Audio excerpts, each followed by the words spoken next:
What's up, everyone? Mm, Good evening, man. Welcome to Knowledge and Relationships on YouTube. This is your boy M3 and Mr. Best in the World 84. Mm-hmm. So tonight we got a little treat for you guys, especially for the ones in the chat.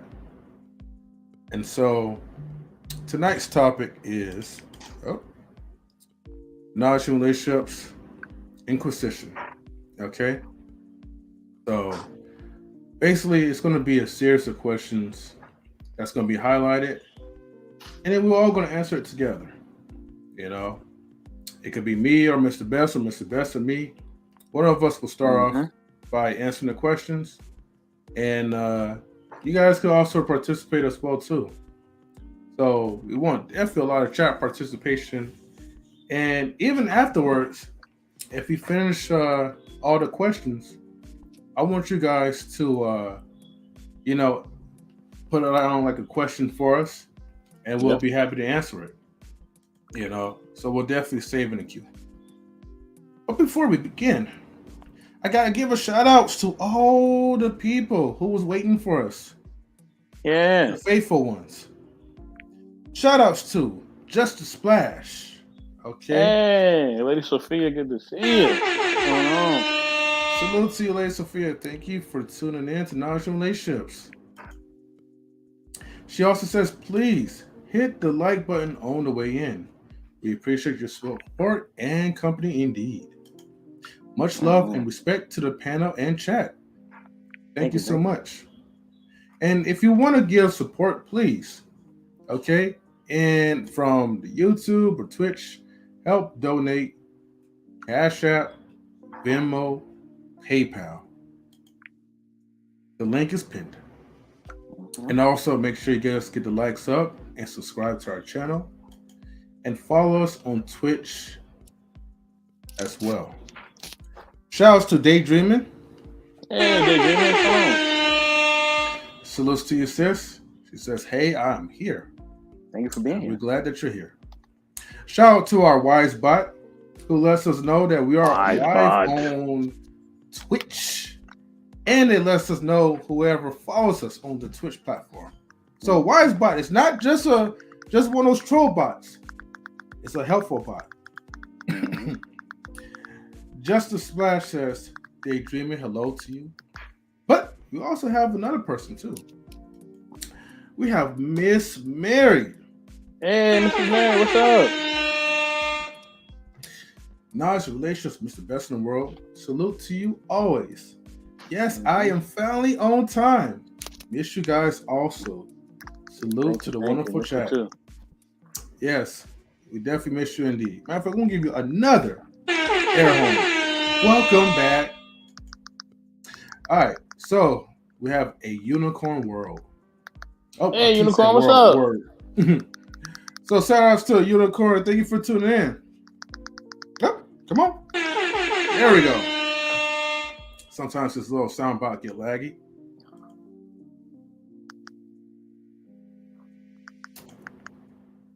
Okay, all the beautiful people in the chat. And we have It's All Hot Hair.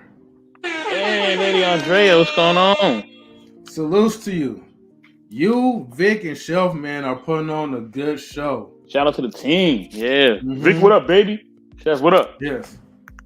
Shout outs to the crew, man. Definitely check them out on their channels. Definitely for sure. All right. Too bad we don't have right now one of our mods is on vacation, so I don't have to, I can't really post up and share like YouTube links though. But just type in like the YouTube channel and you'll be able to find it. I got Really it. cool peoples. All right, well, thank you, Mr. Best. Mm-hmm. All right. So I think we got like a good amount of people.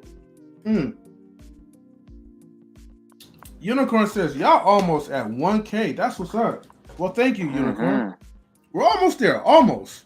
Mm-hmm. But we're not gonna stop at 1K. We gotta keep climbing. So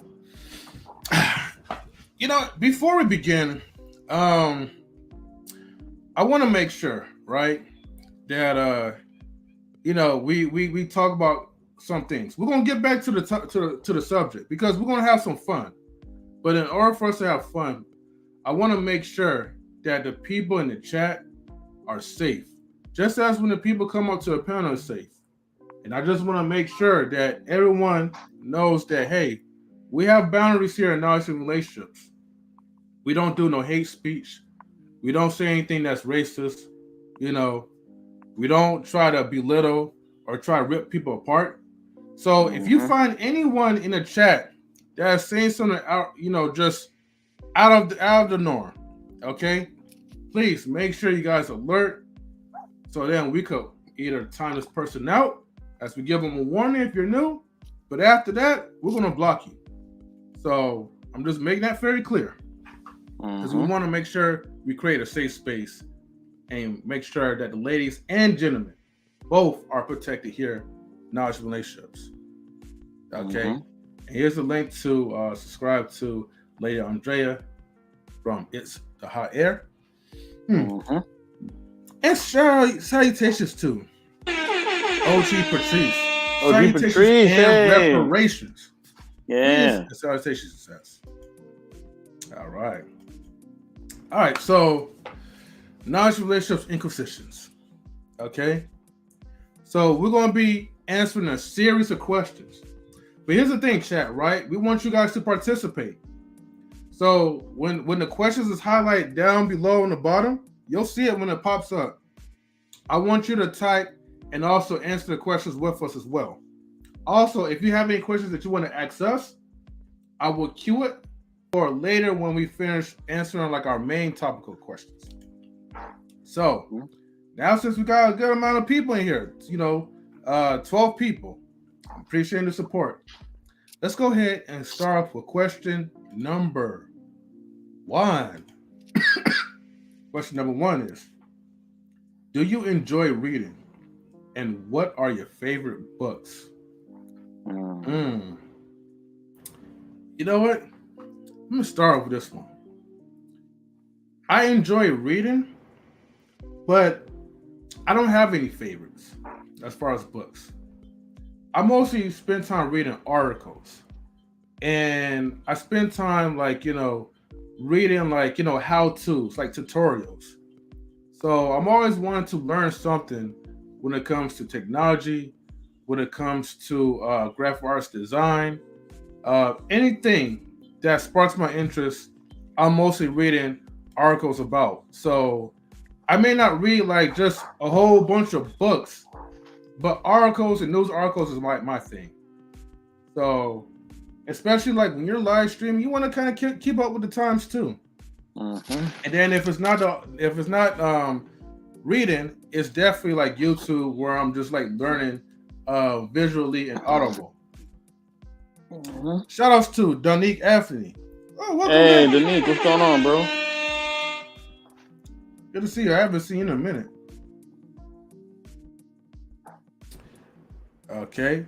Justice Splash says, I enjoy reading nonfiction, mostly conspiracy theories. It put you in a fancy land, so I hear you on that one. Okay. But yeah, feel free to answer number 1, chat. What's the best in the world? What about you?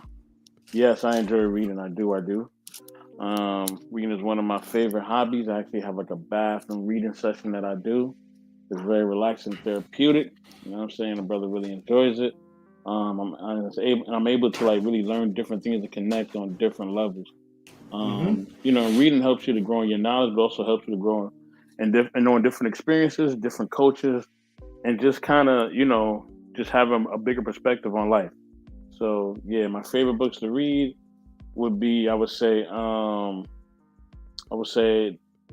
most favorite book to read would be Wild at Heart. That's my favorite book. But my new favorite book, man, and I know you read this book too, man. A Black Man's Guide to Understanding a Black Woman. That book is bomb. Oh my gosh, that book. Like Shahrazad Ali. Oh man. And definitely check out the ISIS Papers by Dr. Francis Cress Welsing. That's also an excellent book about Black culture and just the Black experience. So please check both of those out. I also like, also like the kind of the fantasy books, like what's the one I'm reading right now? Oh my gosh, it's right in my closet too, and I cannot remember the name of the book. And I just read it too. That's the funny thing, because when you're reading so many books, sometimes you forget like the name of them. I know one of the books I'm reading is called The Laws of Human Nature by Robert Greene. That one is bomb. I'm reading that one. Okay. Yeah, that one's bomb, man. That's who wrote the I think he wrote like the 50 laws or something. He wrote several books about just like understanding people and psychology and stuff like that. I'm really trying to remember this fiction book, man. Ah, my gosh, I'm really forgetting it. It's a children. It's kind of like it's a book that you read when you're doing when you're kind of like in like grade school. It's one of the grade school books that I read. Oh my gosh, I can't. And it's a classic book. It's a very good book. It's a very good book. Lord of the Flies. There you go. Lord of the Flies. It's an excellent book. I'll read that as well. Yep. 48 Laws of Power. Yeah, yeah. That's the one. That's the one. Okay. Yeah. So I really love reading. I love it. Yeah. And I'm gonna buy more books, but I'm trying to. What I'm trying to do is I'm trying to finish one book, and then once I finish one book, then I'll buy more. But I don't want to buy any more until I finish at least one book that I have, and then I just buy them as I finish them. So that's what I plan to do. So yeah. Yeah. I'm glad that you mentioned about 48 Laws of Power, because like this is the part I'm guilty of, right? I'll read a book, then I'll switch around and read another book. Then I'll read another book, but then I don't finish what I started. I gotta read the Laws of Power, man, because I get too caught up in and just switch around, man, because like I've always loved reading like new stuff. You know what I mean? Mr. Best in the World says he will be right back. Okay. A Unicorn, he says, I love reading. My favorite is the Acclimus by Pablo. I can't pronounce the last one. I think it's called Coelho. I might be saying it wrong. But salutes to Critically Drinking with our Sean Dave. Salutes to my brother. Hold on, let me make sure. Make sure, everybody, please get the likes up and subscribe to YouTube if you're new. Make sure you follow us on Twitch. And Sophia says, please hit the like button on the way in. We appreciate your support and company indeed. All right. Then we have AR from him versus her solutions. He says, first, shout outs to the panel. What up, man? What up, my brother? A Unicorn says, we just finished A Touch of Darkness. Hello, darkness, my old friend. Come to you. Dun, dun, dun. All right. And then Justice Splash says, oh man, everyone had to read Lord of the Flies in school. And then Daydream says, yep, me too.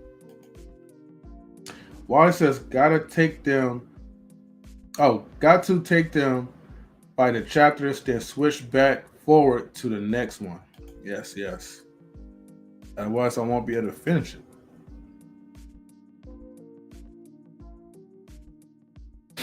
All right. Now we have number 2. We took like 16 minutes, huh? Okay. Can you cook? And what are your favorite meals to prepare? We know half of y'all people in the chat can't cook, so that might be a struggle for y'all to answer, truthfully. But for me, I mostly like bake. So like I could probably cook, but I don't really do that. My wife mostly cooks, but I love making pastries. And so, but when I make pastries, I try to make it in a keto style where you're not adding like the cane sugar, the processed sugars, all that unhealthy stuff that, people put into their muffins and cupcakes and all that. I like to just use wholesome ingredients like allulose, stevia. Well, maybe not stevia that much, but monk fruit sweetener. So stuff like that. And I could also make like a nice keto pizza as well. One time I made keto pizza in two variants. I made a crust out of chicken, and then the second one was with almond crust, almond flour crust, and cream cheese. So you can do a lot, man. Just be creative. Oh. Mr. Best in the world, can you cook? And what's your favorite meal? Yeah. No, I'm not much of a cook, man. If I tried to, I could do it, but I'm not much of a cook. I don't like the heat of the kitchen. It's not really my thing. You know what I'm saying? I'd rather clean. You know, that's more my thing. That's more what I'm passionate about. But cooking to me, nah, it ain't my thing, man. I'm not a cook. Not at all. Uh-uh. Hey, but that's real, man. Ain't no chef best in the world. Hey, but you know, shout outs to the real chefs like Chef Shapino, man. Yeah. You know, anytime I type in like chicken and grits, man, like the algorithm takes me to his channel.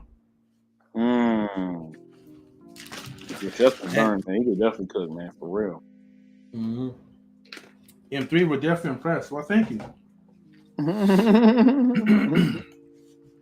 I'll say this: if I was single, I would be cooking like a lot more. But when you have like a lovely wife that could cook the meals for you and is better, and yeah, it was just time for me to retire. Last time I said that to somebody, right? They got offended. It was like, oh, well, that's not nice. Well, I'm like, I'm just giving them a compliment. Giving credit what credit's due. All right. So some men don't got it like that in the kitchen anymore, man. Truthfully, I am getting better, but my husband does most of the cooking for the family. Also, I have switched up my diet, so me and our youngest son do keto. Okay. Well, shout outs to the people who's doing keto. Yeah. I did keto aggressively for 2 months, and it definitely helped. But man, I love all foods, man. So it's hard, but you could do it. Just Splash says I can cook anything but oxtail stew. I love homemade over going out. No, I'm sorry. I love homemade over going out, as opposed to going out. I get you though. It takes time and effort to cook, but it's worth it. This afternoon, Mrs. M3 made some homemade corn quesadillas. Dude, it was bomb, man. But if you go to like Taco Bell and get a quesadilla, it's not the same. Like at first, like when you go out and you have a quesadilla, like, oh man, this is good. I want more of that stuff. But when you have it at home, it is something about it, man, like words cannot really describe. But let's go ahead and get to the number 3. Now, number 3 is, what are your pet peeves? Oh my God! My pet peeves is like when people are just straight lying, man. Like, here's the thing. It ain't nothing worse than to be stuck around with a person who's a pathological liar. Especially if it's a woman too, though, that's lying about everything. I'm not trying to take it here about, men for some, women type of stuff, but, women liars are the worst. I thought, hanging around with dudes that lie is bad, but man, it's worse, man, when you're like, I ain't gonna go there. Just know, like, it's just not good. It's annoying as hell. Everything worth having takes some effort. Miss Mary says, we do sip up from time to time. Slip up, I meant. When people, I think that was part 2, when people lie to me. I get you. Now, as relationships, your wife seems like she can throw down in the kitchen. Yes, she can. It's the best. What are your pet peeves?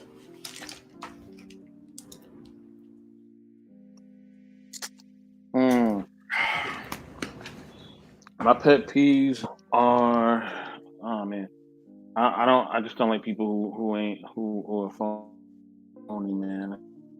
That's my thing.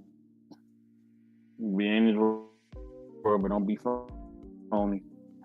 But you know, if you're phony because you're being an entertainer, I mean, hey, get your money, man. I'm not. So, yeah, that's my pet peeve. That's my only really pet peeve. You know what I mean? If you're doing anything else, you know what I mean, in your character. Oh yeah, if you lie a lot too, that does bother me. You know what I'm saying? Especially if you're lying to like me, like whoever else you're lying to, I really don't care. But if you're lying to me, then I have a problem with that. Um, so you know, and you know, or not if. Here's the thing, you don't have to tell me everything. So if there's something you want to tell me, just say I want to tell you, or just say I don't want to talk about that. I like that. You know what I mean? Yeah, I don't like people do that either, but that's why hey, if you give somebody something, sometimes you can't expect to get it back. That's the truth. If you give somebody something, you can't expect to get it back. Like that's really the truth behind the matter. So yeah. Yeah, I hear you. All right, well, number 4 is there's a difference between sex and intimacy. I want to give some time for the chat to answer this one. Is there a difference between sex and intimacy? I will give. See, I won't say nothing about this. Right? I'm gonna give y'all 1 minute.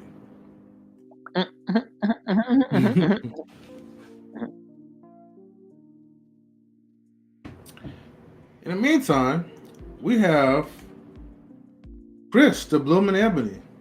Hey, Chris, what's up? Thank you, Chris, and good evening to you. This is hi, everyone, and hello to you. And she says, yes, there is a difference between sex and intimacy. Chris, feel free to type it in the chat. Since you just came here, I don't know if you was here in the beginning, but these are pretty much questions. We're going to just pretty much answer a lot of random questions that is listed. You can also feel free to like ask a question too, and we'll put it on queue for after when we finish our series of questions. But you can also participate in the chat by answering the questions that's highlighted. Hey, 3, drop the link for him. Drop the link for him one time. You want me to drop the link right now? Right now? All right, you know what? Just because I'm generous, we could do that for y'all. Give me about a second. As he's doing that, I'll answer the question. Is there a difference? Yes, there is. Listen, anybody can get their rocks off. You know what I'm saying? Hell, even a child or an old person out of his mind can just get their rocks off. But when you're intimate with somebody, you actually are trying to really connect with them on a different level. You know what I mean? That sometimes will involve physical, okay? But it doesn't mean that it's always going to have to be physical at all times. You know what I mean? Sometimes you can just have an intimate conversation. You know what I mean? Sometimes you can just have, different things that involves around intimacy. But yeah, at times, you're gonna get down for the get down. You know what I'm saying? It just all depends on on what it is. So, but in that there's also a process. You know what I'm saying? You know what I mean? So, like I said, anybody can get their rocks off. You know what I mean? But it's a difference between you actually really connecting with that person, or trying to connect with that person on a different level, and you just like getting your needs met, or they getting their needs met. So yeah. Yep. This is Black says, yes, sex is random. Intimacy is tell me something good, kind of special. And we have a lovely guest. Hold on. Where's my? Okay, I'm just gonna open this up because she is a lady, and I'm not gonna make her wait. I'll make the lady wait. I'm gonna bring in Lady Sophia. Hey, Lady Sophia, good to see you. Hey, let's give her a round of applause. Pretty good. How are you doing, Miss Lady Sophia? I'm doing well. Just a little bit depressed because I'm growing old gracefully. And you have a birthday. Kids want to bring cakes, and then had the nerve to put. See, I'm over 50. These things that I gave birth to gonna put over 50 candles on the cake. Oh, Dang, I couldn't even slice it. dang, that's crazy. wow, what a mood killer for that. Yeah. But how are you, gentlemen? We're good. We're Doing good. We're pretty good. good. You know, you can Hmm. expand on your answer, Lady Sophia. We seen you said something in the comments, but you can expand on it if you like. You know. Sex is sex. You can pay for sex. You can't pay for intimacy. You Mm. know, Mm. But wait, uh, but wait, hold on. But hold on. But can't you though? Like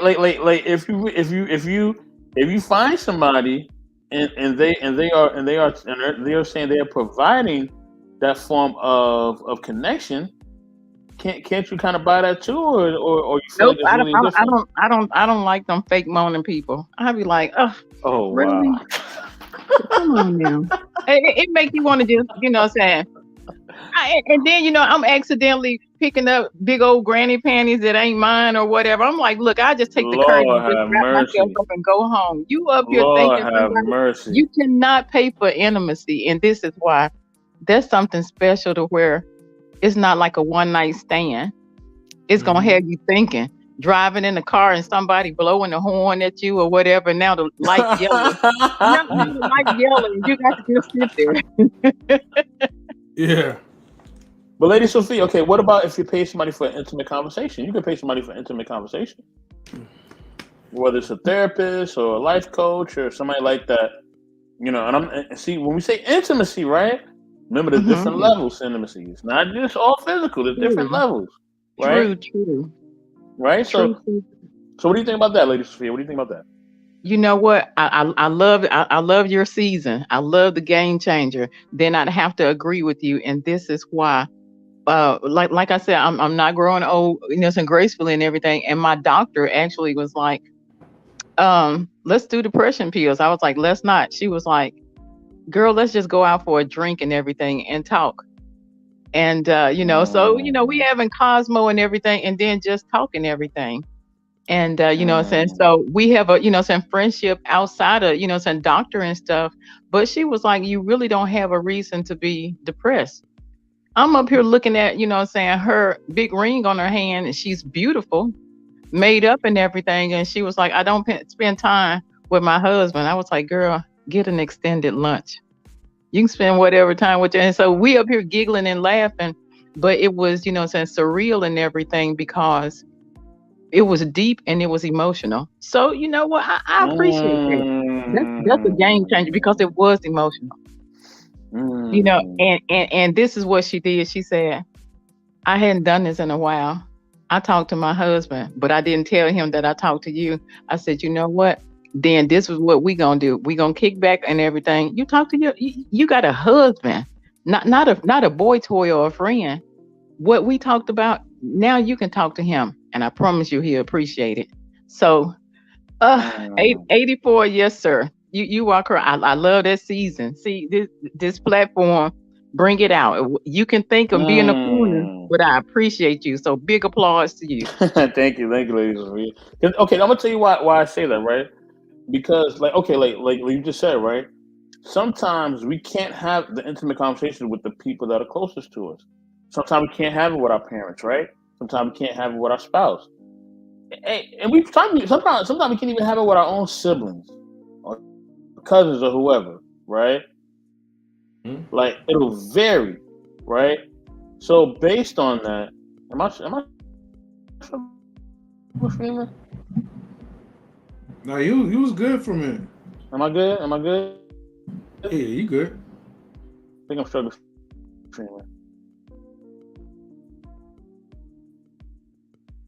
Oh, okay. And I think now you fading I am out. struggling streaming. Oh.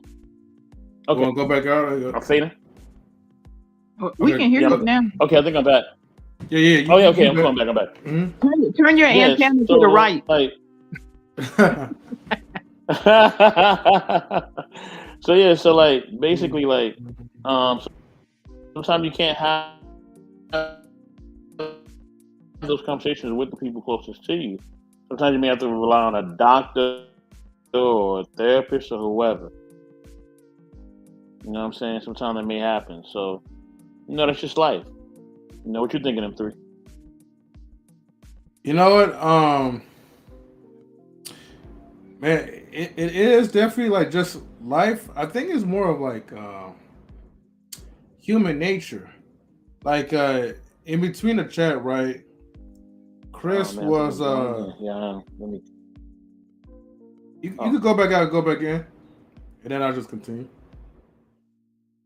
But yeah, Chris was saying that UCLA psychology department had a study that covered this, and they found a desire for sex versus intimacy varies based on gender.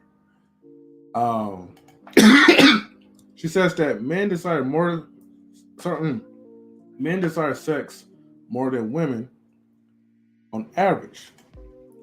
Are you back, Mr. Oh, are you back, Mr. yeah, I'm back. Best? I'm back. I'm All back. right, welcome back. Yeah. So I'll just kind of break it down like psychology because Chris did had a definitely good point. Now she had to bounce out because she had a study, but she sent me like a link as well. But she says UCLA department had a study that covered these things, and it's based off of gender because they said men desire sex more than women, but women Mm, desire intimacy more than men on average. And so, mm, let's see if I'm allowed to share this. Let me see. Oh, We hold on for a appreciate that second. info, um, Bloom and Ebony. Yeah, yeah. Thank you. Thank you. I'll tell you what. I think it would be safe for me to share this PDF, but let me see if I can do this. Okay. Would it allow me a copy? Nope. Okay, hold on for a second. I'm sorry. You know what else, 84? With Yes, ma'am. intimacy, there's less complaint with sex. Some people will turn around and, and just, I was like, your words are so evil. With intimacy, Mm, some people is more, saying that they more truthful and honest. With sex, saying if mm, somebody is unhappy or whatever, they don't care about your feelings. It's pretty mm, much a more of a them thing instead of a our thing, mm. in my opinion. So, because I think then that kind of brings up the point. Should people just wait until they actually feel this is somebody they can be intimate with to experience that with? You know what I'm saying? Instead of just having pointless connections, because if you're just having all these pointless connections, then what is happening to you? What is going on with you? You know what I mean? Like you're having all these pointless connections, but you're not really experiencing real intimacy or real connection. So yeah. Mm-hmm. We also have a new subscriber, by the way, on the Hey, new YouTube subscriber. side. Shouts to Miss Indies. Thank you for tuning in. Hey, thanks for tuning in. Thank you. Oh, You are gonna have the most fun. This is a wonderful platform. So congratulations. Yeah, And you're thank welcome, you oh, so welcome. much. thank you, Miss Sophia. I appreciate it. Let's get down to the next question because I know we have a lot of questions. I know we're on number 4. Hmm. You know, hell, we might wind up having a part 2 of this stuff. Yeah. And I was also thinking too because I know these questions was pre-written, but um maybe for part 2 we could allow the people in the chat. So, most of you guys probably already, follow us on our social media platforms like Open Artist Hmm. 84 and, Mr. Best in the World 84 as well.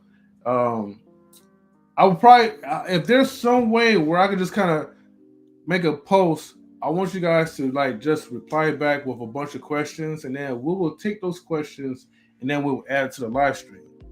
As long as it's appropriate, that is. All right. So number 5 is, what are your interests and hobbies? I'll just say it like this: I like video games, good games, and I like technology. Mm. I'll be right back. Lady Sophia, it's on you. What are your interesting hobbies? I love gardening a lot, and I love observing people a lot, not in a creepy way. Just like M3 said, he loved video games. Are I've you always people watching? I love seeing, some people interact with things. Now, if it's something like sports, some bowling or, saying backgammon or whatever, I love it. I love competition and stuff like that. But people playing video games, I don't like video games. I don't like technology. And I know it has a lot to do with my age because I think when I was leaving school, that's when they introduced like computers and stuff. So I like the finer things in life. I love nature a lot. And uh, I'm one of the ones who will, as silly as it is, I will lay in the grass. I will get tick bites and everything, Oh and, wow. and I hate it because I'm like, oh, these dark marks and everything. But I do love nature that much. But as far as people, doing things because they're happy and they're laughing, I love embracing that happiness. But 9 times out of 10, if like if me and you was playing PlayStation 5, either the X button or whatever, that's gonna be my go-to button. Is it X X X X X X X X X X? I'm not gonna push nothing else. You're gonna be like, do something else. You in the corner, we losing. And I'm gonna push Y, or A or B or whatever. I'm that person. If it's a square, then that's I gotta go to. And I don't do anything else, but I like to see everybody else have fun. Okay. So you're a button masher when it comes to video games. Okay.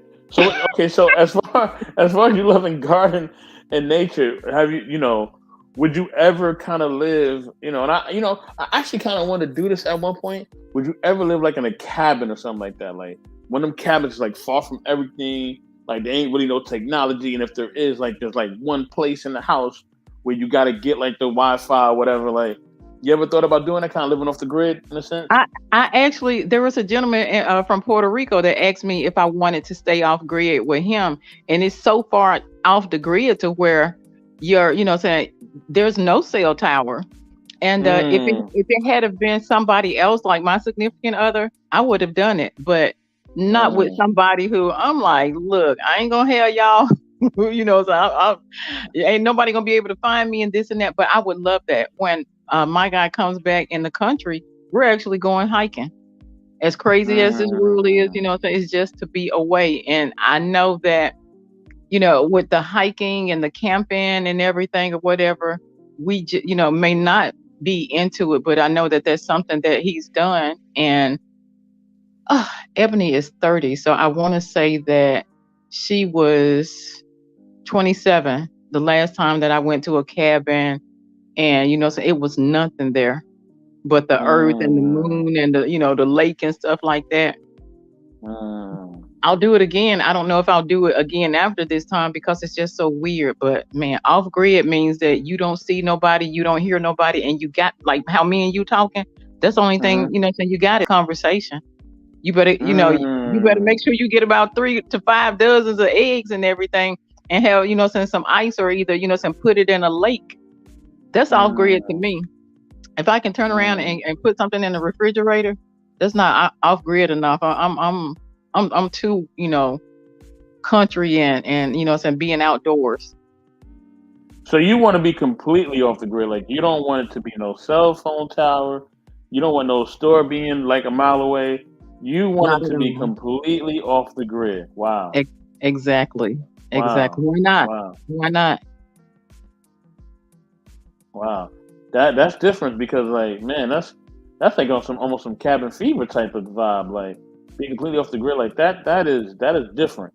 I would say for me, my interest in hobbies would be, I would say it would be one. That's like I said, I love reading, love technology. What I mean, I love anything to do with me being able to travel or be outdoors and things of that nature. I love seeing new places, new things. Travel where? Oh, if I could travel, it would definitely be. I love tropical weather. I love the tropical weather. So I like stuff like Okay. Virgin Islands, Bahamas, Hawaii. Like I like resorts and things of that nature. You know what I'm saying? Where you can just get away. You know what I mean? You just get away Exactly. on an escapade. Ain't nobody really there. You know what I mean? You gotta really you know you don't really have to have too much clothing. You know what I mean? Somebody hands you a drink. You know what I mean? And you just sit in a nice little cabana chair and you chilling. There you go.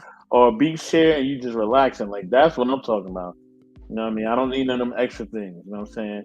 Now sometimes, I would like the vacation to like, a more like, like a vibrant city or something that's more fast paced or something that has like a good, a lot of things to do or even a good nightlife or stuff like that. But if you give me a preference and you say, look, man, you could buy whatever you want, you can do whatever you want, I'm gonna choose to go, to a nice island, to a resort. You know what I'm saying? Like that's what I'm gonna do.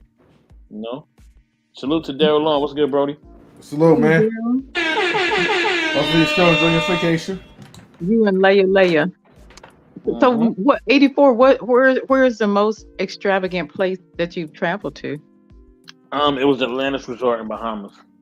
Okay. That was the most extravagant. That was like paradise. Like literally paradise. Like like it was just like as soon as you got there, as soon as I got there, they took my bags, you know what I'm saying?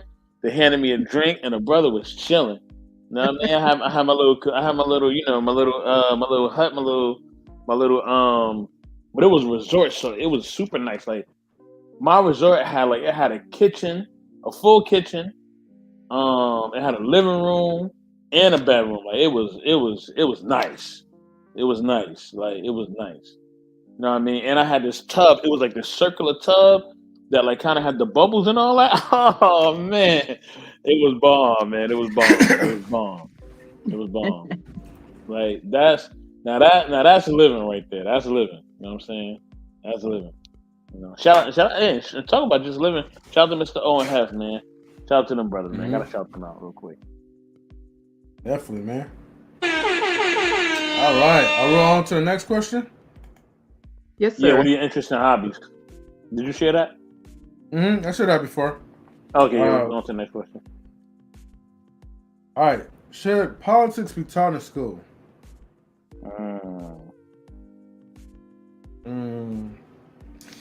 It's a tough one because it depends. But see, a lot of times I feel like they push their agenda a lot in school anyway. You see how it always turned left. So imagine them trying to push politics in schools. They're going to be very selective in, their choice of people. And if you don't follow those type of people, they're going to make your life a living hell. So I would just go for no.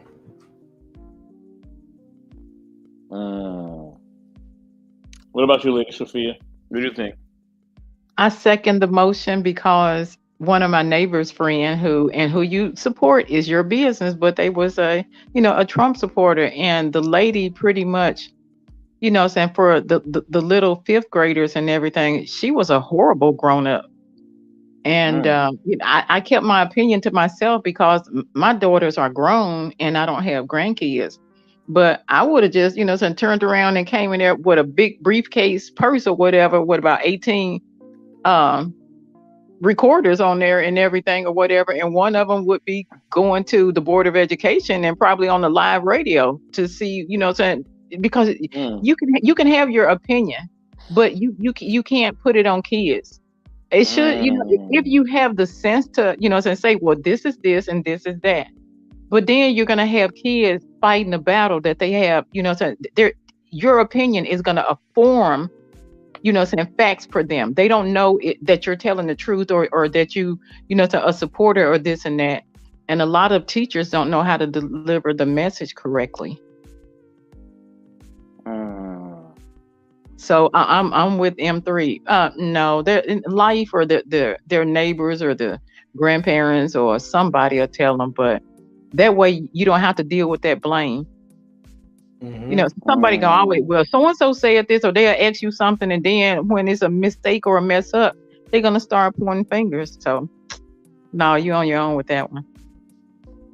Yeah, and Daryl Long says they will teach according to their agenda and their understanding. Mm-hmm.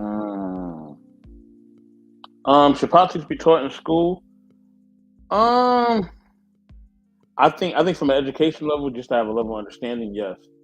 But from a level where they're trying to make the kids believe in something, they're trying to make the kids do something that they know that is that what they want them to do, then yeah, that's not correct. Like then that's when you're taking a step beyond. So it all depends. Like it's a fine line. It's a very fine line.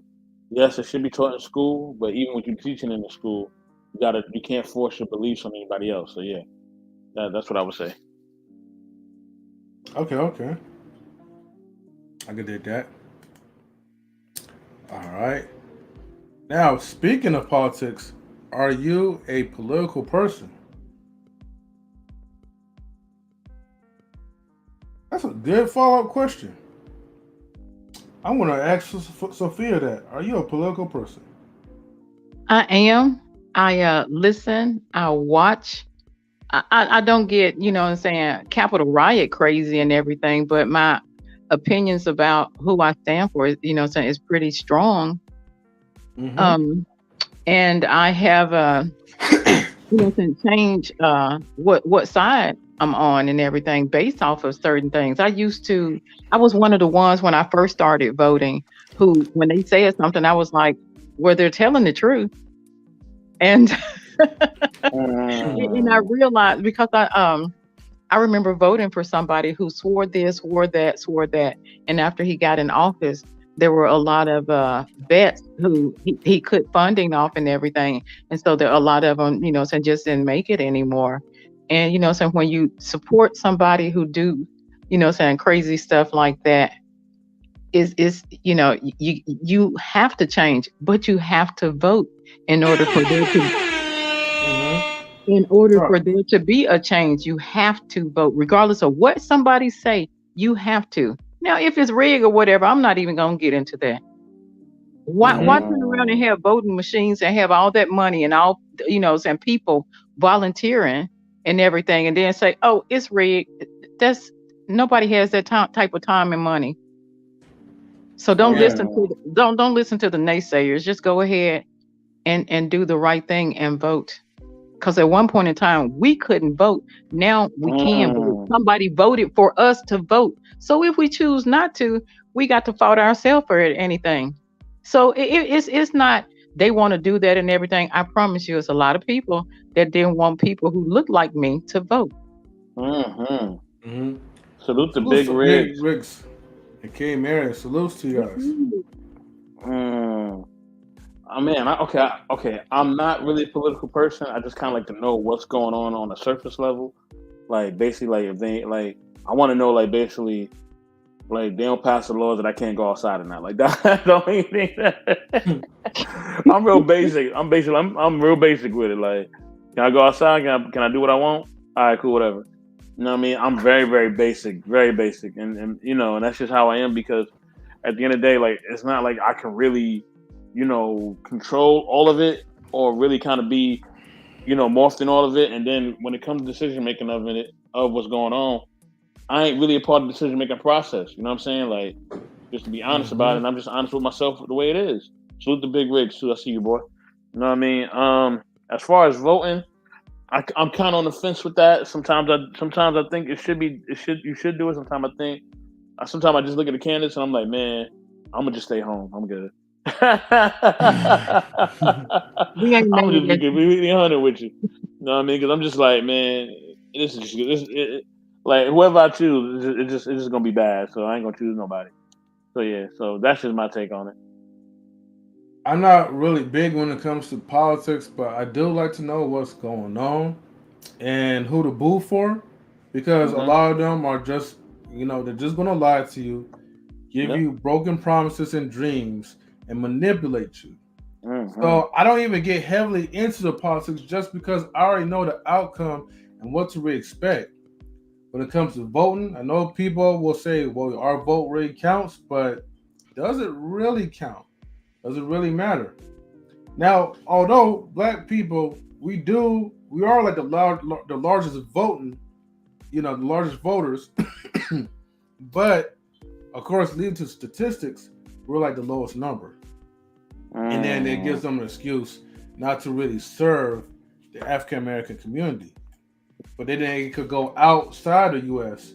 to support the Ukraine, Russia, whatever.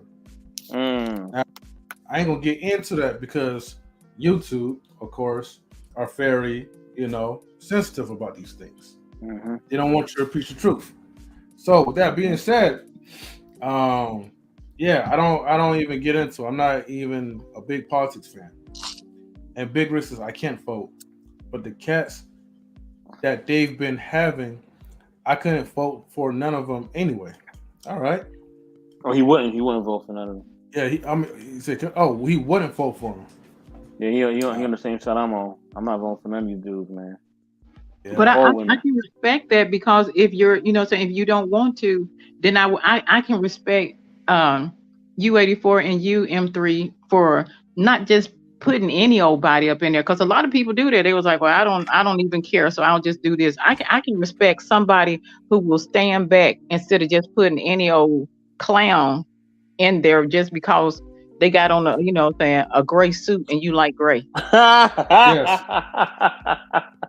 Or because they put some hot sauce out of their purse. Oh, so gonna be like, yeah. I'm not gonna touch that. No, they care about us. You got the hot sauce, so you definitely care about us. Mm-hmm. If they pull hot sauce out, you got me. That's my number one thing. You pull a hot sauce out, we on. All right. And number 8 is. Hold up. I got somebody at my door. Got somebody at my door.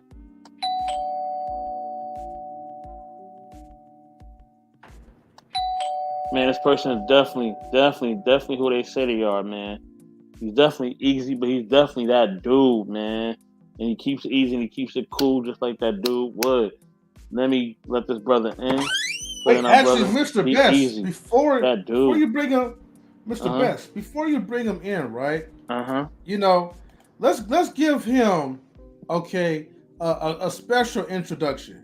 Now, I know like this introduction, right? And I'm talking about like a video introduction, because I know like this video clip doesn't really have the finished product where it actually shows both him and the other homie Big Rick Slaps, but we gotta play this though, right? Just for the Bay Area crew. So this is only gonna take like a minute and 22 seconds. Let's go ahead and play this real quick.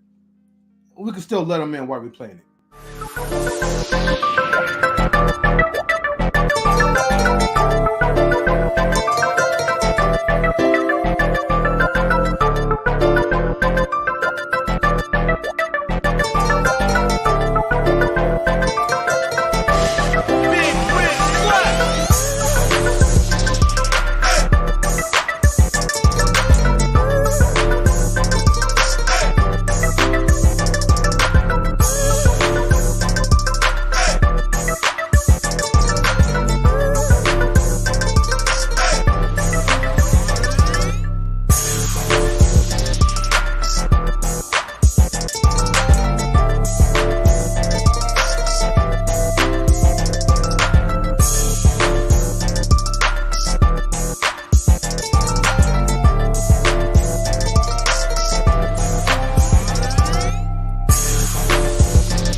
Shout outs to Easily Riggs, man.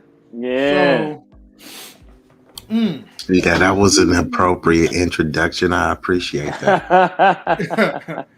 I got some more stuff cooking up too.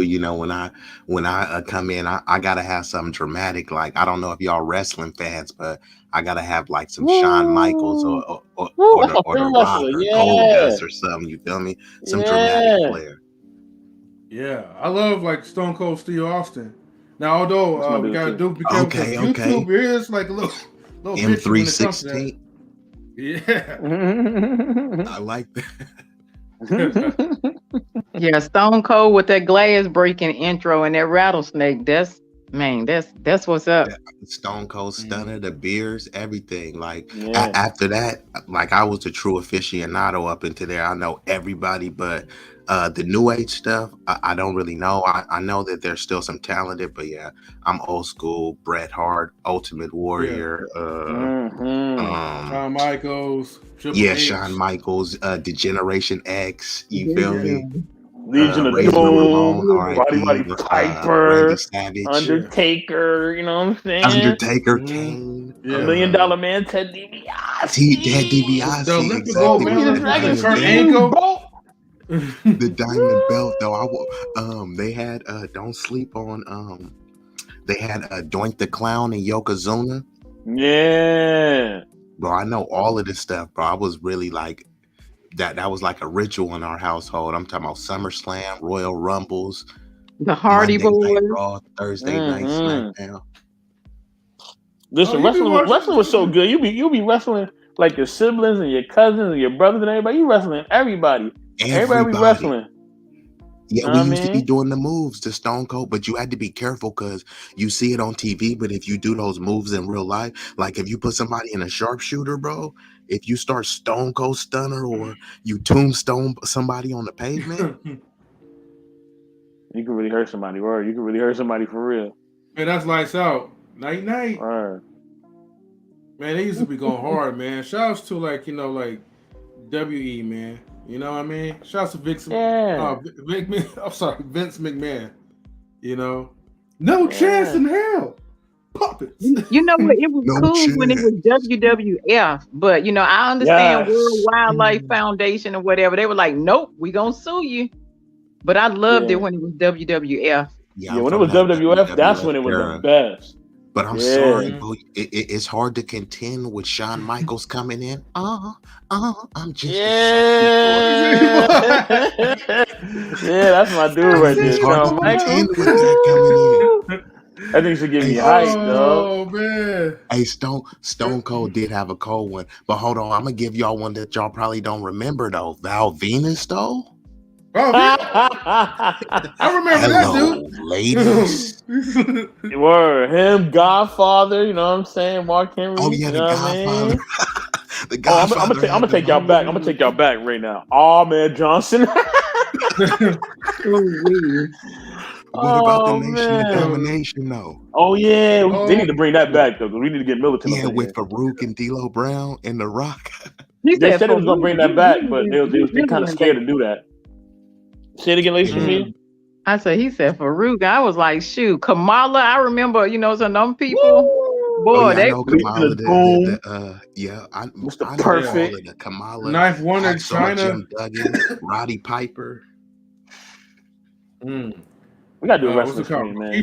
Yeah, we got to do a stream dedicated just for that. Yes, I remember that. For that, but it was a nice, WWE nice little side yes.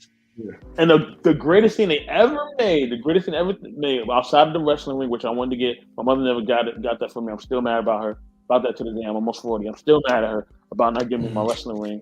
But anyway, right? The greatest thing they ever made was them ice cream bars. God dang it! That is the greatest thing that they ever made. Can I get the air horn for the ice cream bars, please? Can we get the horn, please? Yeah.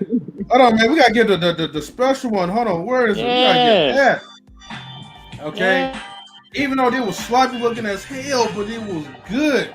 Especially like the ice cream bars, like the wafer types, and they had like the signature wrestler on there too. Man, exactly. Oh man. Yeah, I would get that. Favorite. The Ninja Turtle one was fire.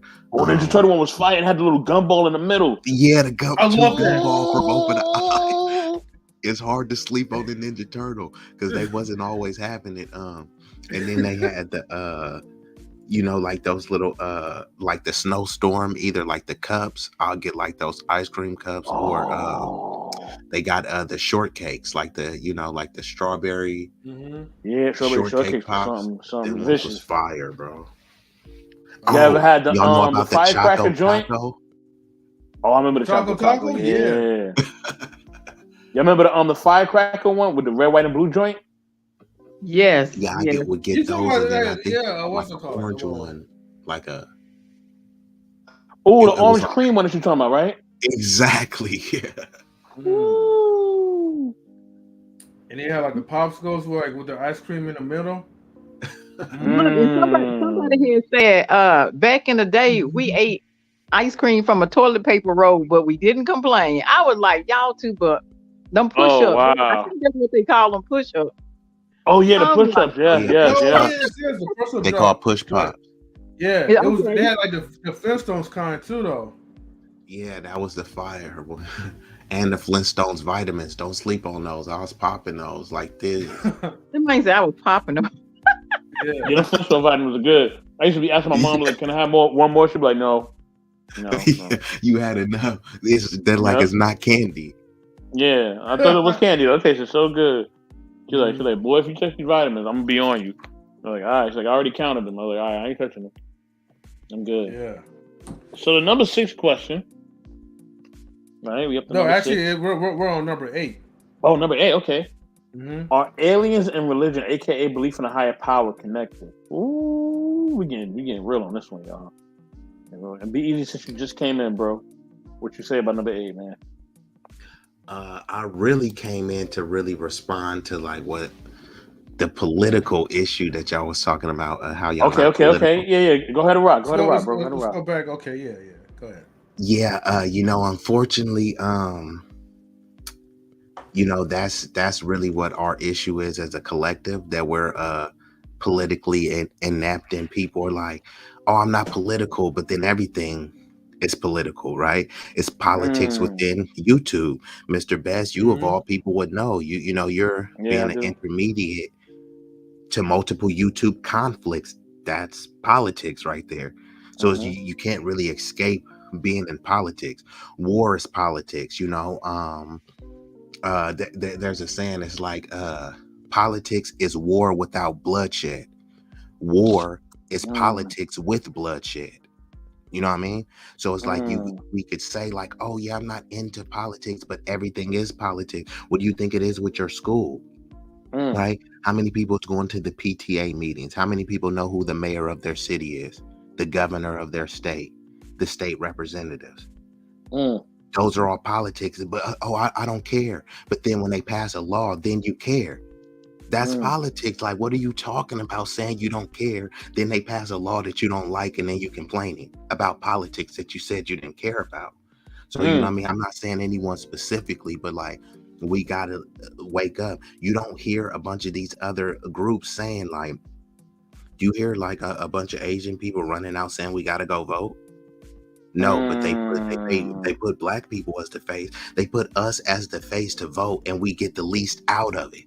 And we keep saying we got That's to go true. vote. We got to go vote. You got to go vote. What are you voting for? I'm voting for the right that my ancestor. Your ancestors also fought for the right for you to own arms. Why don't y'all ever say that? mm, No one ever says mm, that. They only fought for the right to vote. They fought for a lot more than that, but that's the only one they say. They fought for you to vote and go to church. I'm like, and it stopped there? Come on now. You telling me Malcolm mm, X did all of that speech and got assassinated only so I could vote for some politicians that's not doing anything mm. for me? That's some of these stand. I don't think is intentional, but it's actually quite disrespectful for people to keep using that talking point that no one knows where it came from. Your ancestors fought for the right to vote. I'm like, what else did they fight for? It literally stops there. You actually is disrespecting the ancestors by continuously saying that. How many times do they show Harriet Tubman and talking about she got firearms, but then you want to disarm me? You want to praise Harriet Tubman? You Mm, think Harriet Tubman won't be arguing for gun control? Like, come on, what are we mm, talking about here? And the gun control, is that not politics? Stop whatever group hate bill. Is that not politics? yeah. Reparations, is that not politics? Sending Mm, 40 billion to Ukraine, is that not politics? Them raising mm. the toll from $5 to $7 to $8, is that not politics? Man, give him Funding the air for horn. He your is clicking child's right now. school, is that not politics? Man. So, like I said, we can't afford to say we're not into politics. Bro, I don't want to be a politician. I don't like this shit, bro. I really don't. But this is the society that we live in. So we can just complain about politics, or we can get active and do something about it. And So Mr. be Best, I easy. just want to say, Are you trying to say, show me the rules and I know how to play the game? Is that what you're trying to say? I'm saying, show me the rules and play the game accordingly. If you don't know how to play the game accordingly, learn the rules. Learn from people who's playing the game successfully. Get with other minds and say, hey, let's figure this out. If we used to do it with let's get simplistic. If it was a video game, Mario Brothers, Mr. Best, have you passed this level? I don't know how to pass it. Yeah, come over, bro. Let's pass it together. We can't do that with anything else. Damn, bro, they putting politics and laws against us, bro. Let's come over. M3, we all get together and talk about it, and let's see how we're going to combat these laws. Let's see how we're going to combat this racism. We do that to pass a video game. We do that to circumvent the system in any other way. You are but we don't want to do it in politics because no, man, I'm just not into it. I just want to say one last thing. I just want to say one last thing. I don't even want to call it a push back. I want to change it and say it's some push forward. When you said I'm not in a position to change it, see, that's the wrong mentality. The government and the congressman is supposed to work for us. We're their constituents, but we've been so politically inept and basically so derelict in our duty as citizens. We just let them do whatever, say whatever. These other groups ain't having that stuff. They like, hey, we are demanding tangibles, but then they want us to go vote just for the right of vote. Imagine them saying, your people died in the Holocaust for the right for you to vote. They'd be like, yeah, and give us reparations. What else? We just supposed to be satisfied with voting? We're supposed to be satisfied because he put a black Supreme Court justice. And I'm saying, okay, cool. What does that do for black women around the world? It gives them hope. Hope don't pay no bills, bro. They give everyone else a check and they give us hope. Come on, bro. Exactly. Hey. Hey, Queen. Hope make the world go round. Now stop. Hope dealers. Keep hope alive. Now I'm just messing with you. Hey, just Queen. joking. What's up, people? Hey, Queen. Beautiful, Welcome to the stream. beautiful sister. I know. Thank you very much. No, stop. No, keep it going.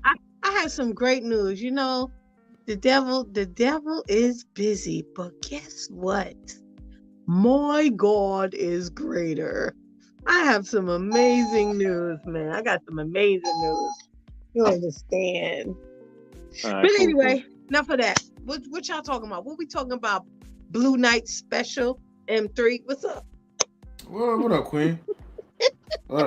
So since you kind of came in late, man. We're just having a series of questions, right?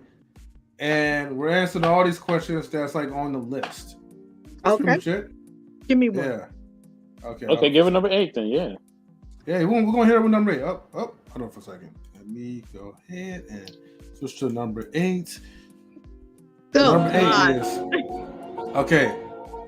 Are aliens and religion, aka belief in a higher power, connected? Dang. Why did you get this question, man? Let's see. Yes, because we all aliens. I'm a legal alien. We all aliens. Oh God. Here we go. Wait, where's my buzzer? Yeah, so yes. Hey. Why you gonna buzz me on my answer? This ain't Jeopardy. It's something like that. No, it ain't. I had to buzz you. Cutting close, huh? Whatever. Much love, you, Queen. Much love. I know. This is You Are the Weakest Link. I'm joking. Queen, you ain't the weakest link. You are strong. Lady Sophia, my thing is Nas. I know I can't be what I want to be. That's Oh, that's Lord have my mercy. motto. That's my theme music.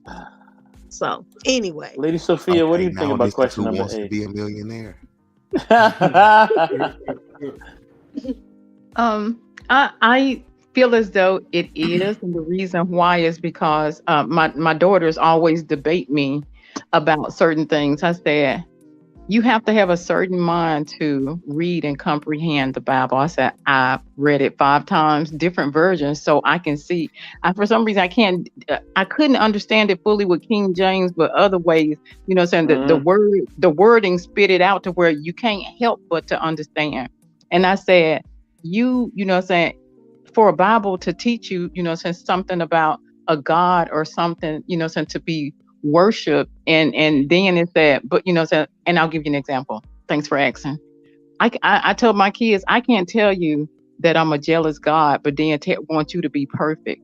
I can't, promise you a perfect heaven and have you thinking that nothing is going to happen. If you feel as though something's going to happen, what you see may not be what you think you see, but you're going to believe something, whether it's, saying you have that Area 51 mentality or whatever. I say, since sometimes you have to believe what you see and what you hear. I said, if heaven was so perfect and, some light shining and everything, how did Lucifer get up there? So with that going, with that going forward, just understand that, when you pray, don't pray for all angels, because Satan was an angel too. Wow. But you have to, with what's going on in the world and everything, some of the things that you don't think you see, don't second guess yourself. It may be exactly what you think is not or whatever. I say, and sometimes hold your information to yourself. That's right. Yep. I'm big on that. You will tell be everybody cast out. everything. You will be cast out. And it may not be what you think, but you can say something, and this is what humans do: twist your words. Now you the person who saying you the person with your hand in the cookie jar. But I told him, I said, even though I believe in God and so I've read the Bible and I read a chapter a day, I said there are some things that's questionable. If Satan was there once upon a time, I cannot say that another person won't come. His name may not be Satan. It may be a woman this time, or it may be something or whatever. I said, so now I'm up, instead of praying for angels, I just, so now I have to tell God, can you pray for the good angels? And the reason why is because Satan was an angel too. Good angels? Whoa, I've never heard of listen. This is why I love asking people questions. And this is why I love this exercise, because we are finding out so many different things about how people think. You know what I'm saying? I'm not trying to cut you off, Lady Sophia. I just want to give a quick shout out, real quick. You're fine. To 100 watts. 100 watts, good to see you, my brother. 100. No, I'm going back to her. I'm going back to her. I'm going right back to her. And shout out to Miss Tequila. Hey, Mr. Go ahead, Lady Sophia. Go ahead. The reason why I say that is because, just like everybody's saying, saying hope, hope, hope.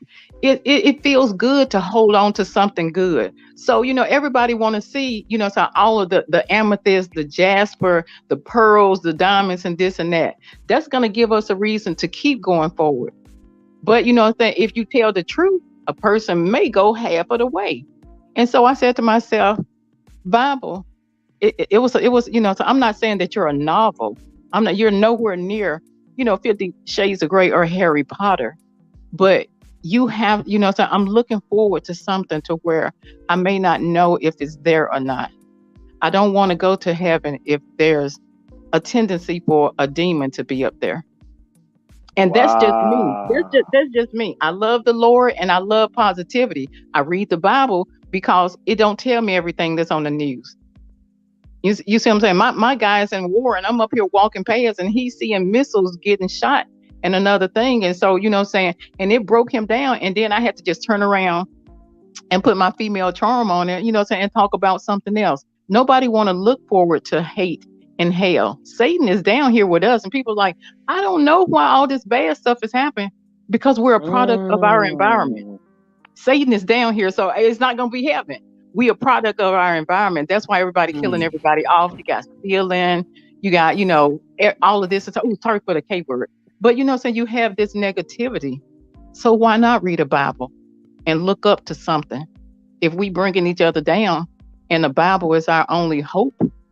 And the same thing with alien. People see aliens. Some people are afraid and some people aren't. Some people are afraid of church. They're afraid of this and that. They know that they're sinners. So, and they don't want to be ridiculed. They don't want to feel down.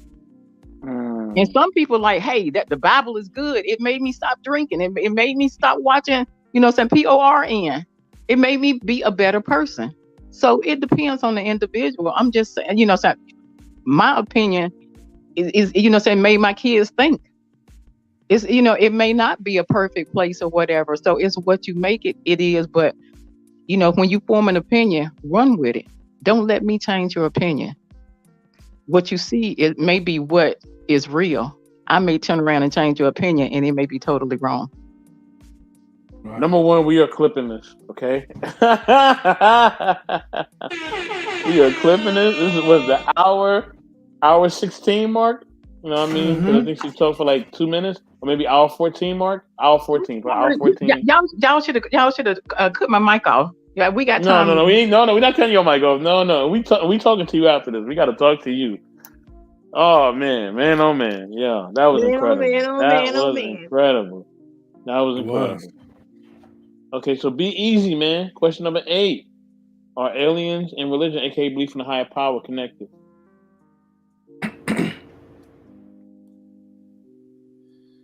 Yeah, because it's a loaded and kind of vaguely worded question. So I think anyone that believes in a quote unquote higher power, you have to believe that it's connected because, let's assume the higher power is going to make reference to some sort of biblical reference, and God, you assuming that's true, you're going to believe that God created everything in the universe.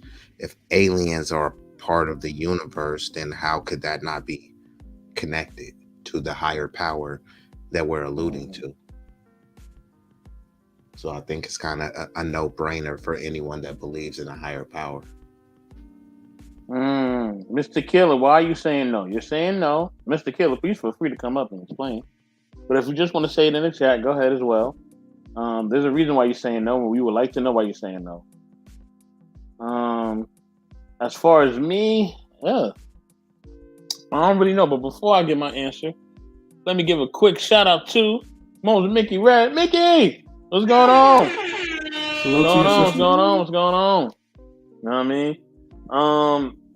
It could be connected. It could not be connected. I mean, but see, you know what I mean? For someone like Mr. Keeler or even you, Mr. Best, if it's not connected, see, I made an argument and stated clearly why it is connected. If someone is just going to make the blanket statement that it isn't, is there any retort to support that argument? No, I remember I didn't say no. I just said I don't know. Okay. I didn't say yes or no. I said I don't know. She said blatantly no. And the reason I don't know is because I think there's truth and there's lies in everything that we see. And the reason why I say that is because none of us know to be clear.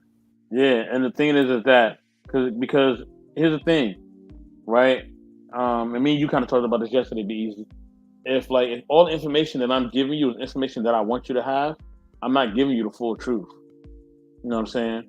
So if I just tell M3 that he got to wear a jacket, but I don't tell him he needs an umbrella and it's raining mad hard outside, he's gonna be mad. He's gonna be like, dude, you ain't tell me it was raining. You know what I'm saying? I would have bought my umbrella. Hell, I probably would even wore a different jacket. You know what I'm saying? Now I'm throwing a leather jacket. It's raining. My leather get messed up. Now I'm mad because you didn't tell Mr. Best that it was also raining outside. So that's really the thing. I'm telling you something, but I'm not telling you the whole thing. Or if I'm telling you, yo, there's gonna be food here, and you come and then I just hand you a granola bar, and I'm like, yeah, that's the food. You're like, what? You told me don't eat nothing. You told me just to come here. We're gonna have food, and now you're gonna hand me a granola bar?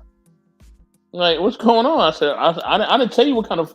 I didn't tell you how much food I was giving you. I just told you it would be food here. That's all I said. I didn't say nothing about drinks. I didn't say nothing about none of that. I just said there's going to be food. So I think that's what people feel. They just want to know. People kind of feel away. So, and why is it your opinion, Mr. Killer? Why is it your opinion? Please explain. M3, it's on you, dog. All right. Aliens and religion, aka belief in a higher power, are connected. Well, I like the aliens part, but I will say more of like the multiverse and religion.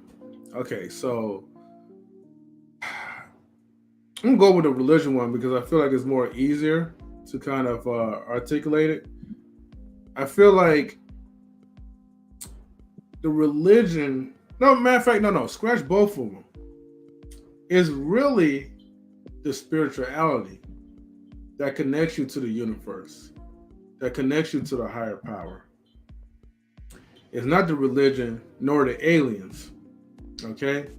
Because the religion, man, it blocks you from being connected to the spiritual forces because you're praying something that's like falsely. 90% or 95% of what most people are worshiping is not 100% accurate. We're pretty much guessing and hoping that what we follow, what we practice, is going to connect us with God, to God. But we don't really know that. But we do know that our spiritual being, you know, which is that little voice that speaks to us a little bit, you know, the usual time, place, everything, and all this other stuff. Everything happens for a reason, you know. Nothing's ever a coincidence type of thing. Yeah, when your spirit is aligned with those certain things, you're connected. You're also connected with people who share that same spiritual energy with you. But a lot of times we don't really see that because, you know, we think in a certain way. And it's okay. We have our own personal belief and what gets us connected. But that's my opinion, though. But yeah. If I can say real quick, they got I've never been inside of a pyramid, but there are spaceships and drawing on some of the pyramid walls from what I hear. Yep. That's saying something. So I mean, everybody done been to somebody's house with a picture of Jesus or this and that and everything. Like I said, you gotta hope for something positive. And if somebody tell you a movie is good, this is what you're gonna do. I want to see it too. Look good. I want to read it too. So that's for us to do that. But when you got something, the hieroglyphics and some stuff from some way back yonder, and they got spaceships. I'm just saying. Right. Makes sense. Okay. I guess we want to jump to the number 9 question. Yeah. Number 9, and we're like on the halfway mark too. What makes you smile? Smile on me.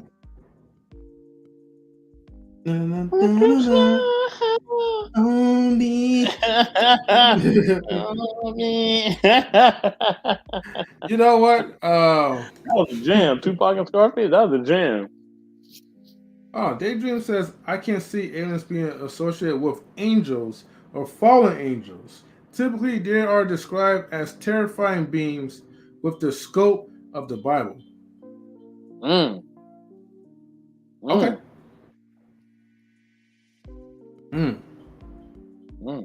Oh shit! Yeah, that's our response. But thank you for that long paragraph, Daydream. So, Queen, okay, what makes you smile? Nothing. No, stop.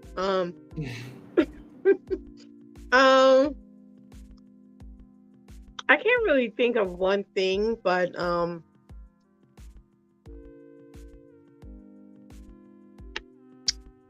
I think sometimes my family, sometimes my husband, and I think water being like on a tropical island, I really love that. I really love water. So I will always smile if I'm near water or a pool. So, Mhm. yeah. All right. Lady Sophia. Happiness. And the reason why is because I had such a pathetic beginning, but so I'm happy now to where, so I can see y'all and I can, so laugh to myself. Not my selfish daughters who don't want to give their mama grandbabies, but they 23 and 30. So my thing is, if you happy or whatever, cause you're gonna be the one pushing the stroller. So if as long as you happy and positive, then that's what makes me happy. It's wonderful when you don't hear the negativity and the rudeness or saying you got to duck because you don't know if somebody gonna swing this way or that way. So saying the positivity on this platform, and I've said multiple times, saying this platform allows me to pull the good out of anybody in any situation. So I'm digging that. Okay, I dig that. Now, Yeah, Beans, thank that you. dude, he had to step down real quick, and I think he You're said somebody got to welcome. make You're himself a welcome, sandwich. Sophia. I love you. I still got my shank up under my wig, but I what bet I'm you saying, I better. don't have to pull it out because what I'm saying, you good people. You know how to handle your business. That's right. But you're welcome. Mm-hmm. All right, Mr. Best, you up? Man, everything makes me smile. I love to laugh. I'm gonna be laughing at different people, and I laugh at different things. So, man, a lot of things make me smile. I love comedy. I love them little YouTube meme videos, all that stuff. That all makes me laugh and smile. So yeah. All right, nice. Uh, oh man, um, man, what makes it smile is like when when people call me an asshole. I kind of giggle on the inside. Um, man, what else? I also smile like when people. It's funny, right? Because a lot of people are weird, right? Especially these internet people. So they make me smile all the time, man. From the attention hoax, I'll just say it like that, to the over hyper masculine men, that be parting up like the Dragon Ball Z characters and they be screaming a bunch of stupid stuff. Yeah, man, just ignorance makes me smile, man. So yeah, be easy. Welcome back. What makes you smile, bro?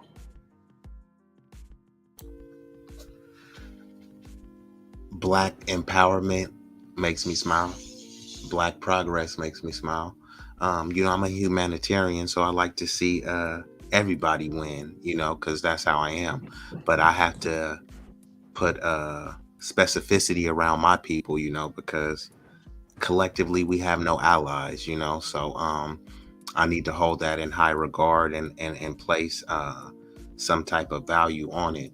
But helping other people makes me smile, like knowing that I could help someone or give them some advice and then they smile or it uplifts them or progresses them in some way. That's something that's smile worthy for me.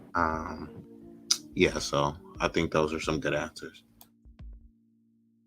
All right, that's what's up. All right, now, what is your favorite sports team? Warriors. That's it. But Lady Sophia, what is your favorite sports team? Baseball, the Milwaukee Brewers. Football, Green Bay Packers. Basketball, Milwaukee Bucks. All right, that's what's up. All Are you right, from Queen. Milwaukee? Hmm? Oh, that's a good question. I'm not. I've been through there before, And when my uncles first introduced me to football, it was when it was still the Washington Redskin, and this was in the 70s. And I just ventured off and did my, some own thing. And so, so I've been a fan of Green Bay since I started with the Bucks, and because basketball connects with me, and been a Packers fan since the 80s, Bucks fan since the 70s. I know some of y'all weren't even born. But yeah, so and my thing is whether they good or bad, I'm gonna rock with you as long as I can go to a game, because it's nothing but entertainment. Oh. Wow. Ween. Oh, okay. No. Let's see. Baseball. And why? Yankees, baby, all day. Football. NJ, Giants, New York Giants, New York Jets.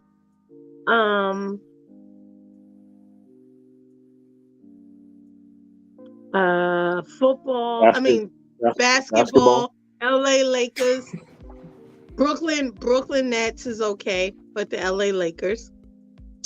And the New York Rangers, baby, hockey all day. The Rangers don't play yet. You better take that hockey stuff to Canada. Don't worry about it. We're talking about hockey here. Hockey. Ice. All right. Be easy, that dude. What's your favorite sports team?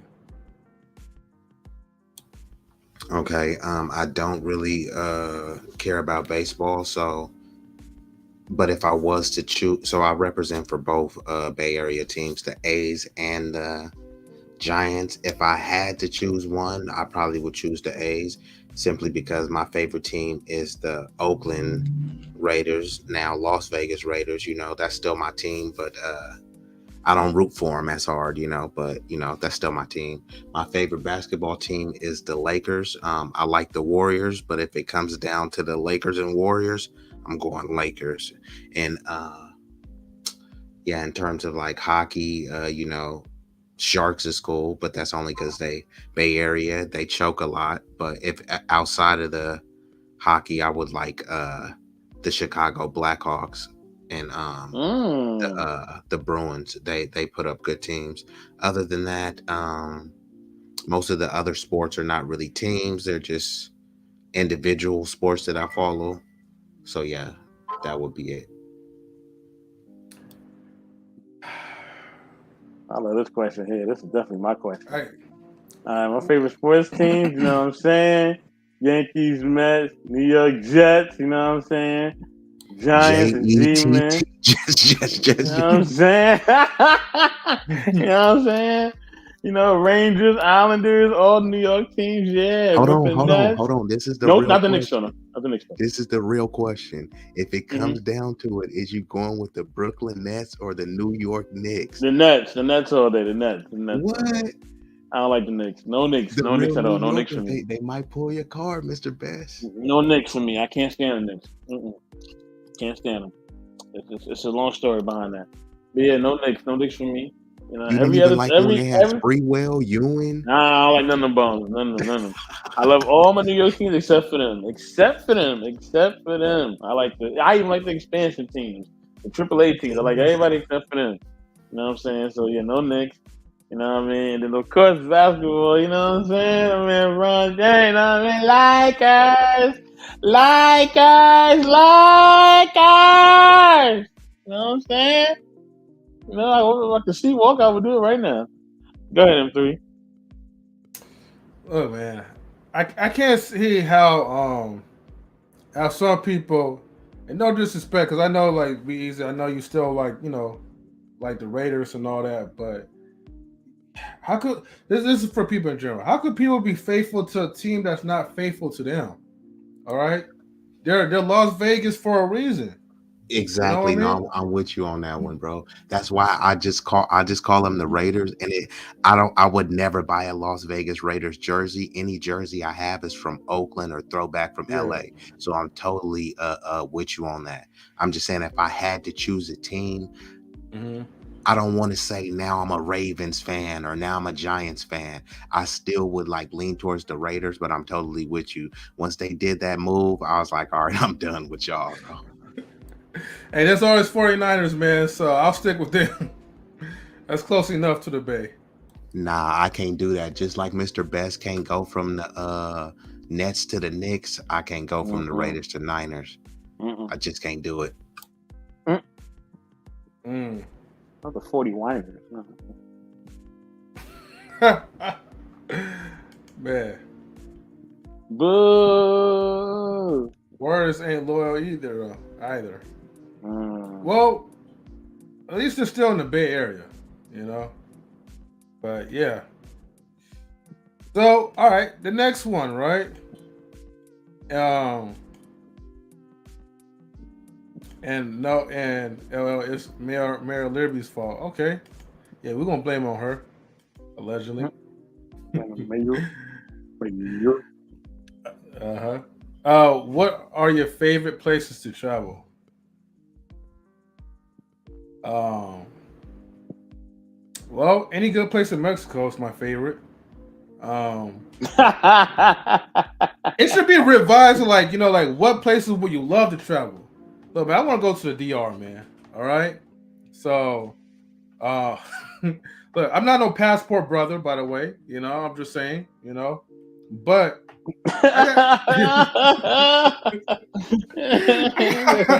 Yo, I gotta Agree meet with the you out of some. unnecessary control, man. You disclaimer. out I of gotta control, meet man. some of them, man.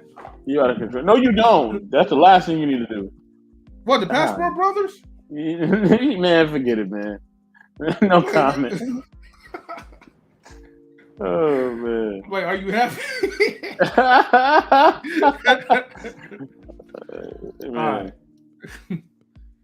Go ahead, Queen. Anywhere Caribbean. That's it. Tropical. Favorite spots. All right. Bahamas, St. Thomas, Jamaica, St. Croix, St. Crick. Yeah. Go Island too? Yeah, with All you. right. You're going to be there first. I'm coming to see you. Go. Remember, go Island. All right. Let me start. Sophia. I would love to go to Trinidad, Tobago, or Brazil. So I could dance with them. That is a bucket list. I would love to go there. I love, their confidence. I love their technique. It is just beauty to the utmost. All right. Are you in general? Are you good at dancing, Sophia? I used to train. My daddy didn't know about it, but I used to train with majorettes. Did cross country. Had poor sportsman-like conduct, but I was a little chunky girl and played volleyball. My job was to knock the little, the little toothpicks down or whatever. So I know, the moves and everything. I actually used to handstand and do the Tootsie Roll at the same time. So, and it's just, even though it's a bit hood and everything, but I love pushing myself. So, I've had broken dislocated shoulders, this and that and everything. But you got to do it and everything. I love dancing. I love seeing what you don't normally see. And sometimes you got to, get, a injury or two in order to dance at. But those women, that's homebred beauty. That's homebred beauty and everything. I was like, I can push myself a couple of more years. I'm gonna be down there in, Trinidad, the confidence, the beauty and everything. And they don't hide that much. They don't put on that much makeup. It's just sheer beauty. I gotta witness it. Yeah. So you are the true and original breakdancer.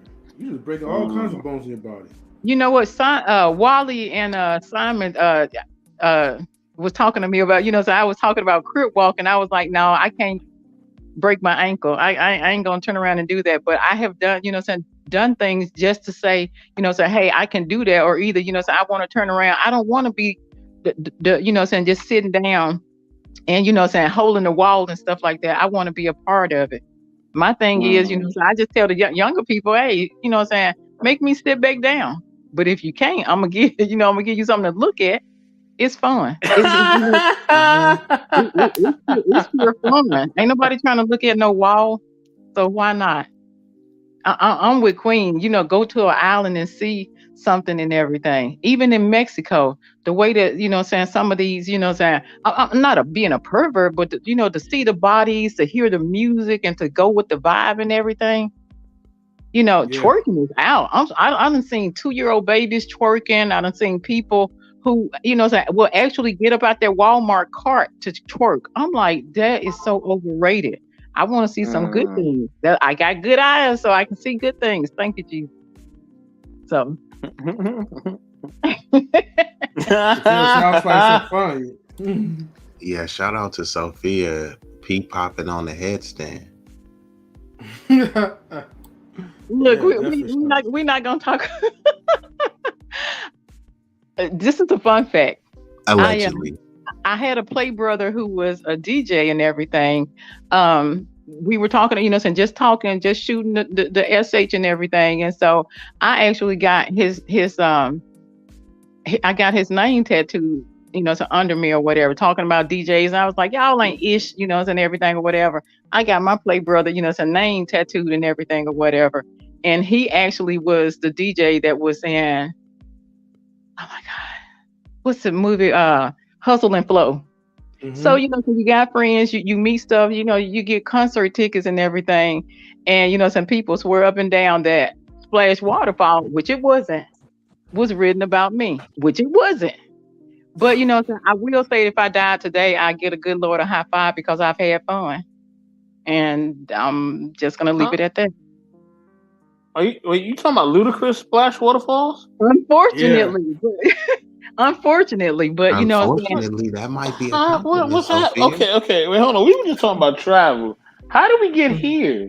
Because he said P popping on a handstand, and so I knew exactly what he was talking about. But as far as certain dances and stuff like that, yeah, I have a religious dad, but I'm still a grown up, everything or whatever. I still want to have fun.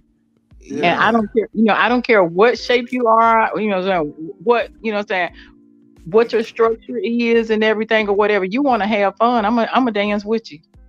It's not, nothing wrong with it or whatever, because we're going to turn back and, go to our friends and our drinks afterward or whatever. But if it's dancing, come on.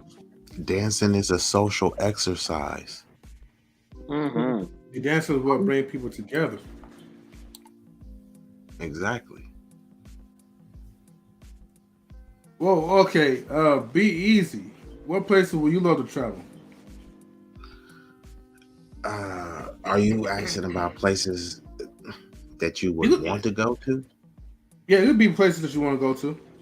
Okay, yeah, I would have to agree with what the lady said. Some sort of island, the more serene and remote, the better, because if you traveling, usually I see a lot of not all, but I see a lot of people in the passport community. They only travel to get some kitty cat, when that's in abundance anywhere that you walk on earth. So I just think I know if I'm going to travel, it's going to be for a reason that's a bit more profound and prolific than that, whether to explore the culture, the landscape, landmarks, and the culture is everything: the food, the people, the dancing, the music. That is actually more exciting to me than any piece of vagina, because you can still get some of that in the midst of doing all the other stuff. So you don't even need to make that your primary objective when traveling. And I don't see too many people traveling to gain knowledge. You know what I mean? There are a lot of people are traveling to get selfies, or to check off some meaningless box on a bucket list, or to just flex like you're doing it a little bit harder on gram, you know what I mean, like the Bow Wow challenge in the Bahamas or something like that, you feel me? But I believe in traveling and getting to know yourself foremost, and then the people that you're traveling with. Some people go to a remote island with a person that they barely know, and then they posting selfies. You literally right here with a person and with the opportunity to connect on a deeper level, to connect with yourself on a deeper level, to connect with the planet, but you connected to a cell phone or some other sort of device. You know what I mean? So I think people need to travel with a more clear head, and a more like like a more targeted focus on not just only just like entertainment, but exploration and enlightenment as well. Okay. Mm. Like that. Me, as far as my travel, man, yeah, I definitely want to do like the tropical islands. You know what I'm saying? Something tropical. You know what I mean? You know what I mean? Nice drink in my hand. You know what I mean? Some breeze. You know what I mean? Yeah. Mr. You know what I Pina mean? Colada. Yeah. Bahama Mama. You know what I'm saying? And I definitely want to do like I can't even say, man. But yeah, I want to do a trip. You know what I'm saying? I want to do a trip. With me, and the crew. That's what I'm saying. Me and the crew, we gotta do a You want to trip. do a guy's trip, a hangover Me and the part crew. 3? It's gonna be everybody. It's gonna be everybody in the crew. We gonna go and we gonna have a good time. Okay? Y'all ain't going nowhere. No. We are going. Okay. Queen, you gotta book the flights. I ain't booking Yeah, she nothing gotta for put the flights for nobody. us. I ain't booking Queen, the you flights got for us. The whole nobody. crew going. The You got whole us. crew. Kayak, Travago. I ain't going nowhere with this. I ain't going nowhere with this crew. The whole Mm-mm. crew going. The whole crew. I'm not gonna Yeah, say well, who going. I'll wait for y'all. I'll wait for It's a you at the select. airport when y'all need a It's a ride home. select few. You know what I mean? We Hell, need it may be so somebody to good we take may the not come pictures, back. Queen. I We ain't may not taking no come back. pictures of them. I'm We cool. may not come back. Mm. It's gonna be incredible. Yeah, buy you a one-way ticket. That's right. Yes, Queen Thank gonna you. be yes, unforeseen. yes, Drop you off. yes, yes. Queen Yeah. Raw. She ain't. She I mean, Queen, man. ain't She going. Queen mean. gonna I be ain't Yeah, going forever she nowhere gonna gone. with be the these best booking clowns. agent we could find. I ain't going nowhere with these Queen, clowns. hook us up with a timeshare. Huh? Queen, you got us on a timeshare. Yes, you I do. ain't giving y'all nothing. Yeah, I got time to share. Here's a BART ticket. Will share with us one time. Oh gosh, Mm. I'm ready to go home. Shout out to our booking agents. Yeah. Wait. So we all answered. So since we answered number 11, the funny thing is that Sophia, you already answered this question. So we know that you could dance and splash waterfalls and do the Tootsie Roll and all that. So Oh Hey, don't bring that wow. up no more. Don't bring that up no more. We trying to move on from that. this is a part of the question, man. All right. They didn't But say all Sophia, you are. that. But that song "Samba de Amigo," that is a beautiful song to see. That so all of the headpieces and so all of the different colors and the armwear and everything. That's I hate that I'm gonna use this word, but I can't find another word to saying to get what I feel. It's orgasmic. I'm sorry. It's just to see that beauty and the flow and saying the colors and everything. The colors of the people. And I know sometimes I tap saying the color of my poem. Sometimes I mean it is what it is, but the color of Yeah. those people and the headwear and the beauty is just. I'm sorry, the males and the females, and just to see the facial expression from just the music alone. Mm. Mm. All right. Well, let me answer this question because I gotta step out real quick. No, I cannot dance. I am a rare breed. I am a rhythmless brother. Okay, and I probably have like 3 left feet. So there. I Your can't dance for silencio No, not he dances like an African. Could you do the Carlton dance? Don't say that. shit. All you need to do But, is to do the Carlton dance and the Running Man. Could you do either of those? man, I can't even do that, man. You know, I told you I'm a rare breed, man. I suck at dancing. We don't believe you. So your next live stream in the future. Well, you know what? Not the next. No, I'm no, not about to you dance to can't. you guys on the You live can't stream. dance. You can't dance. He can't I am do no it. tap He dance can't trust. entertainer. Trust. He can't. He not capping on that one. Queen like He he can. is not lying. He can keep the rhythm. He can move. But as far as getting down, like he being honest. That's one thing I agree with him on that note. Well, Maybe hold on. if you wear I did if you say wear your silencio hood more, maybe the gods Stop. will put Stop, Queen. Stop. Queen, can you dance? Somebody did say M3 hell don't got yeah. no swag, but I don't believe that though. Oh yeah, I remember that. Hey, on the dance floor, I'm after the swagless. show, put on some music and ask him to dance for you. Then you'll see. Hold on, Sophia was talking about people, that hang on the wall. We call them wallflowers. M3, are you a wallflower? No, he'll get on the floor. He'll get on the floor, yeah. He'll sway. I will get on the floor with the just to crowd. start a conversation with the crowd. Everybody you know what I mean? grooving and you talking. I like that. I'm like, Yes. but forget the body movement. Like, let's just have a conversation. You can still dance. Don't nobody want to talk to you on the dance floor. No, the dance floor is not the time. It's Look, not the look, place stop to hating. chit All chat. right? No, Queen. Hold on, Queen. Can you answer the question, Queen? Queen, can you dance? Oh, I'm trying to, but M3 keep jumping it. It's my turn. Yo, what's up, DJ Eddie? What's up, DJ? Yes. The answer is yes. I was in dancing school from the ages of 3 to 17. I wanted to be a grown, fast little girl, so I quit dancing school.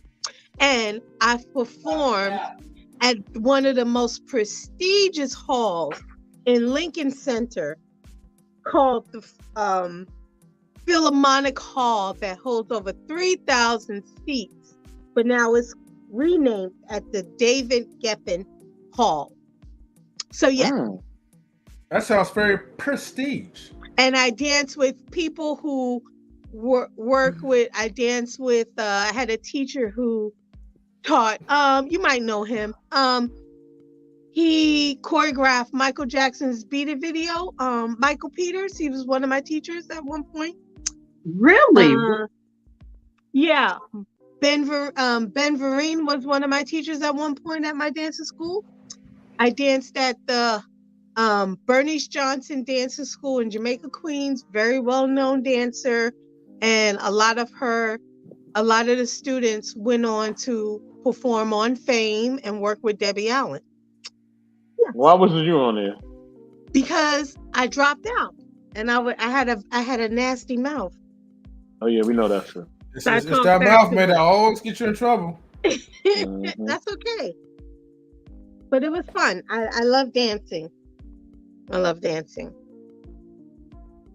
I believe y'all the way Eddie King up here working, he gonna make sure y'all have y'all boys, y'all boys rendezvous for real. I'm like, that's why that man putting in work. These men, they finna playing stuff. They ain't going nowhere. Don't get it twisted. I'm trying to go on vacation, man. Look, don't let that fool you, Sophia. Look. July, right? We ain't even gonna be streaming for a month, right? We're gonna be on vacation. Okay, somewhat. I'll still be working, but still vacation for the live stream. So I ain't coming. Y'all can go. You're not even invited. You're a booking agent. I ain't going. What you need to do is book that flight to so we get to the DR. You better leave me alone. I'm gonna book you a flight, all right. Be easy, that dude.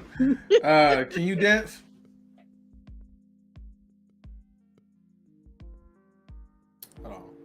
You muted. What was the question? Can you dance?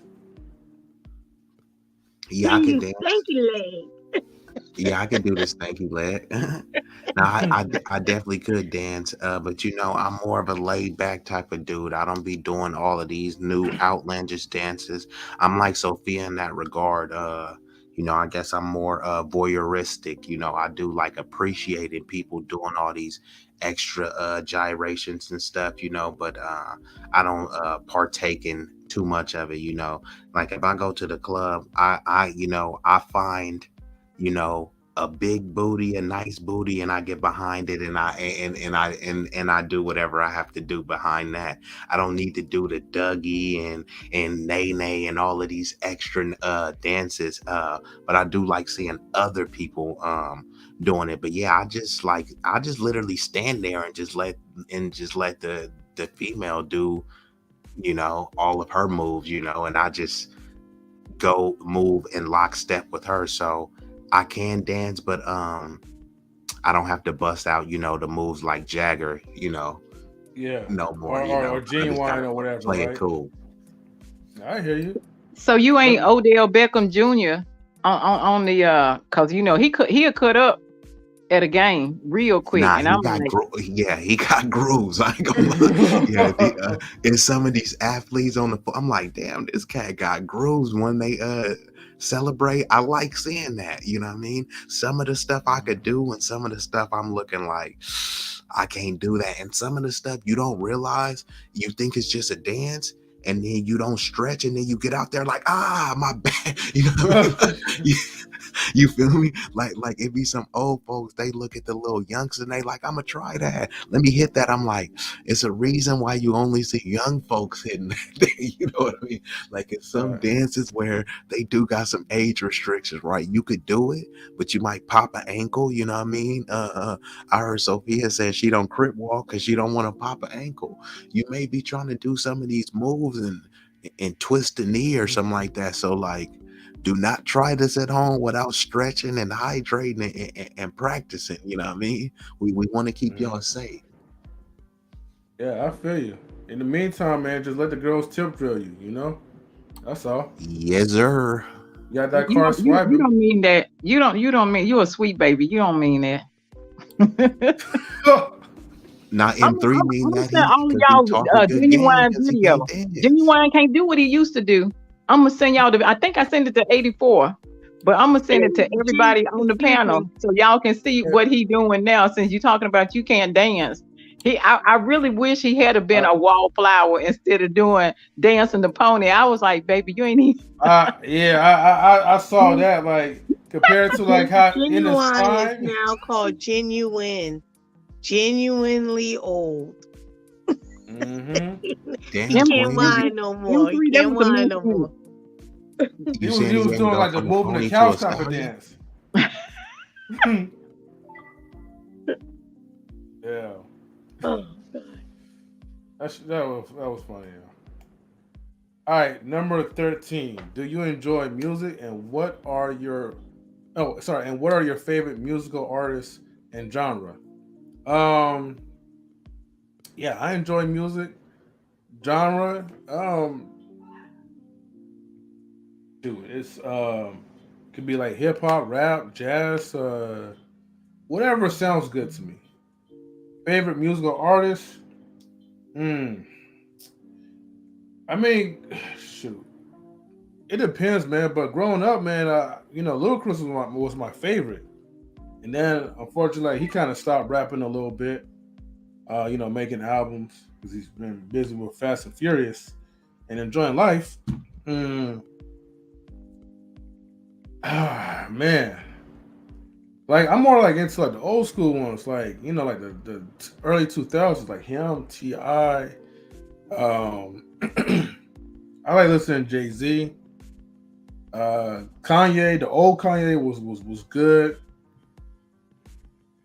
Man, the list could just go on, but yeah, it just varies though. You feel me? Let's see. Be easy, that dude. I'll let you answer number 13. What's your favorite Of music? course, I enjoy music. I Mhm. produce music. So I'm a artist, producer, and definitely a ardent fan and supporter of music.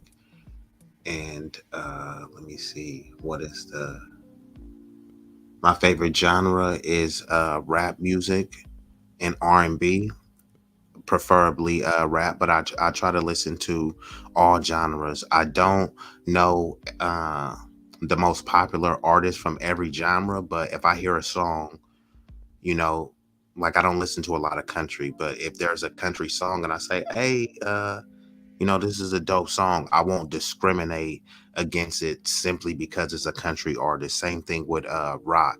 I don't ride around listening to a lot of rock and roll, but yeah, if I hear a good song, I will want to listen to it. And then just to go on a sidebar, especially, for people in my community, which is the black community, we really started this jazz stuff, and now it's been overtaken by, let's just say, non-black people. And you don't hear a lot of push for kids to be playing any type of instruments when we started it, and it's been taken over. Same thing with rock and roll. Look at how non-black people was responding to rock and roll. They were calling it devil music and they hated it until non-black people start playing rock and roll, and then black people just abandoned it and says, oh, that's some non-black people stuff, when it never was. You know what I mean? So that's two forms of artistry and genres that we just kind of completely given up on, and we look to other cultures as if, yeah, they are the ones that started this. And I mean, pretty soon they'll try to do the same thing with rap. But in terms of my favorite musical artists, I don't know if I can narrow it down to just one, because in order to do that, it would have to be a criteria laid out. And, it's a lot of nuance in the criteria. So there are just a bunch of people that I do like. Of course, I like the late great Pac. And these are just me talking about their personal musical contributions, not their own actual things that they did in their personal life. Because there's some artists where I'm a supporter of their music, but not so much, the shenanigans they engage in, when they not in the booth. So I would have to definitely say Pac, Lil Wayne, um, from the Bay Area. So I like E40, Yugmouth, the Jack, Too Short. I also like just expanding the genres. Bob Marley, Jimi Hendrix, Prince, Michael Jackson. I don't care how many surviving documentaries they got. I still got 12 play. If I'm trying to set the mood right, I'm putting on 12 play. It seems like you're ready. You get mad all you want. But yeah, Luther Vandross. Those are some people that I really like. Marvin Gaye, Ron Isley. In between the sheets. Yeah. Yeah. Can I answer the other question? Can you dance? Yes, I could dance. There was one time, somebody was trying to battle me, you know what I mean? And this has happened many times. They were trying to battle me on the dance floor, and I had to shut them down. I had their families, little, celebration party. They know who they are. You know what I mean? Shout out to the shutdown. I had to shut them completely down. You know what I mean? I hit them with the little hop step move. Ha ha ha ha. She wasn't even ready for it. You know what I'm saying? I completely shut her down. Ha ha ha. You know what I mean? That's how I get down. So yeah, I could definitely dance. You know what I mean? I could definitely dance. You know what I mean? I'm a big man that can dance too. I can move. I know how to move my shoulders and my hips and everything. You know what I God. mean? You know what I mean? Quiet queen. Before I shut you down. You know what I mean? Again. You know what I'm saying? So yeah. That being said, yes, I can dance. Now, do I enjoy music? I love music, man. I love music to the full. I love bossa nova, jazz, R&B, hip hop. Man, music is my thing. Brother, loving some music, man. You know what I mean? I like this. I think I can sing a little bit. You know what I'm saying? You know what I mean? I think I can harmonize a little bit. What? You know what I mean? I can harmonize a little bit. You know what I'm saying? You know, and my favorite musical artist, you know what I'm saying? Like a little bit of Stevie, a little bit of Michael, you know, Al Green, you know what I mean? You know, a little 12 play up in there too as well. You Oh know what I Lord. mean? Marvin Gaye, you know what I'm saying? One of the greatest albums is Marvin Gaye, I Want You. That I Want You album. Woo, and Let's Get It On. Oh man, that album too. Those are my albums right there, Fire. man. Hey, Fire. was that what's going on that album, or was that a different one? No, what's going on is what's going on is it's his own album. That's his own album. That's the Okay, one okay. he in the rain. You know what I'm saying? It's more deeper. You know what I mean? It's a little more deeper. It's more like political and stuff like that. You know what I mean? And that's probably his best album overall, as far as like just his content and being creative and his message and stuff like that. But I'm talking about the romance. You know what I'm saying? You know what I mean? You know, I'm a romance type of man. You know what I mean? I like to be Oh chivalrous. gosh. I believe in romance and I like Quiet Queen. You know what I mean? A little Luther. You know what I mean? El DeBarge. You know what I mean? Bobby DeBarge from Switch. You know what I'm saying? All the barges. You know what I'm saying? You know? Oh man, I can keep going Chico on and on and DeBarge. on. Chico, everybody, the girls too, Bunny, everybody. You know what I mean? The whole family, Mama DeBarge and them all. You know what I'm saying? I love me some R&B, man. And I guess Queen will be right back. But yeah, you know what I'm saying? That's my thing. Music is my thing. You know what I mean? I love music. Oh my gosh, I play Okay, music so you all said day. you love you some R&B. Then who was Yeah, the best R&B group then? A male group. It could be 112, Boys to Men, Jagged Edge, Temptations, OJs, Isley Brothers. I threw a lot out there for you. Don't sleep on LSG. the greatest male R&B group of all time. Oh man, I would say it's kind of split in generations. Like I feel like at one point, you know what I mean. See, that's why I said you can't just name one. You got You to do a can't name little one. It's category and eras. Jody, It's criteria. eras. Josie, It's Josie. eras. You know what I'm saying? Everybody had their era. You know what I mean? First it was like the Four Tops, and the Four Tops went to long run. Commodores. You know what I mean? Then it went to the Jackson Five. Then it went to Earth, Wind and Fire. Then it went to, you know what I mean, the Commodores and the Isley Brothers. Everybody had a different era. You know what I mean? Then we went to New Edition. You know what I mean? The New Edition went to Jodeci. You know what I'm saying? Like Boys to Men. Boys to Men. You know what I'm saying? We had different eras. It was a different era for each one. And see, in R&B, you could do it so many different H-Town. ways. H Town, oh H Silk. Town. You don't remember Silk? Ooh. You know what I mean? Is it me? Oh, let me stop. Let me chill. I don't know. The kids may still be up right now. Hey, But listen. you don't remember Soul for Real though. Woo, Heavy D and Soul for real. Yes, I do. So for real. Yes, I do. Exactly. Yes, I do. Yes. Let me tell you something. R&B is my thing. I mean, I sing in the bathtub and all that. Like I ain't got no problem. You know what I mean? Telling y'all what I do with the R&B music. R&B is my thing. You know what I mean? Because it really lets you express how you feel. You know what I'm saying? Like how like my thing is just can you be a man and you really trying to get with a woman and you don't have your R&B game strong. You know what I'm saying? I don't understand how brothers don't have the R&B game strong. That's You know what I'm called a green saying? piece of paper. You know what I mean? I guess Yeah. Y'all not giving them that good loving. You know what I mean? That loving. You know what I'm saying? you a mess. Well, I will say that I like music. And I will narrow it down. I'm not gonna be as long as the men, but I Hold on, love. Sophia. I got one more. Teddy Okay. Pendergrass. That's all I gotta say. That's all. Teddy Oh Pendergrass. hell. Well, you know what? I don't know if I can outdo you, but I will say that I do love Sade and I love Nas. I got to give both of them their props. As far as type of music, just Sade, that random. Diamond Life is fire. Oh my God. I love some Sade. I can just stop everything. Time can stop just so you can listen to her. I love that sister. I really do. As What's far your as favorite Sade song, Sophia? What's your favorite Sade song? believe it or not, Sweetest Taboo and I love Sweetest Taboo, Is It a Crime, and Soldier of Love. Those my favorite. I like that. What's that I like song? Operator 2 and Cherish Won't Your Love. Pretend. Exactly. What's that song? Who is? Sade, that song, I Won't Pretend that I Love is stronger than pride. Love is stronger than pride. that's my Oh, song. okay. But and Nas, I mean, his flavor, his move, his words. I love everything about him. I know everybody got this and that and everything or whatever.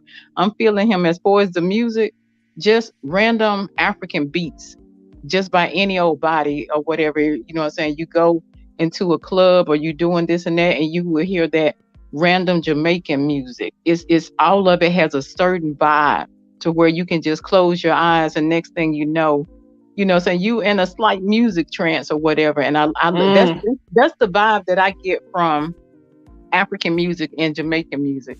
I used to tell people, if you can't find good love with a Black American man, go to a Jamaican man. And I mean, I that's my opinion and everything or whatever, but it's just something that, with those two.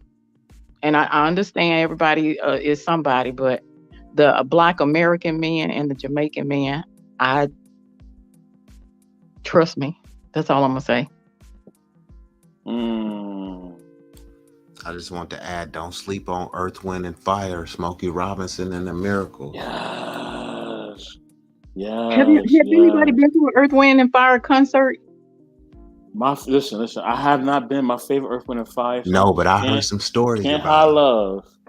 Can't High Love. Oh my gosh! But I bet you. You know what I'm saying? The other one they got Claudia. That's my other joint too. Oh man, let me chill. Let me chill. Cool. Nah, in fact, I'm not gonna chill. Sade also. You know what I mean? Kiss of Life. Oh man. You gave me the kiss of life.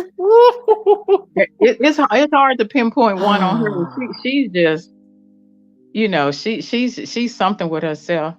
She's something with herself. I've never seen her in concert, and I regret that's happened. It didn't happen and everything. But I remember seeing Stephanie Mills. That's my favorite concert that I've gone to. Sister can sing. She's short. She's beautiful. She's shapely. Everything about her. If you see it or whatever, and don't let her sing Home. Don't let her sing If I Was Your Woman. Boy, she'll just have it. Ain't nobody waving no arms or whatever. They just sitting down and just, holding their chin or doing this and that. Thank God that when I went to concert, you can have people standing up with a cell phone. What about I Feel Good All Over? I Feel Good All Over, and also Feel the Fire. I got some. What about we got Belle Biv DeVoe, Drew Hill. What else? There was another one. Oh, Tony Tone. I got a quick question. Did y'all like Belle Biv DeVoe more or less than New Edition? Less. New Edition. That's different. That's a different level. And I want to give a shout out to somebody real quick. Hey, Quantum Love, hey sister, what's going on? Beep, beep, beep, beep. I'll have to give it the main baby band because M3's not here right now. You know what I'm saying? But I definitely want to show you some Quantum Love, and you are in the money for being here. I'll definitely give you the money sound. You know what I mean? Just gotta cue it up. Come on, money sound. Come on. There you go. Thank you for coming in, sister. We definitely appreciate you. Y'all, I will say that my dad was a Muslim minister, but he loved him some Shaka Khan. And I have never in my life told anybody that man has been in the grave almost 9 years. But she did something to him to where if you see like that spark in somebody's eye, I was like, I ain't know daddy eyes could do that. But she could, her moves, her talk, her hair, that man stood still. Yeah, Shaka Khan, she is a woman. She is a woman. I will say that. She is a woman. You know what I mean? You just don't got a lot of that nowadays. She is a woman for real. You know what I mean? Okay, we got more questions. Hold on. Let me see. Then we got one last question. Oh, we do. This one's kind of controversial, but we're gonna ask him anyway. Should a man borrow money from a woman?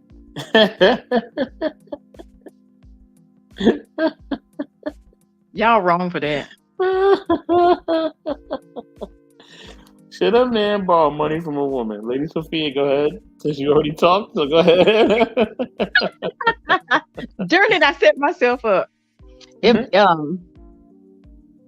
having a man before I let him look bad in public, because we representing each other. Mm-hmm. I would let him, so I would let him borrow some money before I turn around and eat, have a drink, do this and that. And he, may have lost his wallet or somebody stole his credit card. So he got to wait for the card to be mailed back, to him and everything. Just because he don't have money don't mean he don't have money. He may not can have access to it. So if we going out, then yeah, we'll do this. I'm not going to turn around and be holding bags and, everything is for me. Because I'm trying to get to that for better or worse part. So if you down, why can't I not have your back? Same thing with with the crying and everything. You got emotions or whatever. You need to say something. Say it. You know what I'm saying? You still a man. You still a knight in shining armor and everything. But sometimes it's for me to have your back. That's a good feeling. I don't want you to go hungry just because you lost your wallet or something like that. So yes, sir. If I'm your woman, you're gonna be taken care of too. Queen, should a man borrow money from a woman? Yes. You want to specify, quantify, qualify? Should a man borrow money from a woman?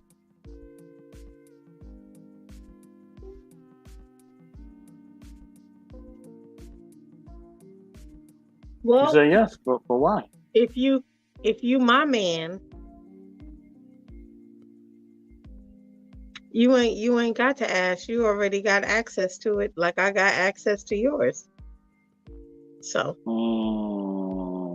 yeah, I think it just depends. I mean, life.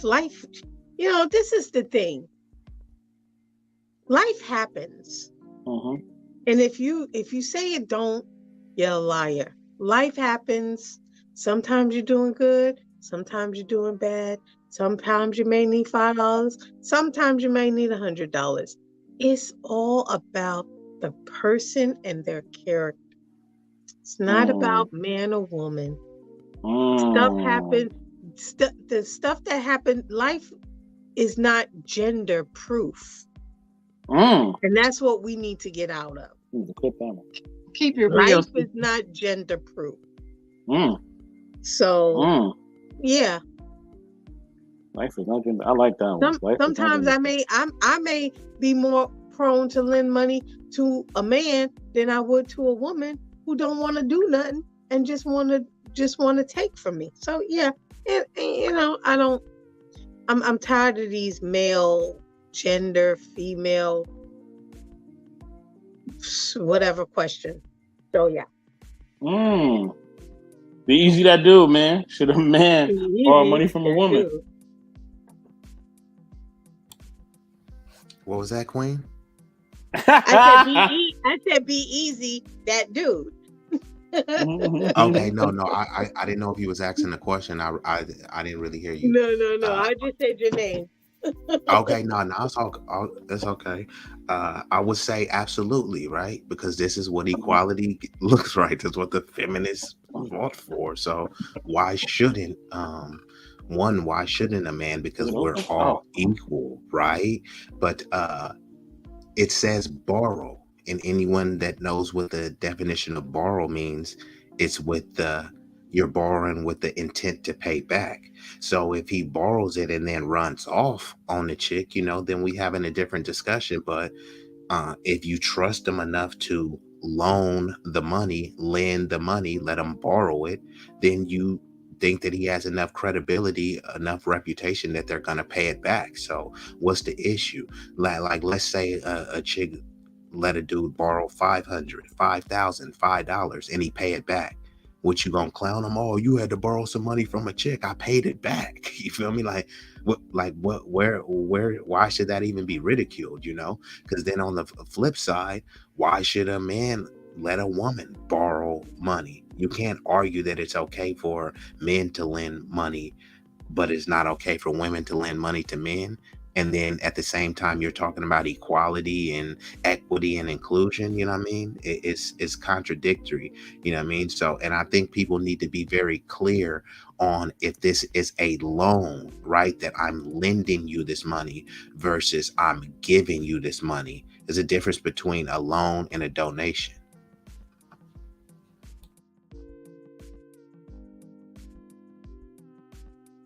I guess it ain't nothing else to say. Man, okay.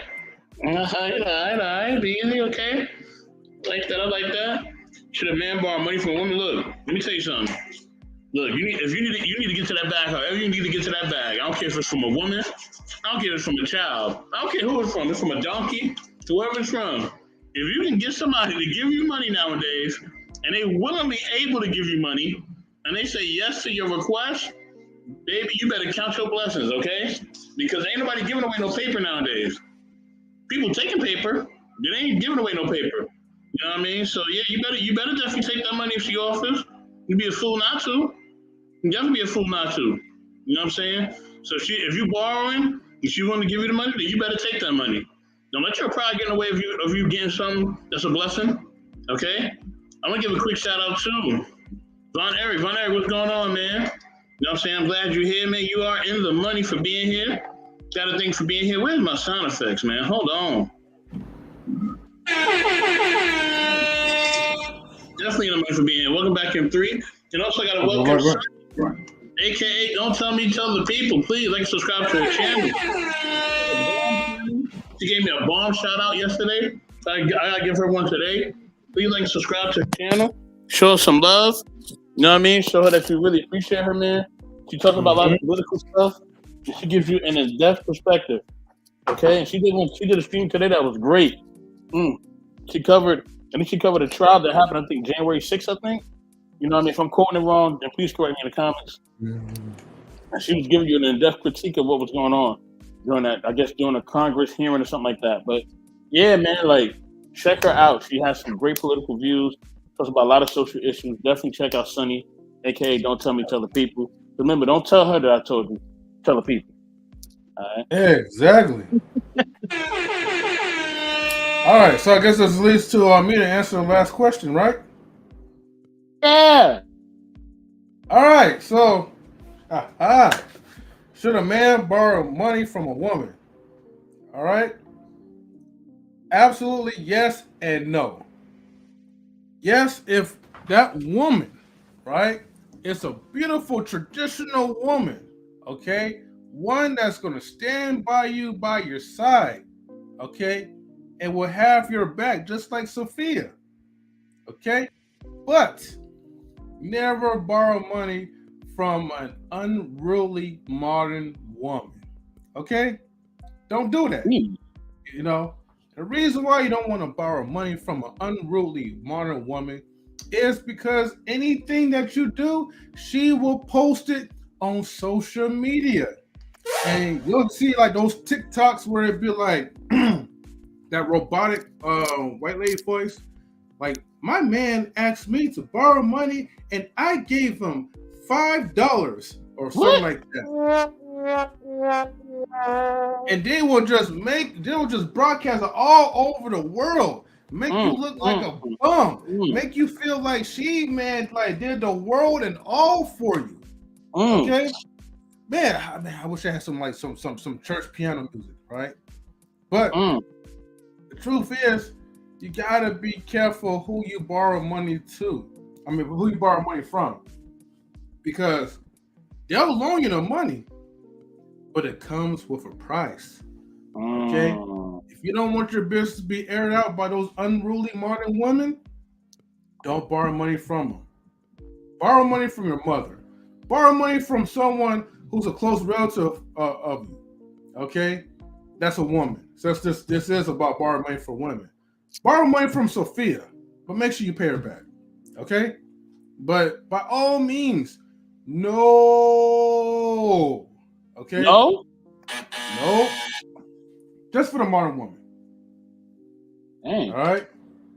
Because the modern woman going to call you every 5 minutes looking for her bag. Right.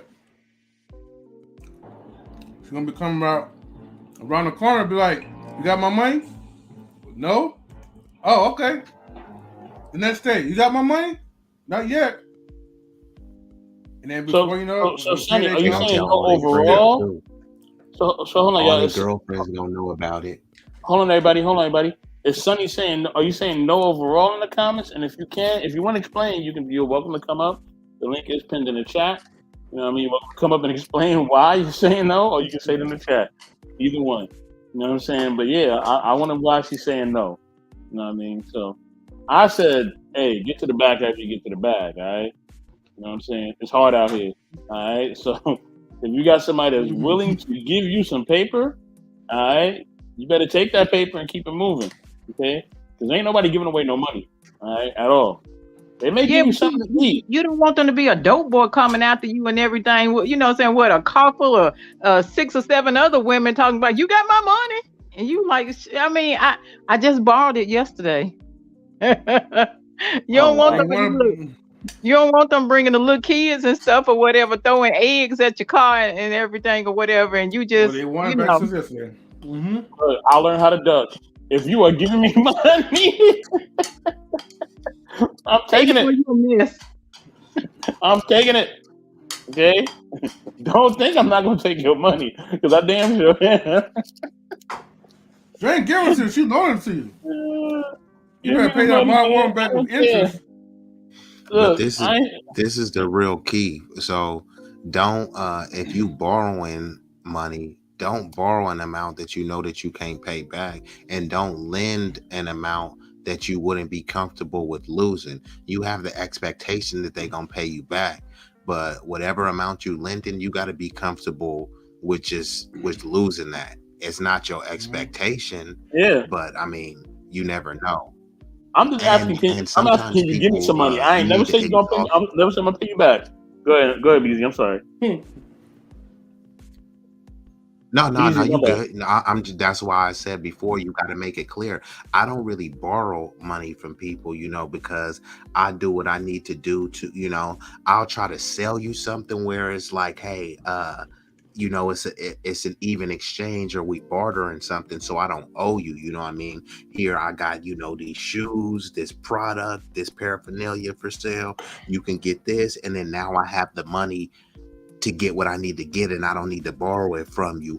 Or you can invest in me, you know what I mean, and believe in my vision, my product, or whatever, and you know that the money is going to come back to you tenfold, you know what I mean? So I'm not really big on the borrowing stuff, because you typically have to pay it back. I like to kind of wipe the slate clean. So yeah, I ain't turning down no investments. So, you can definitely invest in my enterprise, and you'll see a significant return on your investment, guaranteed. We got a special guest. Somebody just ring the doorbell. You know what I mean? Mm-hmm. Thanks for sharing it too. Be easy.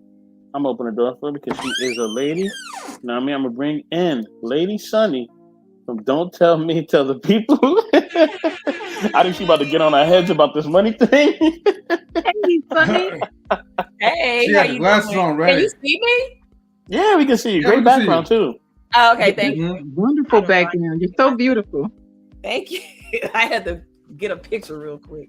Look, it was either this Oh. or a green background. So I'm kind of lost as to what you're talking about. Loaning men money. No. Well, should a man borrow money from a woman? If she No. wanted to give it up, she wanted to give him that paper. Should he take the paper? No. No. She You said see no. the you see the gas prices out here? Look, I'm not turning down nothing. That's not my problem. Look. I don't know. It's something. Somebody borrowed $100 from me one time. This person that I knew, and I don't know. I kind of got like, okay, why you borrow money from me? You're supposed to have this business and everything, and you're buying. This is $100. I still kind of felt, like it's unattractive. That was a man borrowing money from you? From a woman, I think it's unattractive. Sorry. Is it attractive for women to borrow money from men? Oh wow. Good question. From her man. Mm-hmm. You said it's So wait. unattractive to borrow money from her man, or No, it's I said she can borrow money from her man, or her man could give her money. For me, the way I was raised, and I'm kind of old school, like my grandfather would never borrow money from a woman ever. I know we're in a different time. This is a different time, but yeah, now. It is. This is Do you before think your like grandmother inflation. would have borrowed money from a man? She didn't have to. Do you think these women nowadays have to? What was your last thing you said? I said, do you think the women nowadays have to borrow money from men, or they choose to request that? They choose to. You don't have to do anything you don't want to do, right? You do it because you choose to do things. You make choices. But Sonny, what if the person lost their wallet and they had to wait for credit cards and everything else to, come to them and everything or whatever?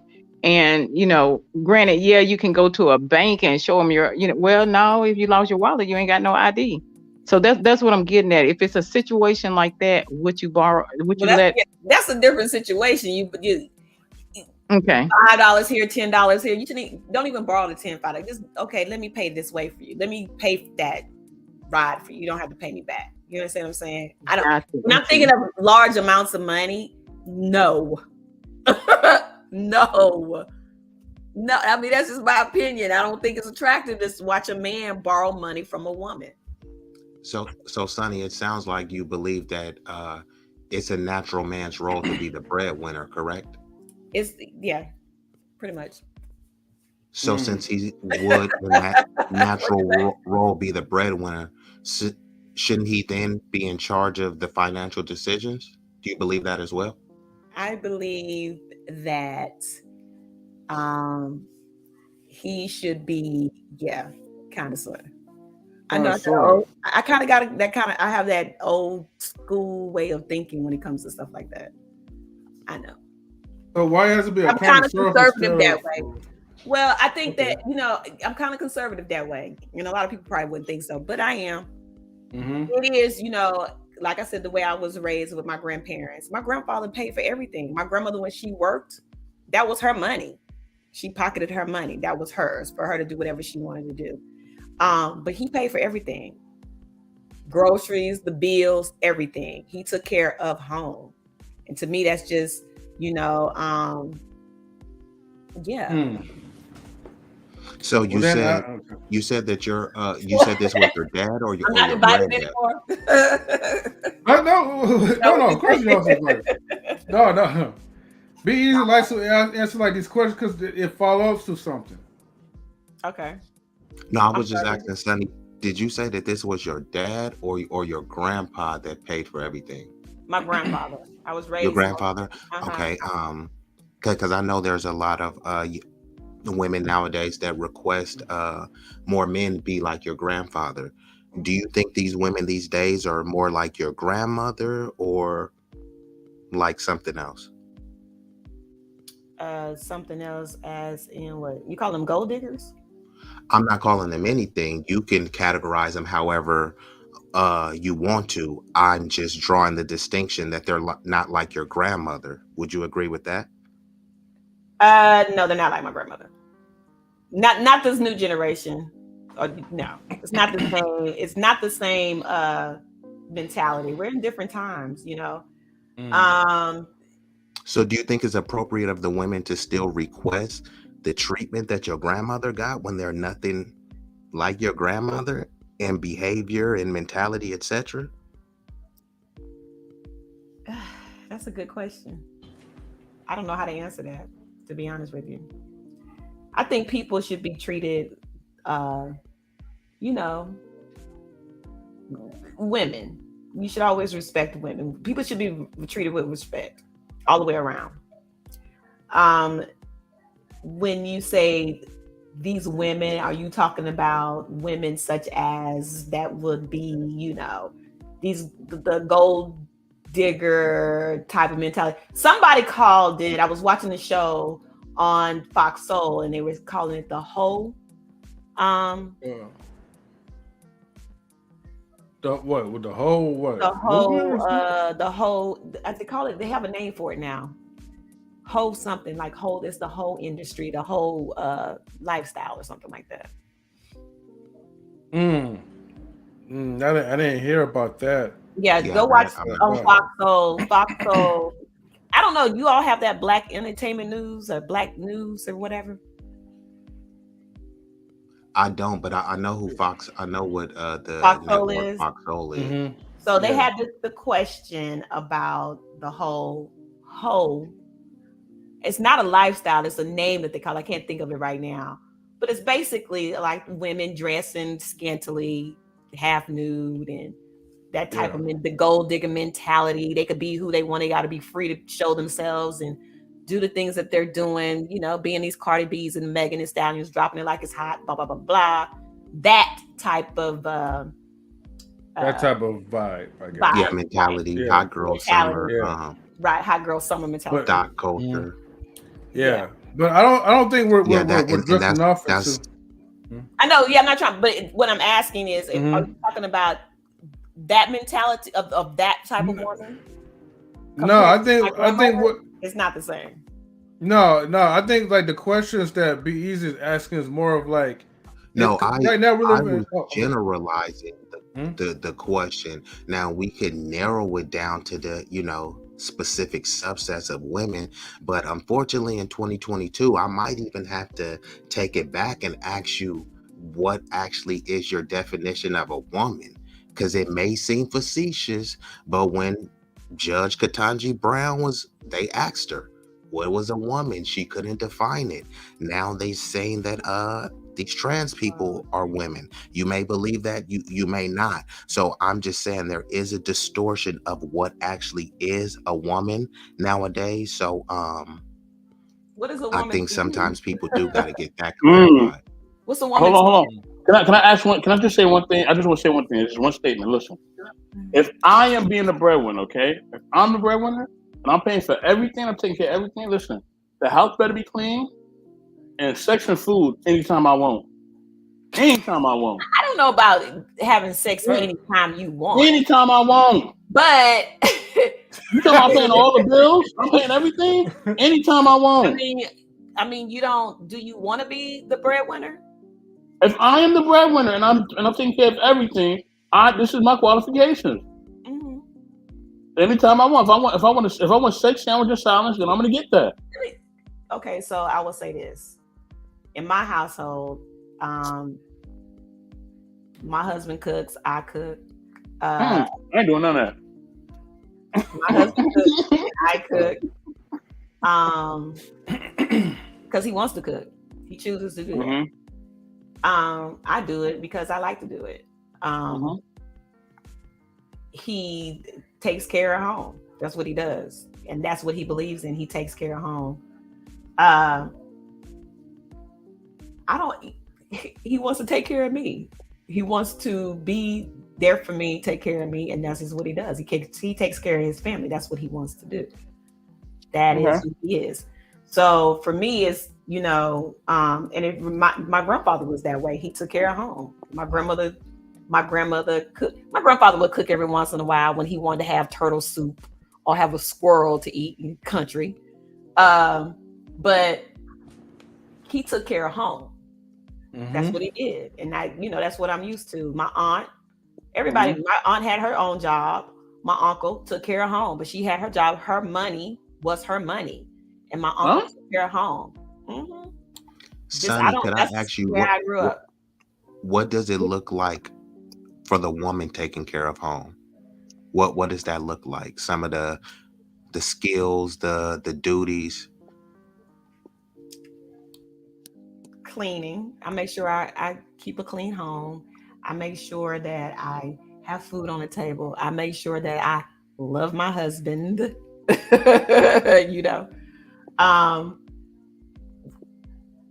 Deep conversations. It's deeper than that for us because it's a more intimate, I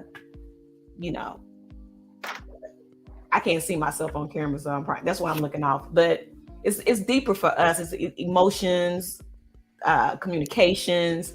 So when I say that, I take care I bring more to the table than just putting money or whatever. It's a whole emotion. It's a deeper connection that we have. So our connection is deeper. So I can't explain it to you, to be honest with you, how much I love my husband and how much he loves me. We just have a connection, and it's a spiritual connection. It's an emotional connection. You know, we have disagreements, but we communicate a lot all the time. So for us, it is he takes care of home. That's just what he wants to do. I'm blessed to have a man that's what he wanted to do. That's what he wants to do. Take care of his family. Yeah. If I can jump in real quick. Oh, okay. Sorry. Oh no, I'm sorry because I knew that Sister Sunny you got asked by Be Easy, what do you think a woman is? And then you asked him to define a woman. So y'all can have that exchange, and then Lady Sophia, I definitely want to come to you. In my particular situation was an ex-husband, and I was traded in for somebody who was like, your wife ain't at home. Yeah, because I'm working. It took two, so I was traded in, and the newbie didn't work. And one time because we had a mutual child, he brought the other baby to, his son to my daughter's school and everything. I didn't know he was going to bring the baby. And he was like, Sophia, I don't have no money. Ebony looked at me. So this is what I did. I said, you know what, Ebony, we don't have, we still a family. We don't have this all the time. I know that made him feel bad because she just look at her daddy dead in the face. But this is what we did. We all ate. I brought food and everything. I told, her, I was like, you and the baby, eat my food. Or, so I told him, I was like, you and the baby eat my food. I give me some cookies and milk. You think I ain't gonna pass up no school cookies and some chocolate milk? And that's what I had. But, so I did that. And I said, don't have no more kids unless you can take care of them, and don't trade a woman in for somebody who ain't a woman. Don't trade in 80% for 20%. See, again, there you go. And that's why you should subscribe to Miss Sunny. But with that situation, if he had to ask me for something, I knew the baby hadn't ate nothing. So, I just went ahead and did that or whatever. I didn't charge it to the game or whatever. So whether and the child don't I don't know if he graduated or not, but I remember his mom, who still didn't work, wanted me to help pay the senior dues.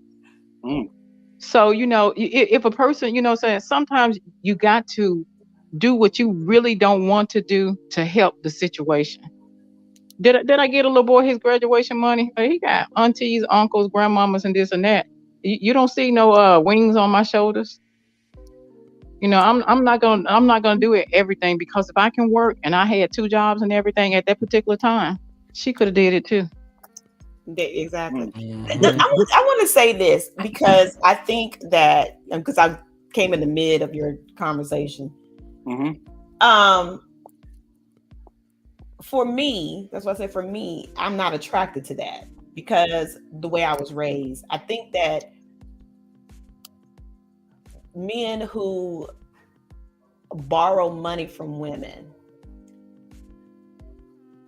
for me, it's just like, when I think about that, I think this man is not living up to his full potential. It's almost like he is, oh well, if I can't get it from him, I'm gonna go to this woman and I'm gonna get it from her because she'll give it to me. Because for me, I've been taken advantage of in relationships. Well, I had a relationship that I was madly in love, that I thought I was madly in love. And he borrowed money from me. I gave it to him, and I never got my money back. And because he didn't have a job. And when he got his job, he told me he was at peace. And I said, well, where's my money? And I never got it. So, it's stuff like, and I think for me, I was, it's not attractive. And maybe that could be part of it. Maybe that's in my, but I don't, I never did that again. I'm scared to do that. Like, I got my money back, but I never talked to him again either.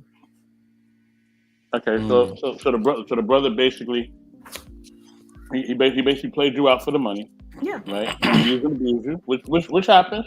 So I understand why you feel the way you feel based on your experience. You know what I mean? I want to give a shout out to Princess K. No, and thank you for sharing that story too, Lady Sunny. Appreciate that. I love the honesty and the vulnerability. Shout out to Princess K. Good to see you, Princess K. Hey, Princess K. Hey, Princess K. Salute Thank to you, Princess Quantum K. Love. Miss Sunny, if I can ask another question, would you Go ahead. let somebody else, not that person, but would you let somebody else who you know had a genuine heart borrow from you? I don't give out money, and I Okay. definitely don't give out money to me. I learned my lesson from that. Much Because- respect for that. Yeah, you look. Like you said, if I can find a position or a job, so can you. I think, like I said, I just think it takes away from a man's. You're stripping away something from that man. To me, that's just me. If a man can't go out there and do what he needs to do and make it happen, to me, you're taking away from something. You're taking something from him. That makes sense. Mm-hmm. It makes a lot of sense. It's almost It where does you. make a lot of sense. The only thing, Sonny, is it's definitely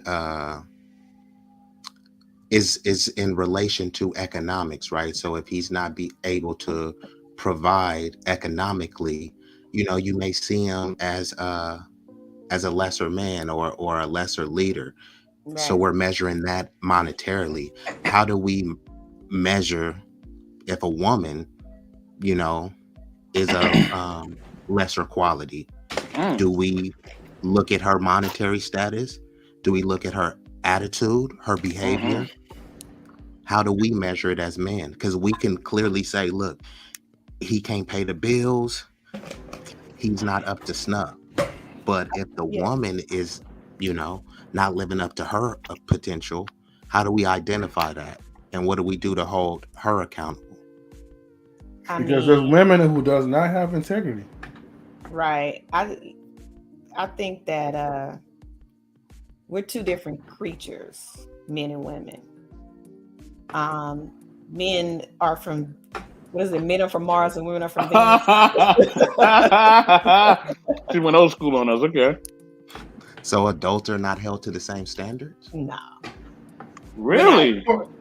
I don't think women are held to the same standards as men are in this society. So women aren't equal to men. They can't be. You just said they're not held to the same standard. You're not held to the women, I same believe, standards. They're equal, but held to different standards. Women are not held to the same standards as men.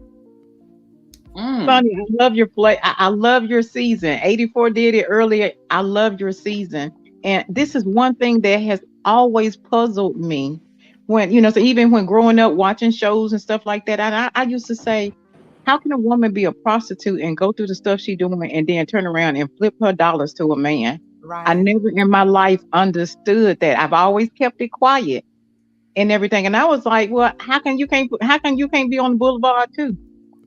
Right. Wait, hold on. You talking about the pimp game? Oh man. I mean, well, if you want a woman to turn around and walk the boulevard, and I can respond to that, but this will be a whole show. No, but go ahead, Bill, brother Bill. The majority of those women are not they're there by choice. The majority of those women are out there by choice. No one is putting a gun to their head, like whether they have a man or around or not, they're going to do that. Most of them are looking for a man because they have no issue getting the men. It's just the men that they don't want. They're tricks and men that they're not attracted to like that. They want a man to see them as a quote unquote normal woman. But that's so easy they look to say. for it in places, that may not be the most ideal. But a lot of those women, that walk the beat or whatever they're doing these days are have been emotionally damaged women or brainwashed into doing something for that man, right? Exactly. Lack of love,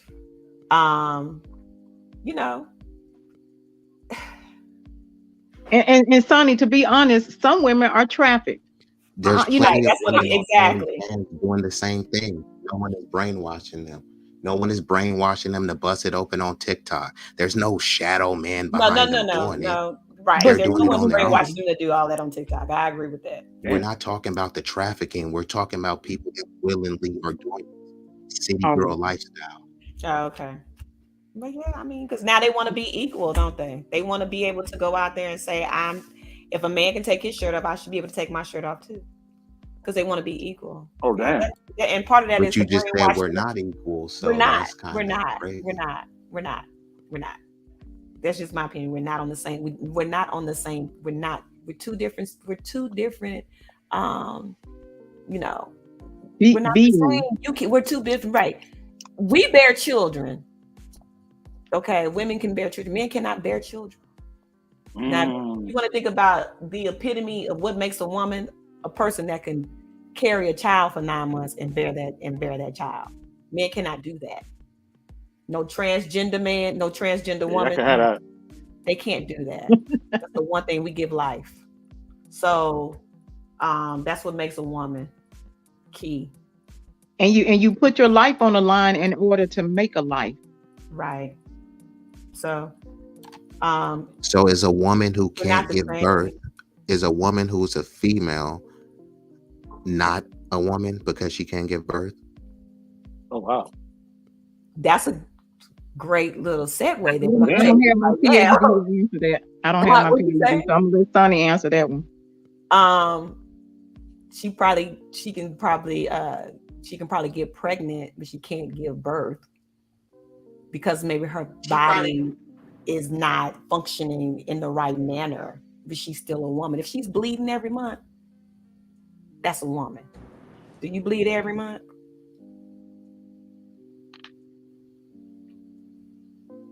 Damn. I'm just no, saying. I ain't bleeding at all. I'm good. Exactly. No, I mean, because they don't usually want to hear the man's perspective on that. So I love to hear, actual women's perspective on this, because I would say that, not to be against anyone's identity. A lot of that trans stuff is anti-woman, you know what I mean? But that's a whole different conversation. If you trained your daughter to be like, there's one in the swimming, you know what I mean? And literally is blowing all of these girls out the water, smashing records, and no one could say nothing because they don't want to offend you. This is my thing on that whole situation. You can be whoever you want to be, right? I'm okay with that. I don't have any judgment. If you want to change your sex, that's your business. It has nothing to do with me. It's not infringing on my life. I don't think that transgender women should be playing sports with women. That's just my opinion. I don't agree with that, because she still biologically still has the strength of a man. Women don't hold the same strength as men do. They just don't. And so I don't think that it's fair for a woman or transgender woman to play in the same sport arena as a female. I got a question. Hold on, BJ, I got a question. Why is it that, and Emily gonna love this question, okay? Why is it that, see, as a nice guy, everybody, mostly, the women, when you're a nice guy, they treat you so mean. They're so mean to you. But when you're an asshole, everybody loves you. Everybody loves you. Why is that? Why do y'all love assholes so much? That's my question. When you're young, you might find that masculinity is attractive because you have been conditioned to possibly believe that through watching Tarzan and Superman and, all of that fluff they put in movies. As you get older, as you become more mature, most women just want a loving companion, just like men, you want somebody that's going to love you and love you unconditionally. At the end of the day, somebody you can speak to, your best friend. That's what people all the way around, men and women, want. Mm-hmm. You know, I don't. When you know better, you do better. When you start understanding life, then that's when your whole perspective changes when it comes to dating. There's some guys out there just want, you know, there's some women out there, I want a 6 foot tall man. He got to be this, he got to be that, he got to be smart, he got to be rich. Kevin Samuels talked about all that kind of stuff. I kind of, you know, rested. So I kind of believed in a lot of stuff that he said. My husband, on the other hand, did not. Was your husband 6 foot tall? Yes. Ah. Okay. He may be 5'11", 6 feet. I don't know. Looks like your husband believed in that weight thing. Huh? Looks like your husband believed in the weight thing. You ain't no Big Shirley. Who, me? No, I'm not. Yeah. A big Shirley. I'm not a big Shirley. I'm about 5'9.5", 5'10". I'm tall. No, I mean in terms of the weight. Oh. Like Kevin Samuels would talk a lot about like Lizzo. Oh yeah, he did talk about like women. other girls. But Kevin Samuels was doing that for shock value. He wasn't real serious like that. Yeah. I like Princess K new avatar. Princess K, how do you keep coming up with all these avatars, man? For real. I love them. They're fire. I like your avatar. The princess. I like that natural Nubian look. Okay, princess, we see you. Yeah, I don't look like she got a haircut. Did she cut your hair, Princess K? It looked like that's when she was a little kid or something like that. That's what it looked like. Look like the kid version of Princess K. But yeah, okay, so all right, so the women are, I guess, men too, right? We like people that are bad boys or bad girls. When that's a phase, you're saying, right? Is that what you're saying? It's a phase, Sister Sunny. It's a phase you go through. I think it's a phase that, you know, people go through. Younger, when you're younger, that's what because you're. Oh, I want the strong man, because you've been conditioned to think that's what it is. Through movies. I bet you Amber Heard and Johnny Depp don't want no bad people no more.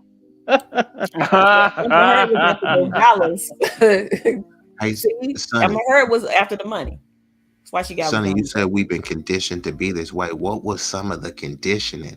Was it parents, movies, peers, all of the above? What? I think peers, television.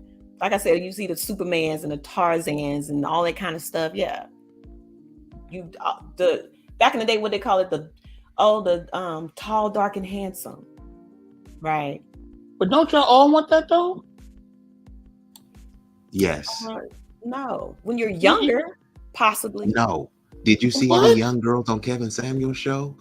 They was all in their 20s, 30s, and above, all asking for the same thing. And if they were all asking for the same thing, you're right, because they were young. That's what I'm saying. When they were younger, they were you asked for that. You're thinking that's what it is. This is these girls now in this time, the mentality and the thought process is completely different from when we were growing up. It's not even a thing. It's different because you have total social media. It's different. It's not the same. When you see these guys going on, we're talking about what's that when they do all this with the money? Make it rain. They're making it rain. You see the girls with the bags and the cars, and I want to be like that. Oh, I want to live like that. And that's what they're seeing. They're being conditioned. They say chase the bag. They say secure the bag rather than secure a husband.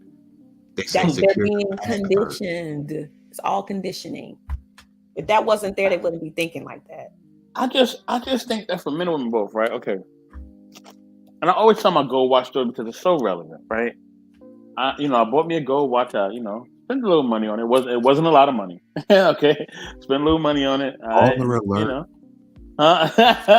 ain't like that. But then I've seen. But then be easy. I was on the 680, right? And I seen a brother driving down the 680, and I think he was in a Jaguar or a Rolls Royce. He was in some type of luxury car. and the brother had a real Rolex on, and he had the diamonds on it, and I mean, and his windows were kind of tinted, but that sucker was shining.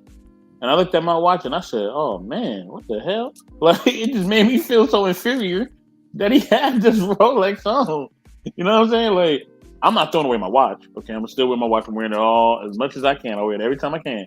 Love my watch, but I felt inferior to that man's watch. I ain't even gonna lie. That watch was crazy. I ain't never seen nothing like that before. All right, not in person. Okay, and I knew it had to be a Rolex or something, just the way it was shining. It was something expensive. And the car he was in was expensive too. Okay, so with that being said, I think that we all can say we don't want something or don't like something until we really see it. Like, all right, a woman can say, "I don't want this type of guy," or "I don't want that type of guy."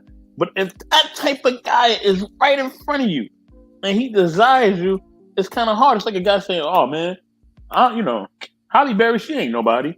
But if she was right in front of you, if she's right in front of you, if a J-Lo, I mean, I'm talking about 8 to 10s off top. Like we all know they look bomb, whether it's a man or woman. Idris Elba's, you know what I'm saying, for the women. Hey, just like those chicks was saying, they was coming at Mr. Best saying, not every chick wants Michael B. Jordan, but like you said, if he's standing right in front of you, yeah, no shirt on, you see all the muscle, all the muscle.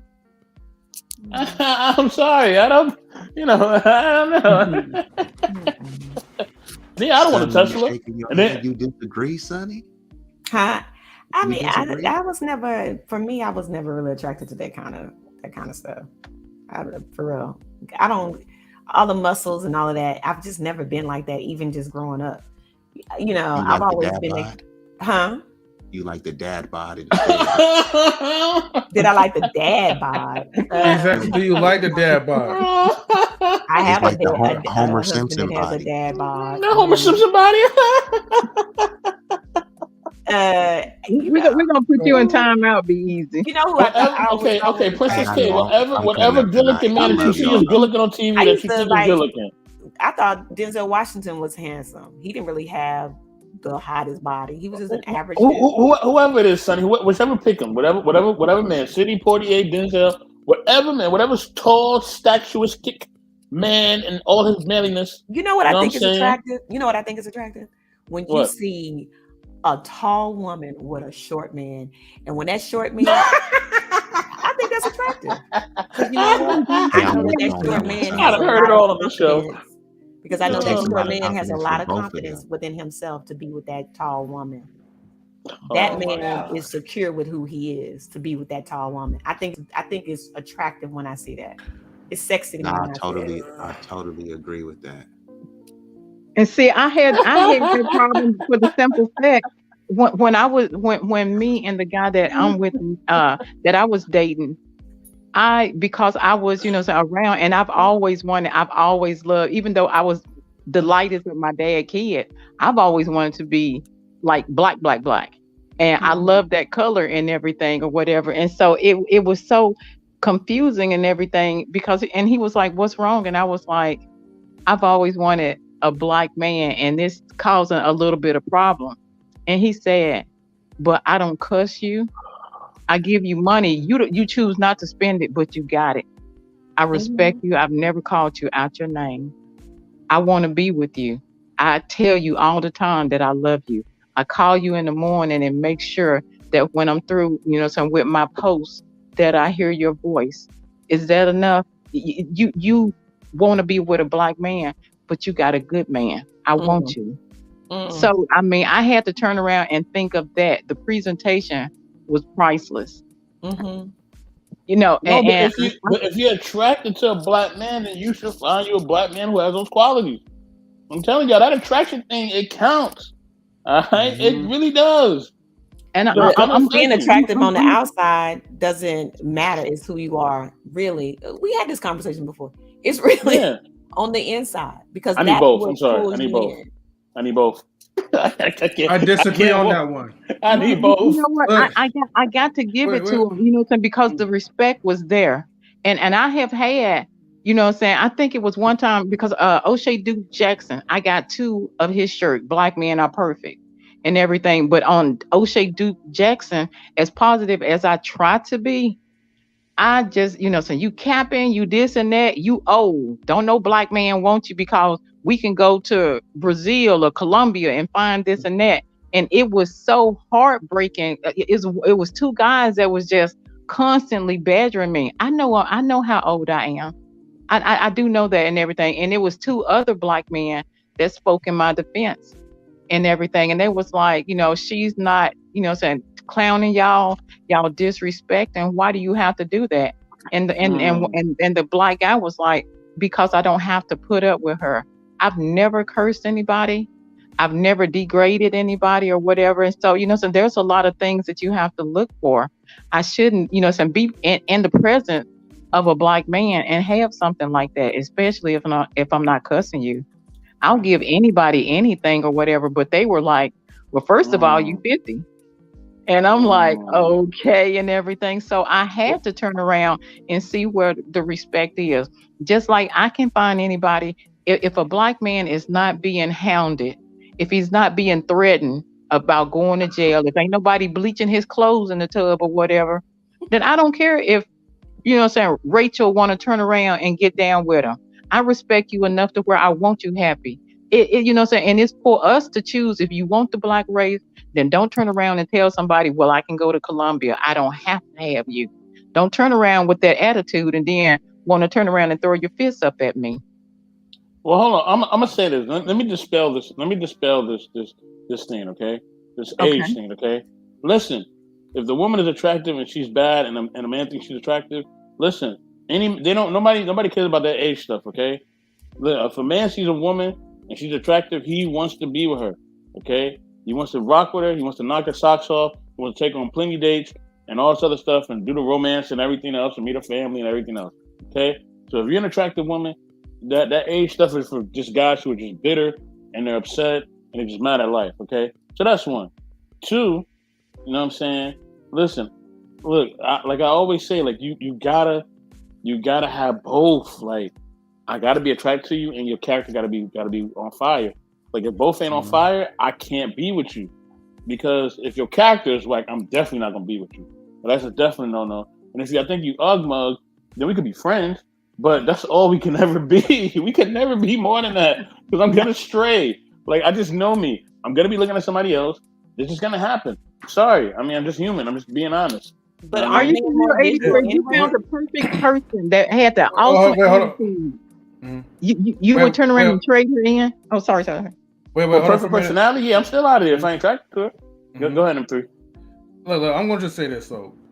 Both parties, man, we gotta be honest for ourselves.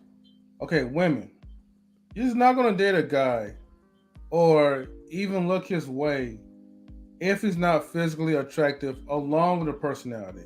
Yes. Okay? There has to be some type of physical attraction to it. I'm sorry. Okay?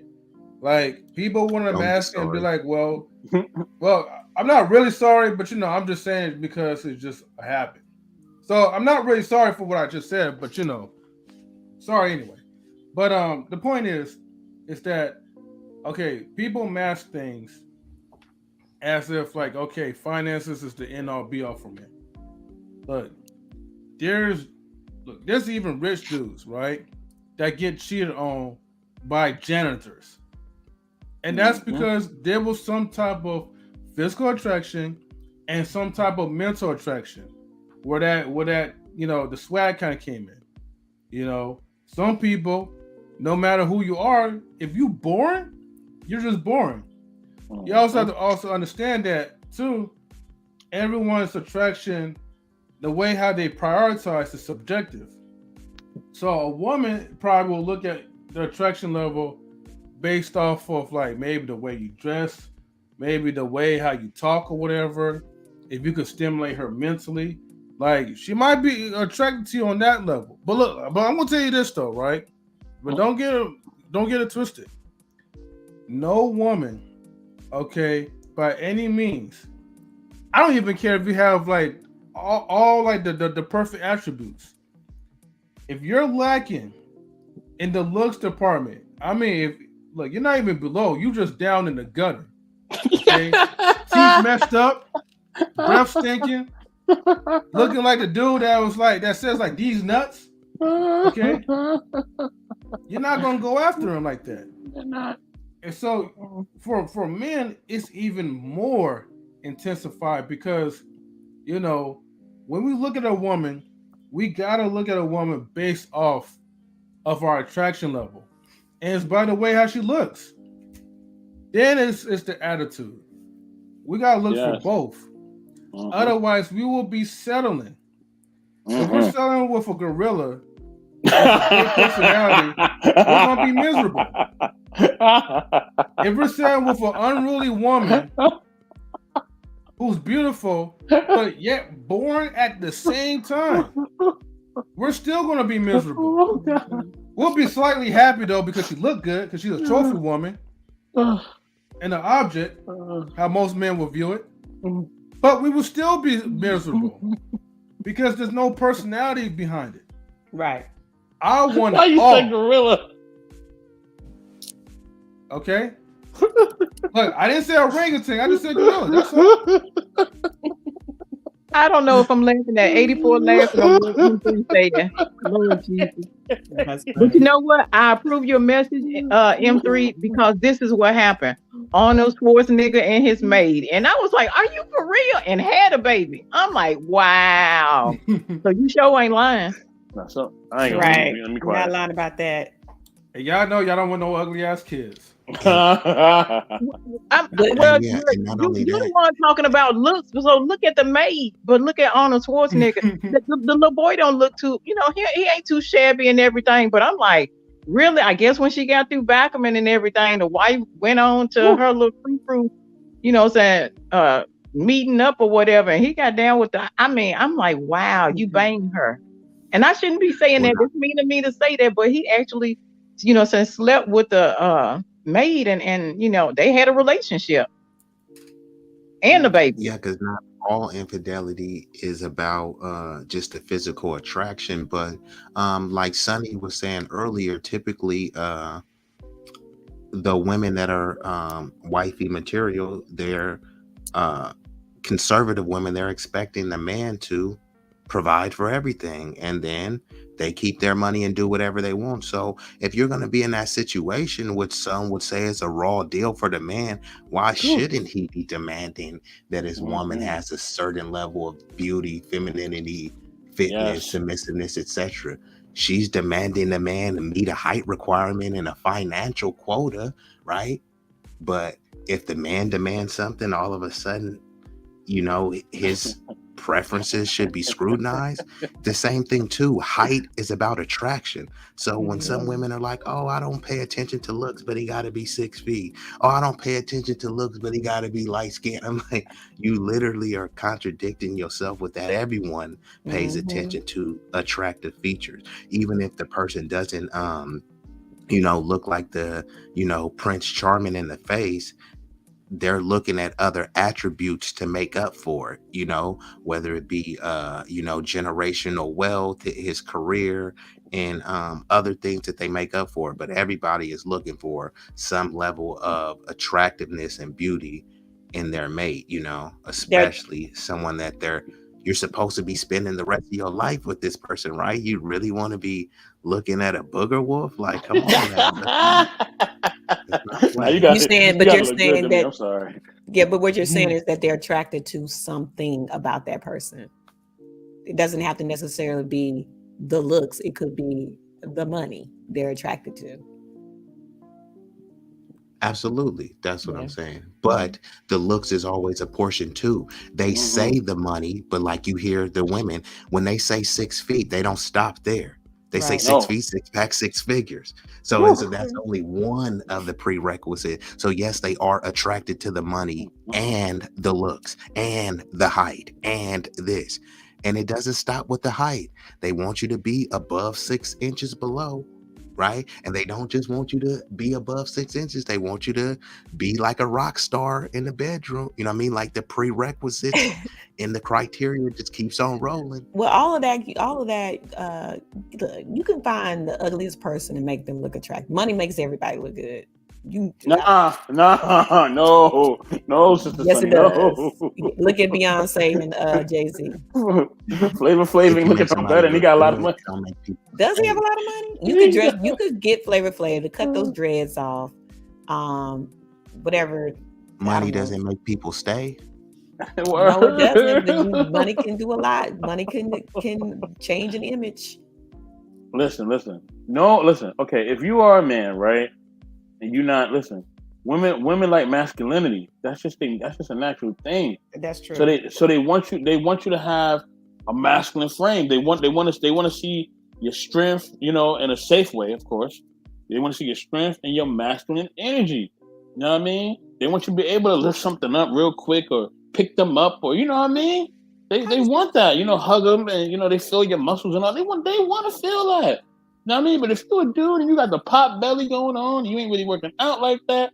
You know what I'm saying? And you just think your woman just gonna just sit there and just settle just for that? She's not. Okay, it's not gonna happen. Okay, it's not gonna happen. All right. If you, like she is going to find a man who has that masculine energy. Just like if it's a guy. But the masculine right? energy is just not muscles either. No, I'm not just saying that, but he has Okay. a frame. He got a frame. You know what I mean? A frame. Frame could be. He could have a little stomach, but he got a frame. You know what I mean? He talks a certain way. He has a certain way he walks. You could tell that the brother can get it done when he needs to get it done where it counts in all different types of areas. I'm not gonna get explicit, but y'all know what I mean. Now, with a man, he wants a woman to have that feminine energy. It's very, very clear. If she does not have that feminine energy, okay, she don't have the soft hands, the nice, the hair, and I mean the hair don't have to be extremely long, but it has to be put together. You know what I'm saying? And she just, you know what I mean? When you touch her hand, it's all nice and soft, and when you caress her, you're like, ooh, you know what I mean? You just feel the softness and the elegance of it. You're like, oh man, like that's a woman right there. And when she talks, her voice there's a certain pitch. You know what I mean? It's not too deep. It's just that right pitch, and you just like, oh. You know what I'm saying? Like we want to feel the feminine energy just like y'all want to feel the masculine energy. That will never ever change. Okay, that's never changing. Well, You know shout what I out mean? to But Lil let me just May. add to Shout that. out to Can I just Arnold Schwarzenegger may write a book. 'Cause I read nonfiction, and I need to. Inquiring minds. And I'm not gonna follow your lead, but I just want Princess to know K. Oh what God. happened when y'all got together, and what essence did you have to make that man stay and everything? Because he was paying you well and taking care of you and everything, and had that baby. I really want to. I don't know why I'm so nosy with it, but I really want to know exactly how it went down. Because Shout she out to wasn't Regina really that Chance. Good to feminine, see was you. she? She really wasn't. But you know what? She I don't know if she had a technique or maybe she did have soft hands to to massage his back. Maybe she did ask him how was he doing and Offhand, but I moving the tell you. flocks of his hair. You know what I'm saying? And I'm pretty sure if he had a hair dread, she would probably move one of his dread. But it was something that she was doing. And little mama probably like, yeah, girl, he'll be all right and everything. She probably, made up here sitting in his lap feeding him. It I'm really just saying, don't take when a woman got soft hands and she got soft skin in the hair, oh man, that drives a man crazy. I'm just saying it for myself. I don't know about nobody else, but for myself, I love that. But it's all about your cultures, because cultures are different. In certain areas, in certain parts of Africa, they like big, thick women because that was a sign of wellness. Yeah. Having money, having meat on your bones is a sign of wealth. Exactly. Only in America it is the tall, thin, blue-eyed blonde hair that they always preference as the most beautiful thing.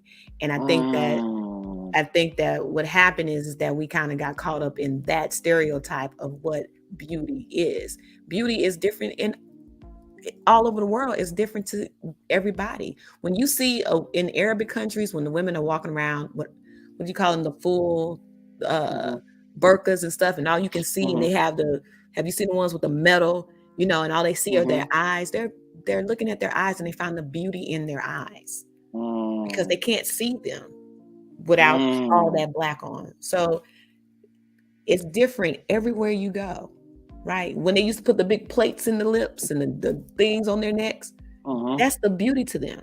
That's what's beauty. The tribal marks, that's what's beauty to them. So it ain't always about what your standard of beauty is. This is America's standard of beauty. And that's what we as Americans have gotten caught up in. Our own standard, what we've been conditioned to believe what is beautiful. So the big 8 girl or whatever, somebody is attracted to that. May not be you because your conditioning is different. Your No, hold standard of on. I beauty- love a big woman. Okay, I'm No, gonna I'm say just that for saying, myself. but when you call the big gorilla, whatever, No, M3 said gorilla. I know. But that, because that is what you don't think is beautiful because you have been conditioned to believe that is not. But you might find someone down somewhere else in some other far land where she may look like a gorilla and her titties hanging out, whatever, on the bush, and she got all these men fighting to be with her. So it's different because they might see the beauty in her. Okay. Like, I'm gonna say this: if you don't eat, you can't be with me. All right. I like somebody to eat. You gotta eat. That's just what it is. Beauty is different and different to everyone all over the world. So are there no universal beauty standards? No, there are people who are universally beautiful. I'm not gonna lie, there are. So, Okay, that's what I'm trying to say, because I do agree with Sonny to an extent, but I mean a lot of people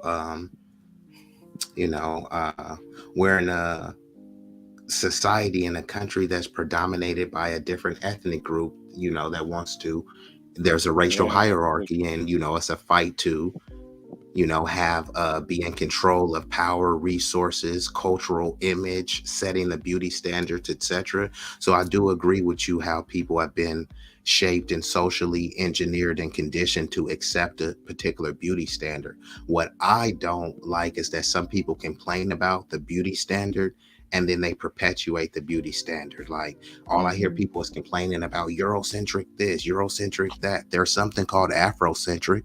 Why are you not talking about that just as much? Why are you not even displaying your Afrocentric beauty? Instead, you're getting blonde weave that's as long as Rapunzel's. I don't remember your ancestors wearing that. You got blue contacts. I don't remember your ancestors with that.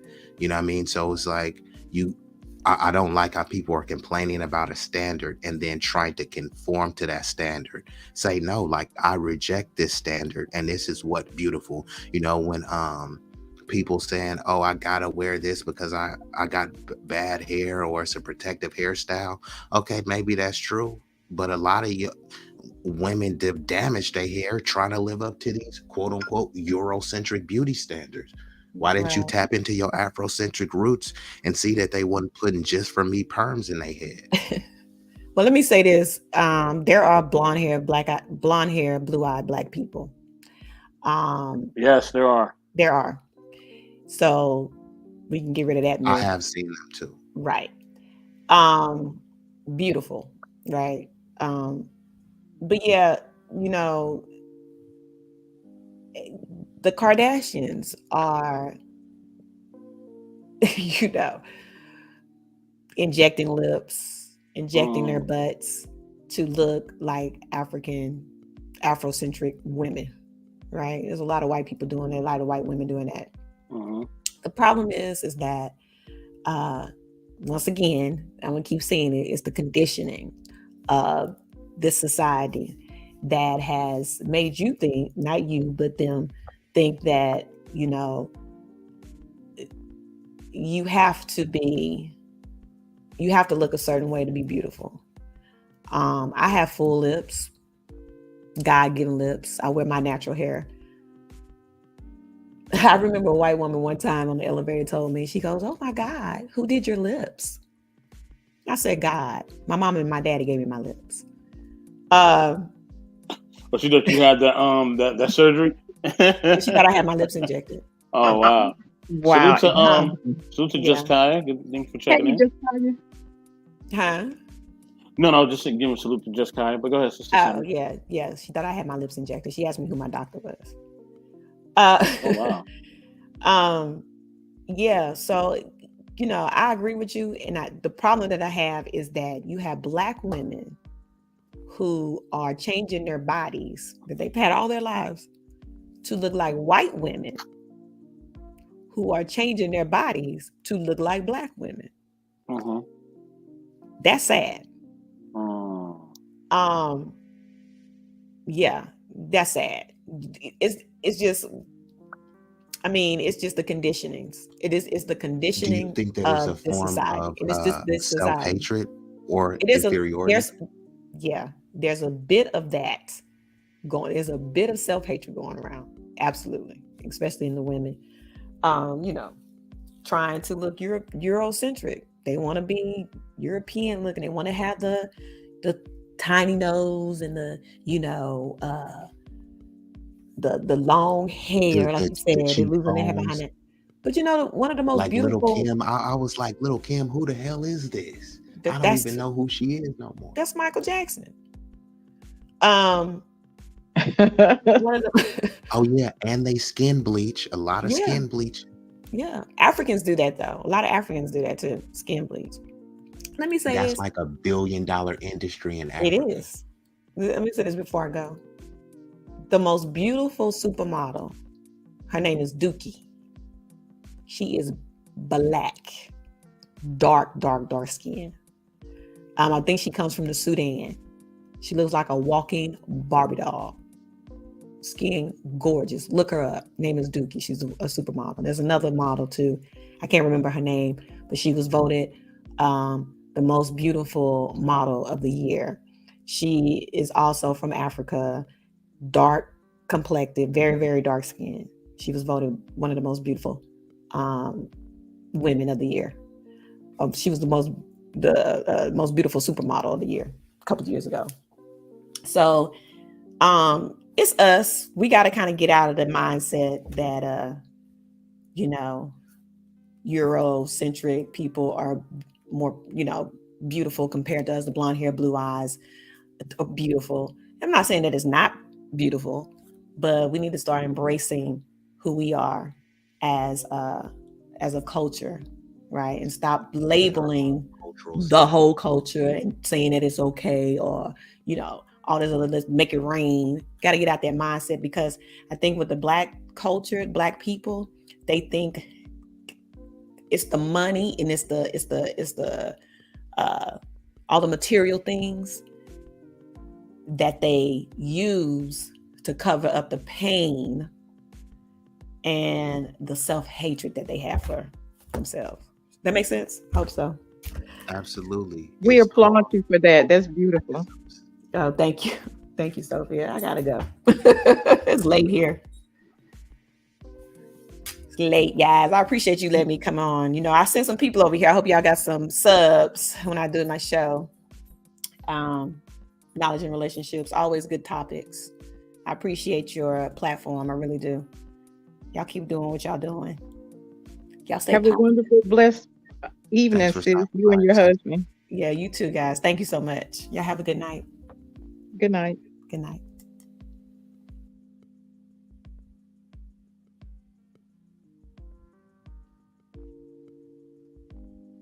That was interesting. And I do want to say that I do call everybody that I come into contact with kings and queens. If a person want to see you lesser than that, they have all that right to do it. I'm going to call you what I feel. Maybe I feel like you're a king. Maybe I feel like you're a queen or whatever. I'm not saying it to, say get some cool points or whatever. We're on a social media platform. I just see the best in people. That's why for the most part, not everybody, and every time, sometimes, so I may try to hurry up or I'm doing something or whatever, but for the most part, I do consider you all kings and queens, because you are. I'll always see Black people as who they are, kings and queens. Everybody has a right to hear those two terms. Yeah, thanks for those positive affirmations. It hurts my feeling that people think that they're lesser than. I'm like, no. I mean, we appreciate brother and sister and everything, but I mean, Slim Shady done turned around and took a lot of that stuff to where they using the same terms and everything. And shout out to them and everything or whatever, but please don't think that you are lesser than. You wake up being your best and everything. That's why I call them that. And I've heard people say, well, everybody I meet in the king and queen, you have a right to think that. I think higher of people. That's why I call them that. Yeah, I mean, that's a fair point. Just as well as they don't have to think everyone is a king or queen, they don't need to infringe on your liberty to address people that way either, right? Exactly. Yeah, because I mean, I'm of that mindset that I don't believe everyone should be regarded and revered as a king or queen, but I would never try to discourage you from addressing people that way. And I don't think I think more positivity than negativity will come from, you addressing people, with that level of reverence. See, you had a better raising than I did. My mother didn't like me. I was the weakest link, and she called me that. Her kids referred to me as that. So I can turn around, and the reason why I do it is, yeah, what I'm saying, I got all these different, what I'm saying, culture. My mother was Native American and French Creole. My father was Nigerian and Egyptian. So you got a lot of, even though, so I can see beauty in each of them, there's a lot of toxicity in every last one of them. So, what I'm saying, in order for me to mentally be okay, I just have to see, look at other people. And so if they want me or they bred me to thinking that I wasn't okay, then the reason why I call people this and that is because I'm redirecting, saying that toxic intensity and putting it elsewhere. It may not, I may just be the weakest link in everything or whatever. And what I did is just like when you move a steel, image or a figurine or whatever. So I turn my attention elsewhere. I don't feel sorry for me. It's my fate to be where I'm at. But I don't have to be the best of, saying this and that. I just see it in other people. And it gives me, personally, it gives me a reason to smile. Uh, you guys hear me? We can. Okay. We got somebody in the building. So I don't know, Mr. Best, are you still here? Okay, I think Mr. Best stepped away, but yeah, we have a wonderful sister, a sister who has plenty of wisdom, and it's all about reparations. Let's go give it to Miss OG Patrice. So, Mr. OG Patrice, thank you for tuning in. Hey, Hey, what's Patrice. hey Sophia? How y'all doing? It's been a minute. It's been a Yes, it's minute. been a while. Yes, definitely.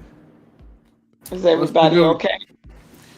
Yeah, we were just pretty much like talking about. Well, we had like a questionnaire where we just answer a bunch of questions, but we're kind of, closed down on that one. So now we're just pretty much having an open topic. So actually, I Yeah. just kind of came back from take care of my birds. But what you guys was Okay. talking about? Yeah, I was listening. It was a good conversation. It was good because I learned a lot about, the points of views of Hmm. men and women on how they view relationships and, Hey, Tim. Hmm. who takes the lead and spend the money or different, things in a relationship. So yeah, it's pretty cool. Pretty pretty cool listening in the background to everything. So yeah. And OG Yeah. Patrice, I just want to reply to one of your comments real quick. I do agree with everybody that mentioned, the African people with, had those blonde hair and blue eyes. I was just saying that's not considered an Afrocentric standard right now, whether you believe it is or not. It's been adopted to be considered a European standard. So that's kind of what I was alluding to. Some people are trying to assimilate with that culture by getting that hair. Like they don't get blonde hair and say, this is from my Afro roots, right? They get it to try to, kind of assimilate with the Beckys.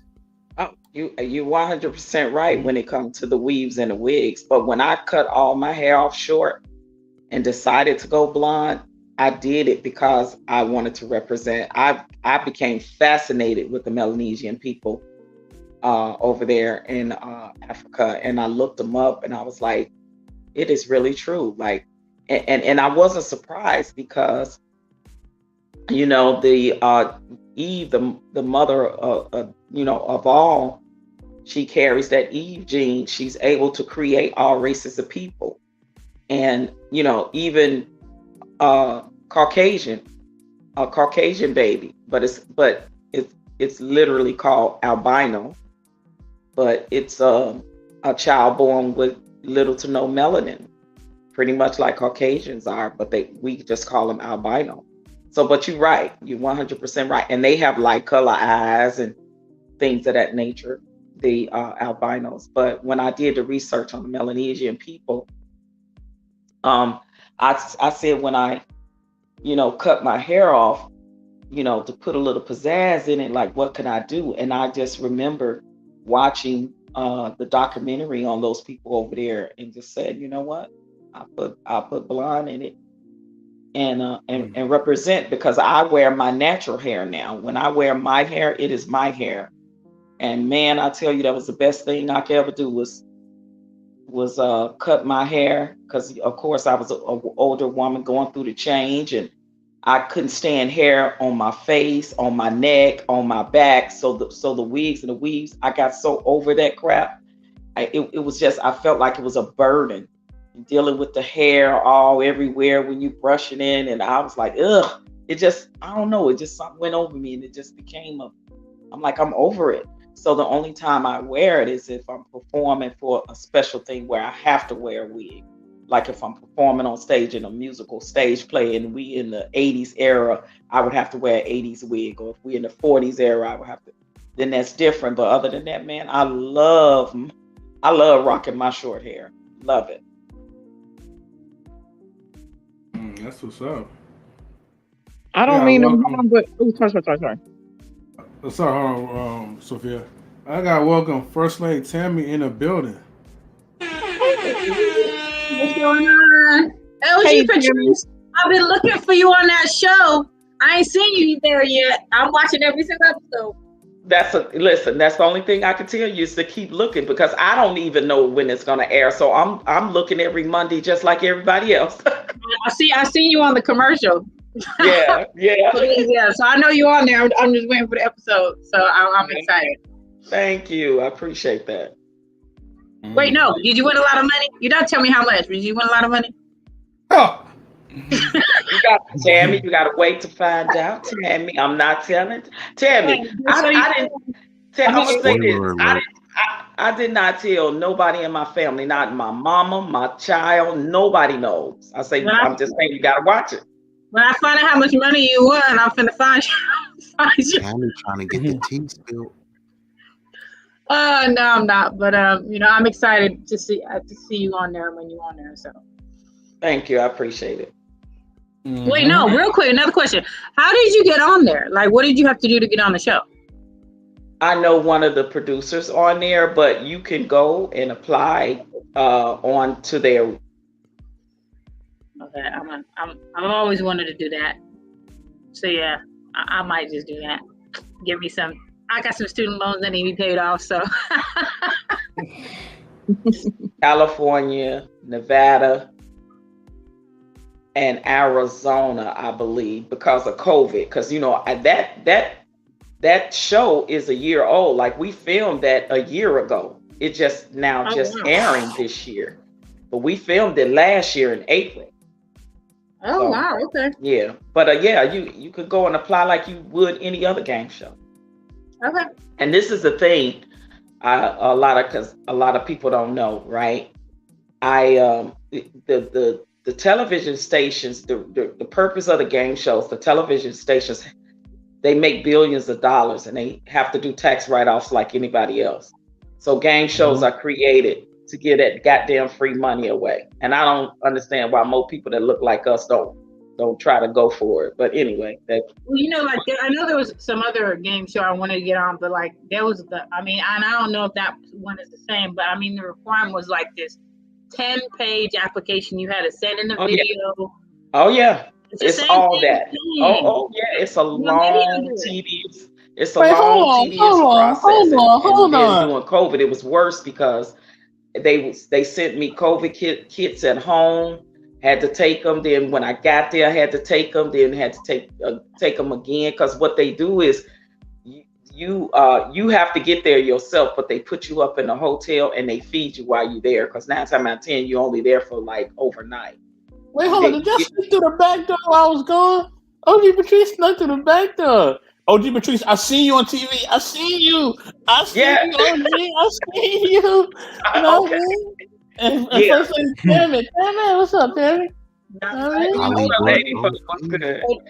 and I'm just trying to tell everybody how to get this goddamn free money when they give it away. So yes, it is a long, tedious process. 10, 12 pages is you. But it's worth it though if you win in like 6-figure amounts of money though. Exactly, it's worth every bit of it. And I got on there because this is the first season, and I know one of the producers on the show, so I kind of had a hookup with that way because I worked with them on Fox for something else before. But so that's how I got on there. So it was a little bit easier. But once they open it up, the casting call, man, I'm telling you, go get that free money. I be telling everybody because I don't see many people look like us signing up for it. But it was so much fun. It was so much fun. Well, I'm gonna do it because I need to go for it. Go for it. Yeah.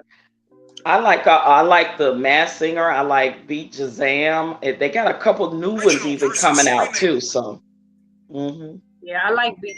I like Beat Shazam. I like the Don't Forget the Lyrics one though because, I feel like I have a strategy, but we'll see. Oh, but they even brought back Name That Tune too. So they even brought that one back. Oh, I might need where like if you know the music notes, you have to name the song. So you got to be really good at that though. The Don't Forget the Lyrics, it kind of reminds you of karaoke, right? So like if you go to karaoke and you try, you know songs and remember songs, and then of course when the music stops, you got to remember the next line. So it's sort of kind of like that. And I was a karaoke buff. I still go to karaoke sometime right today. So it can actually help you. And then if you know somebody else that is good with different genres of music that you might be weak in, you have them as a backup person. So say your weakest genre may be rock or country. Then you would bring somebody that's good in rock or country. Just in case you get stuck, you could use that person as a backup, because that's literally one of the criteria. You have to bring somebody that knows about music too, that as your backup person. The only TV show I want to be on, it's a game show, is The Price is Right. They're like, come on down. I want to come on down. I want to come on down, man. I really do. The thing about it's fun, and I used to want to be on there. But the thing about The Price is Right, 84. If you're not good with knowing how much groceries cost, like furniture, cars, like you have to be good at guesstimating how much these things cost. That's the thing about Price is Right. So if you want to go on there, you better learn how much is a gallon of milk, how much is a loaf of bread, how much is a car, how much is a living room set, how much is a dinette set, like things like that, because you have to come as close to the price as possible on The Price is Right. That's the kick with that. I want to go. Well, I've never wanted to do The Price is Right, but I sure would do Don't Forget the Lyrics. I would definitely do that one. Tam, you can sing? It's not about singing. It's about knowing the words to different songs. Even if you can't sing, you know the lyrics. Exactly. Tammy, can you sing though? Can you sing? We got a bunch of questions. It's not about singing. She right. It's not about singing. You as good as you can sing. If you don't know the lyrics, your bus going home with no money. Give me a little something, Tammy. Give me a little song. Give me a little song. You could be the worst singer in the world, but if you know that in those songs, you could win you $1 million. Give me a little Mariah Carey real quick. Come on now. Yeah, no, I'm good. And Mariah Carey, she's trash right now. So wow. She used to be good. Hey. She's not as good. She's not as good as she used to be. She used to be able to hit them high notes. She can't hit them no more. Dang, the hate is real opinion. Dang. She used to be good. She used to be able to hit them notes. Not no more. But I listen to a lot of different music, so So you saying, Tammy? You saying Mariah can't hit notes anymore? She can't hit the notes like she could hit them earlier in her career. She can't hit them high notes anymore. But can you hit the high notes? Can you sing for us, please? I'm not trying to hit no high notes, and I ain't gotta hit no high notes to win that money on that show. The more music you know, the more So money you don't. win. It's not about singing. It's not a singing contest. It's not about singing properly. It's about knowing them lyrics to the word. And this is the thing too, guys. They go by your age. So whatever your age, they gonna give you categories of your age genre. So whatever age you are, the music that was out in that time, they're going to give you those songs. So that helps as well too. Say you born in the 80s, which means they're gonna probably give you 90s and 2000 songs from the 90s and songs from the 2000s. Does that make sense? Yeah, It makes sense. Right. So and then the best thing to do is to pick the stuff you feel like the categories you strong in, pick those first, because you have to get past that 25,000 mark in order to even take anything home. If you don't get past the 25,000 mark, you going home with nothing. Mm-hmm. I used to want to do what was the deal show? With Howie Mandel. What was that show that he had? Deal or No Deal. I used to want to do that one. That one, all you had to do was pick the number of the suitcase and hope it was the right one. Oh, Deal or No Deal. Oh. Yeah. Mm-hmm. Deal or No Deal. Princess K. Princess K, to answer your question, yes, most of us on there could actually sing. They did actually have singers on there, but it was a couple of them on there couldn't sing. Like all the ones that you see on the commercial that I'm in, those are all the people was in the group with me. So I remembered all of them because we were all grouped. They group you all together until they separate you. And when they separate you, you don't see them no more. They take your phone. You don't have your phone all day. So you're going to be, you can't talk to nobody. Because they don't want no type of cheating or nothing. Like you can't, like literally, once they take your phone, you can't get it back until at the end of the game, until the end after you played it. And listen, we got up like at 5 o'clock in the morning. So it was a long process. And then it depends on what group you was in. Then from that group, it depends on what number you was in. And then you got to wait for everybody to go through their game, to play their game. And that could take a long time. So we got up at 5. We started at about 7. I wasn't out of there until like 7 o'clock that night. That's how long the process is. Wow. Yeah. So that whole day I didn't have my phone because they just don't want to take a chance on you cheating in any kind of way. But it was fun. I promise you, I would do it again. And the thing about it, once you go on a game show, if it's affiliated with a particular television station, you can't go on another game show for 2 years. So I can't go on for another year, another game show. Even if I wanted to, I couldn't right now. So the money that you win, how long does it take you to get your money? They usually tell you, I think it's 45 to 60 days after your episode. Oh, okay. That's not too bad. Yeah. So it's not bad. Yeah. It's worth the wait, trust and believe. Oh, yeah, but I bet it is, especially if you get up to those 6-figure amounts. I mean, it's definitely worth it for 45 to 60 days. To get that money. And the thing is, wear something colorful, but the main thing they look for is personality. You got to bring it. You got to bring that energy.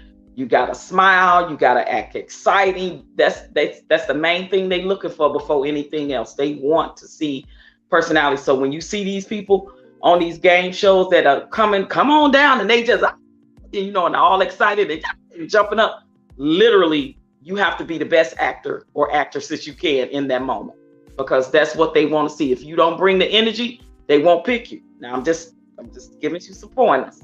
You know what? One of the shows one of the shows I'm not wanting to go on was Family Feud, just because I couldn't have a family member that came up with a stupid answer and be like, good answer. I just couldn't do it. I know, right? What? Actually, I love Family Feud. I used to try to get my family to go on there, but it wasn't enough money for me because I'm like 5 people splitting $20,000. That's not a lot of money. Well, you ever notice, Bess, that on the show, whenever they have a stupid answer, someone's always like, "Good answer." The family's like, "Good answer, good answer." Like, no one damn well that answer ain't up there. Exactly, but this is the thing with the game shows. That's how they train you. You have to say that regardless, because it's all about the fun and excitement. No matter what, you have to exude that because you're on TV. So you can't be on TV going, "Oh, that's dumb, that answer." They don't want that. So regardless, even if it's a dumb answer, you got to say, "Good answer, yeah, good answer." You have to act like it's the best answer. Gotta welcome in our music producer, DJ Eddie King. DJ Eddie King, what's going on, baby? Hey, what's going on, y'all? I just walked into the door. Man, long day. But I'm happy to be here, man. Hey, Miss OG Patrice. What's up, Eddie?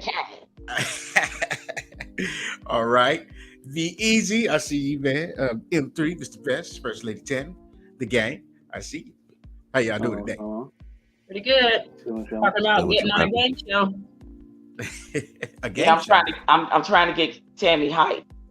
I'm gonna get on there. Trust and believe. I'm gonna get on there and give me some money. She saw the commercial. Look, so whenever it happened, if I'm out of my contract, if you need me for your backup person, girl, I know a lot of songs now. Okay.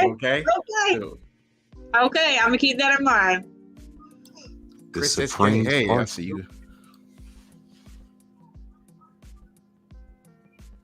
I don't know who's talking, but go ahead, y'all.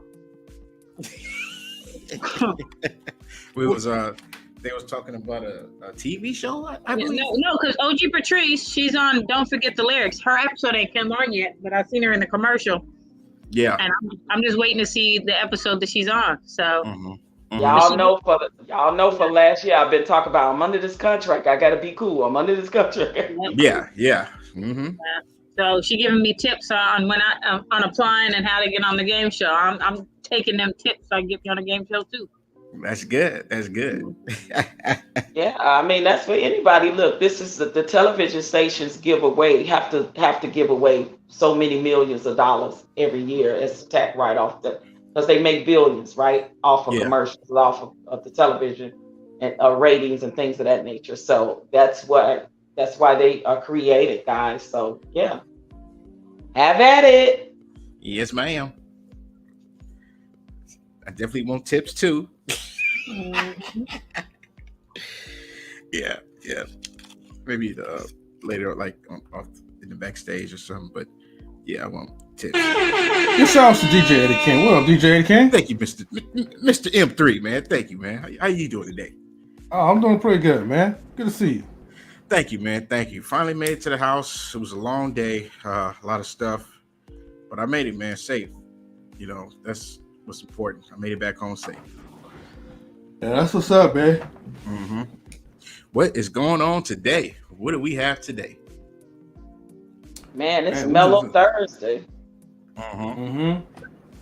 Mellow Thursday. That's a good one. I have to write that down. Mellow Thursday. You know what? That's what we're gonna call it, y'all. Every Thursday we're gonna call it Mellow Thursday. We're gonna have to write that down. You see what you see what man, y'all just be stealing my ideas. When y'all gonna start paying me? That's all I'm saying. Now, Patrice gonna start charging us reparations money, man. So yeah, cool. I'm gonna be like, just put it in the reparations jar. Just put it in the reparations. See, like, just give me your checks when you get it. Just give it to me. Right. Yeah. Oh man, beautiful day. Mr. Best, how you doing, man? I think he stepped out for Yeah, I'm good. Doing good. Okay. Yeah. Be easy, the man. How you doing, man? You had an easy day today? Yeah, I'm been pretty good today. Thanks, bro. Yeah, no problem, man. No problem. I'm having a great day. Well, great night. Great night, man. Ooh. Yeah, you sounding. Do anybody got any special plans this weekend? Please tell me something exciting because mine's is bored as heck. Besides Sunday, I got a gig Sunday. But other than that, I forgot. I go see Lunel. I forgot. I got tickets to see Lunel Saturday. I almost forgot. Oh, see, there you go. I almost forgot. I'm not. I'm actually gonna have a pretty cool weekend. Okay. Yeah. That is great. That is great. 2 tickets. Front row, back row. Front row VIP. That's the only way I go, baby. Oh yeah. Look, check that first class.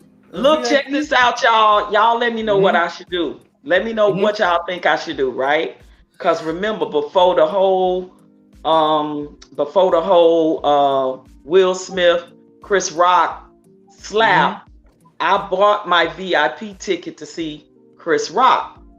And I paid a grip for it. But y'all, I'm going on now, and guess how much the ticket that I bought is worth now? You better sell it. Sorry. I know. It's worth triple the price. Then you better sell it. He ain't even worth seeing anyway. Go ahead and sell that ticket. Because I like his comedy because I like the fact that he covers a lot of things. He go political, he go entertainment, he sports, like he'll do whatever, like, right? And I was like, okay, this is gonna be my treat. For my birthday, I'm treating myself. And I don't know nobody that know Chris Rock. I wish I did because I would have got the hookups I normally get. But so I went on ahead. I said, I'm going to pay for this VIP.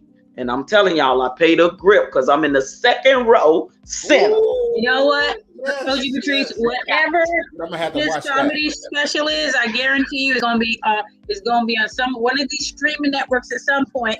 We better sell that ticket and watch it on the streaming network for free. Tammy, when I went online, I said, let me see how much these front row tickets, man, triple what I paid. Yeah. And you could probably get someone to pay more than triple. Yeah. Oh my God. I'm like, man, and only one ticket. I should sell it. Like maybe I'll see Chris Rock next time. There you go. It's all right. You get one chance to make it. Yeah, and you're a second row seat, so you didn't pay for it.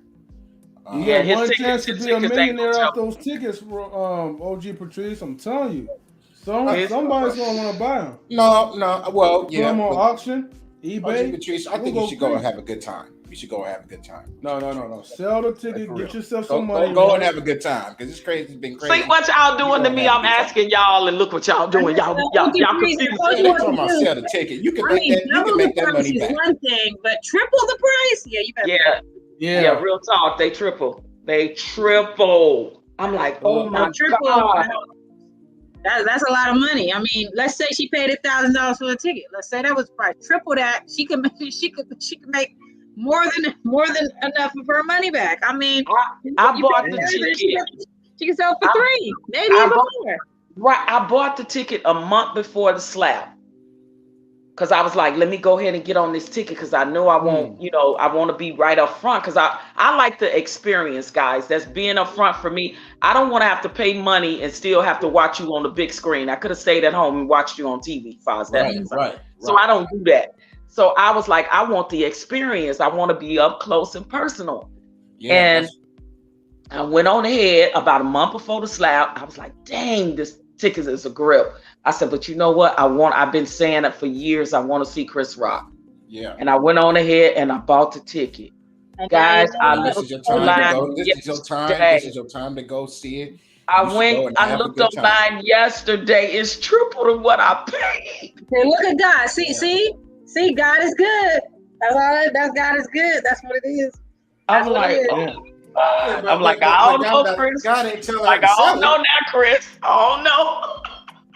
He's not telling her to sell them tickets, okay? I think he wants you to go and have a good time, have a good laughter. Look, you can have a good laugh. Ain't nothing else to do. You can have the same laugh watching it on a streaming network for free. Just saying. Mm-hmm. So Tammy, you think it's gonna come on later on, like on Netflix, probably? Of course it is. And I should just go and watch more HBO. I should just go and watch more TV, huh? Be like, dang, I could have been there, but right, I could have been there, but I got to. But I'm rich. Yeah, but it's not gonna. It's not gonna be like it's gonna be on next week. Nah. Okay. So Eddie T, let me ask you this. Let's say a couple of months. Let's say it was 4 times the price. Okay. Would you still tell her to go if she could sell it for 4 times the price? Because that's you just said she said that she been wanting to go. So yeah, I would go too if I bought a ticket to see So somebody, even though they're I triple can the price. I would want to go because I ain't got time to be sitting there and be hanging around. Ain't nothing to do but go to work. You know what? So I could see if this was like his last show. I could see that. Mhm. I'd be like, yeah, but it ain't gonna be his last show. It ain't gonna be Yo, his that was last. his last show. That's gonna be more money, man. It's gonna be 10 times the amount. Well, I you know, will be selling it. I will go, because I'm gonna go to show support. That's what I'll do. I'll go and show support for my people. That's why I would go. You already paid for the tickets. You already paid for the tickets. You might as well just go and have a good time. You I can would say support go. him by watching Because it this on is the ain't gonna stream come on. network because he gets They paid for that. make it the same. They make it sound like the show's gonna be on the next day, All or right, Big next Rick week. Slap. It's gonna be on there in like a couple of months. So it's not gonna be out like that. Couple So of months, she should go see it instead of getting 3 times the money back. She gonna make that too. She gonna make that How? back. She gonna make How? it back. For How? what she do, ask her how.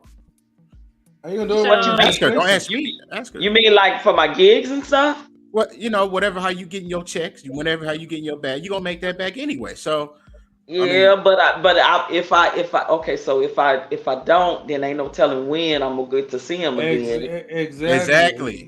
You know, Is he really Yeah, that 'cause he go all worth over it? the world. But is he really that worth we it? like though? him.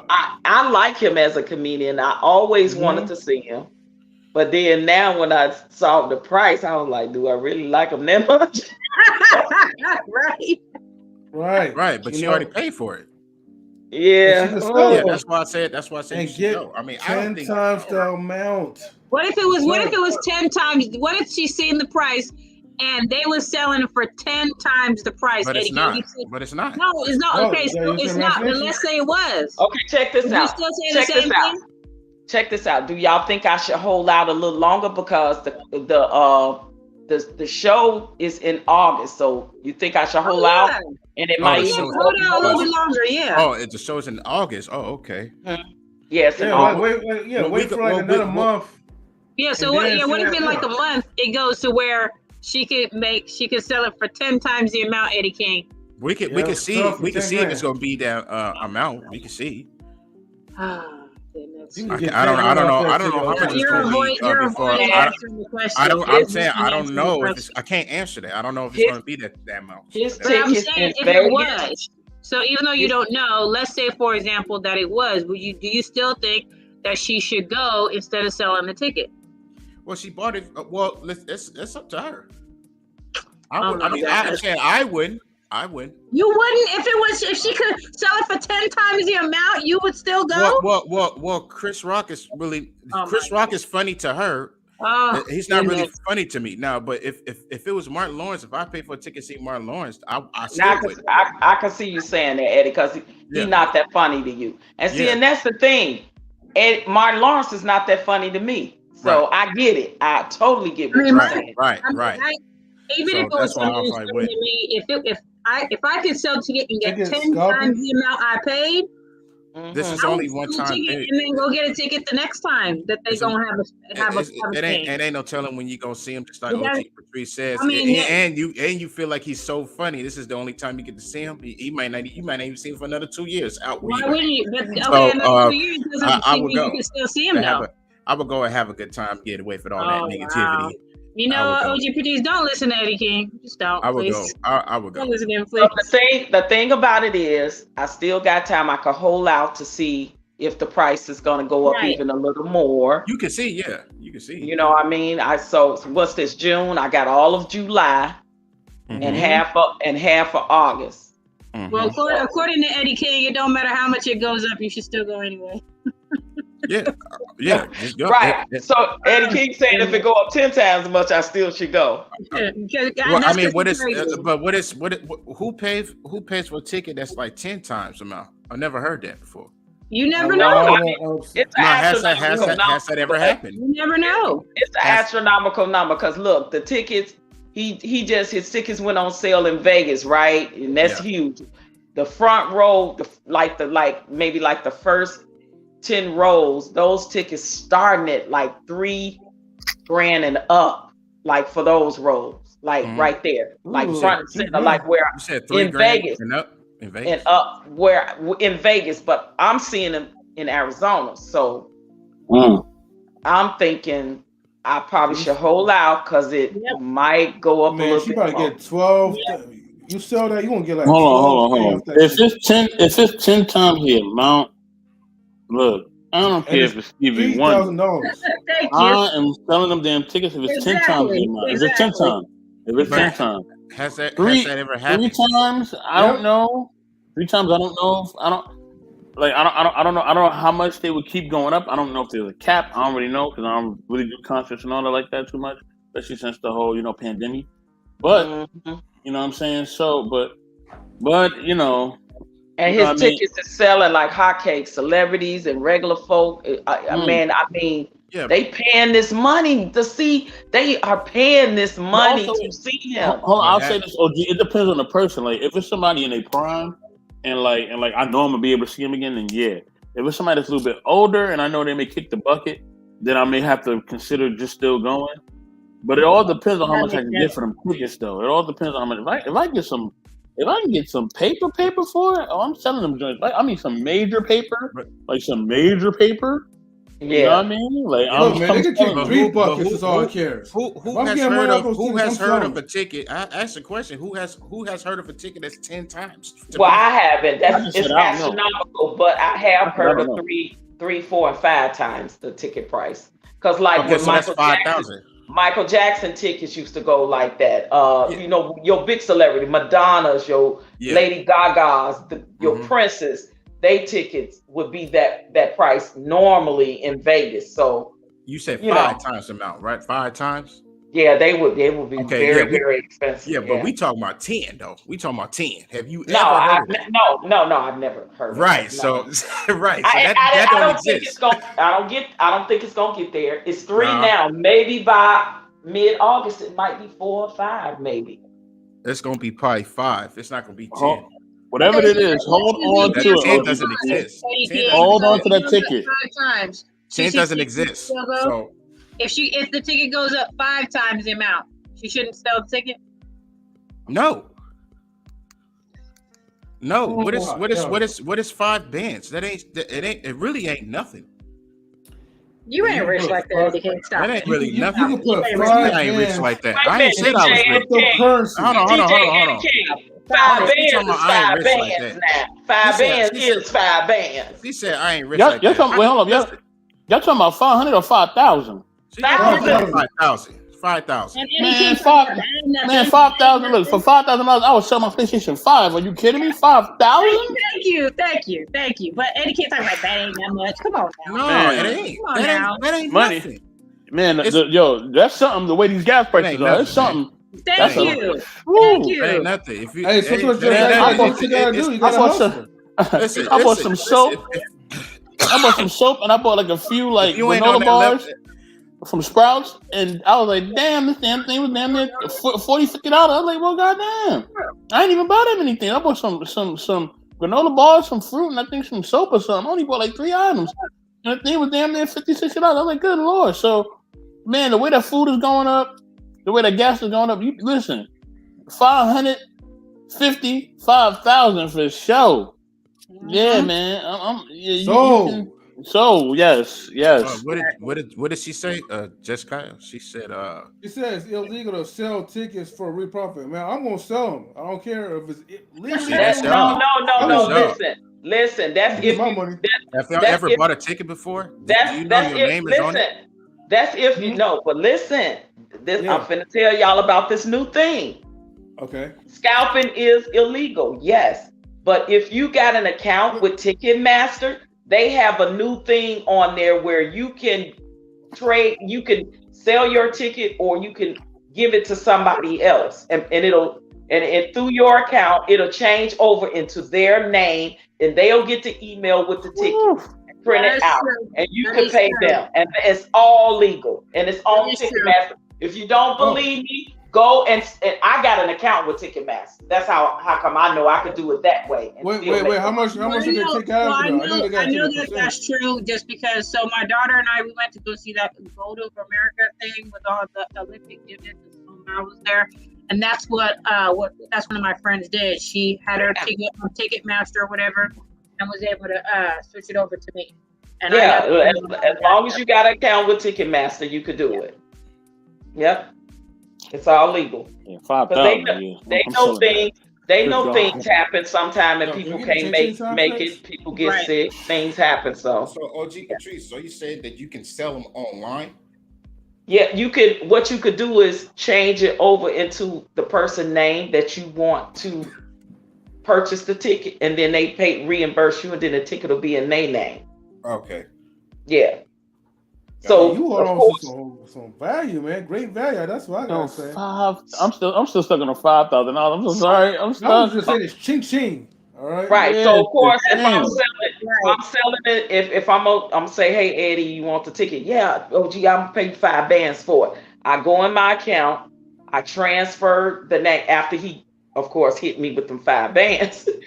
And then I go into my account and I transfer the ticket over into his name. He'll get it in his email and he can print it out. He have it sent to his phone or whatever. Dope. That's dope. Yeah, that's super dope. That's a new thing. Yep, that Ticketmaster have. But you got to have an account. You got to sign up for an account with Ticketmaster in order to use that. Got to have an account, right? Got you. Okay. Well, see, I'm learning something new about these tickets. Yeah, 5 bands, man. I can put in cryptocurrency right now, man. Try quadruple my money up. Hey, man. Hey, for 5 bands, bro. If I don't, like the guy is not funny at all. I feel like he's not funny at all. Yeah, hell yeah, I would sell it. If I'm funny. For 5 bands. Hold on, Tammy. Hold on. For 5 bands. For 5 bands, listen. What we need to do? We get 5 bands. We need to get ourselves a vending machine, man. Get a vending machine so that money I already got that. Coming. Yeah. I'm telling you, we invest in vending machines, and we got 5,000. We can get about like 2-3 of them joints. I'm telling you, man, and then the money just keep coming in. I got 2 vending machines. We need those. I already got 2 already.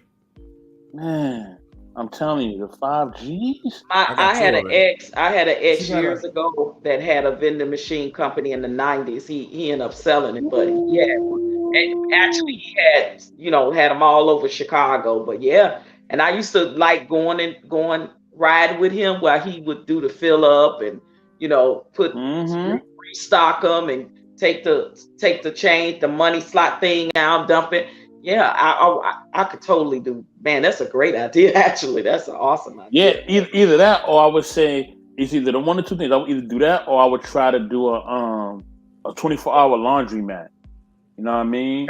Mm-hmm. If the property value is good and I can get a good loan and I can give him a couple G's. You know what I'm saying? And then the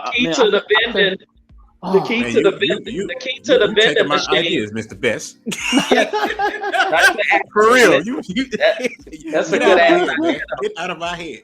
The thing is, you would have to go around the businesses, to try to get accounts, right? To try to get customers, to try to get accounts to put your vending machines in their businesses, whether it be a restaurant or a laundromat or a place of business where they might have a doctor's office or something where they may have vending machines at. You go around try to get your accounts like that, and that's how you build up your clientele. Because I know that's how my ex used to do.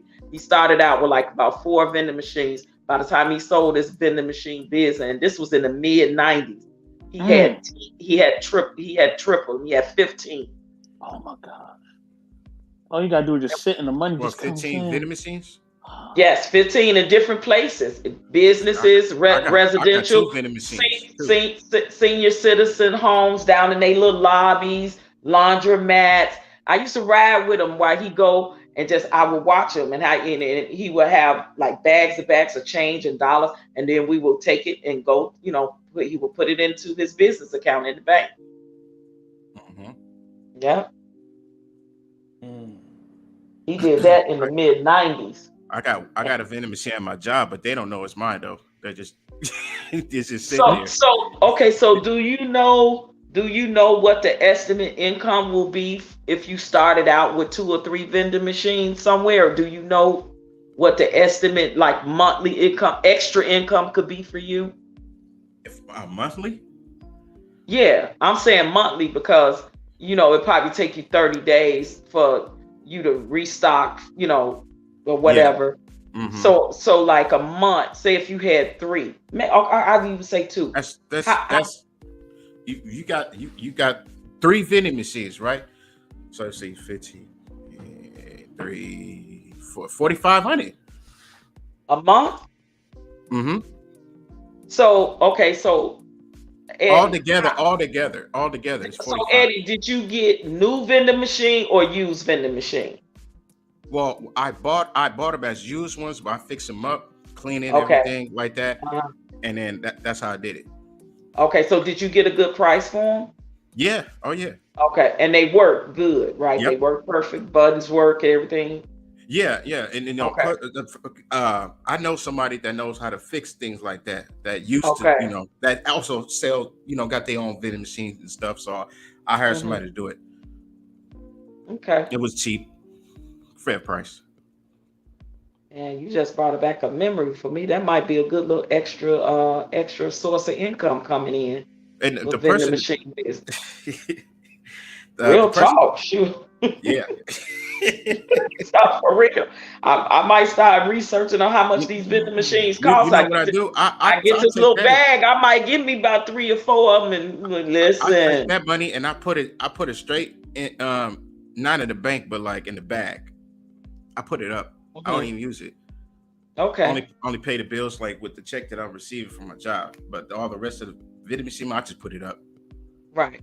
Smart. That's all you got to do is just keep saving and saving. So you got a business account, you got a LLC and all of that for your business. You got all of that straight, your EIN number. I went to a program. Shout out to Chris. He told me about the program, so I signed up for the program, took classes and stuff like that. So I got everything. Okay. Mm-hmm. That might be a nice little side hustle. I wouldn't call that me going to school. It was a program that took classes for it. So it wasn't a school. It was just like a program. Yeah. Okay, cool. That might be a nice little side hustle though, for real, to have an extra source of income coming in. Anything, definitely. If you could make anything from an extra 500 on up a month I'm working on another one. I'm working on another one. It's a lot of them that not giving away, but they selling it. You just got to know the right people that give you a fair price. If you want it to be fixed up or anything like that, they got to give you a fair price. Okay. But I started my little online thing. I got distribution through Amazon, so I just sell like a lot of woman toiletries and stuff, and I got distribution through Amazon. So I started that, but I'm thinking, and this is what I want us all to think moving forward, is multiple streams of income. The goal for me is to own a wash house. That's not a wash house. It's a dry cleaning. A dry cleaning business. Yeah, something like this. A dry cleaning. A wash house. There we go. Where you can wash your clothes and stuff like that. That's the laundromat. Laundromat. Yep. There we go. Okay. Yeah, but multiple streams of income. I'm telling you, that's where it's at, and it could be online. It could be brick and mortar, like you said. This whole vending thing. Yeah. Like multiple streams of income. Now the laundromat, it sounds lame to people when you talk about a business, but man, you have no idea how much money they bring it out of that a month.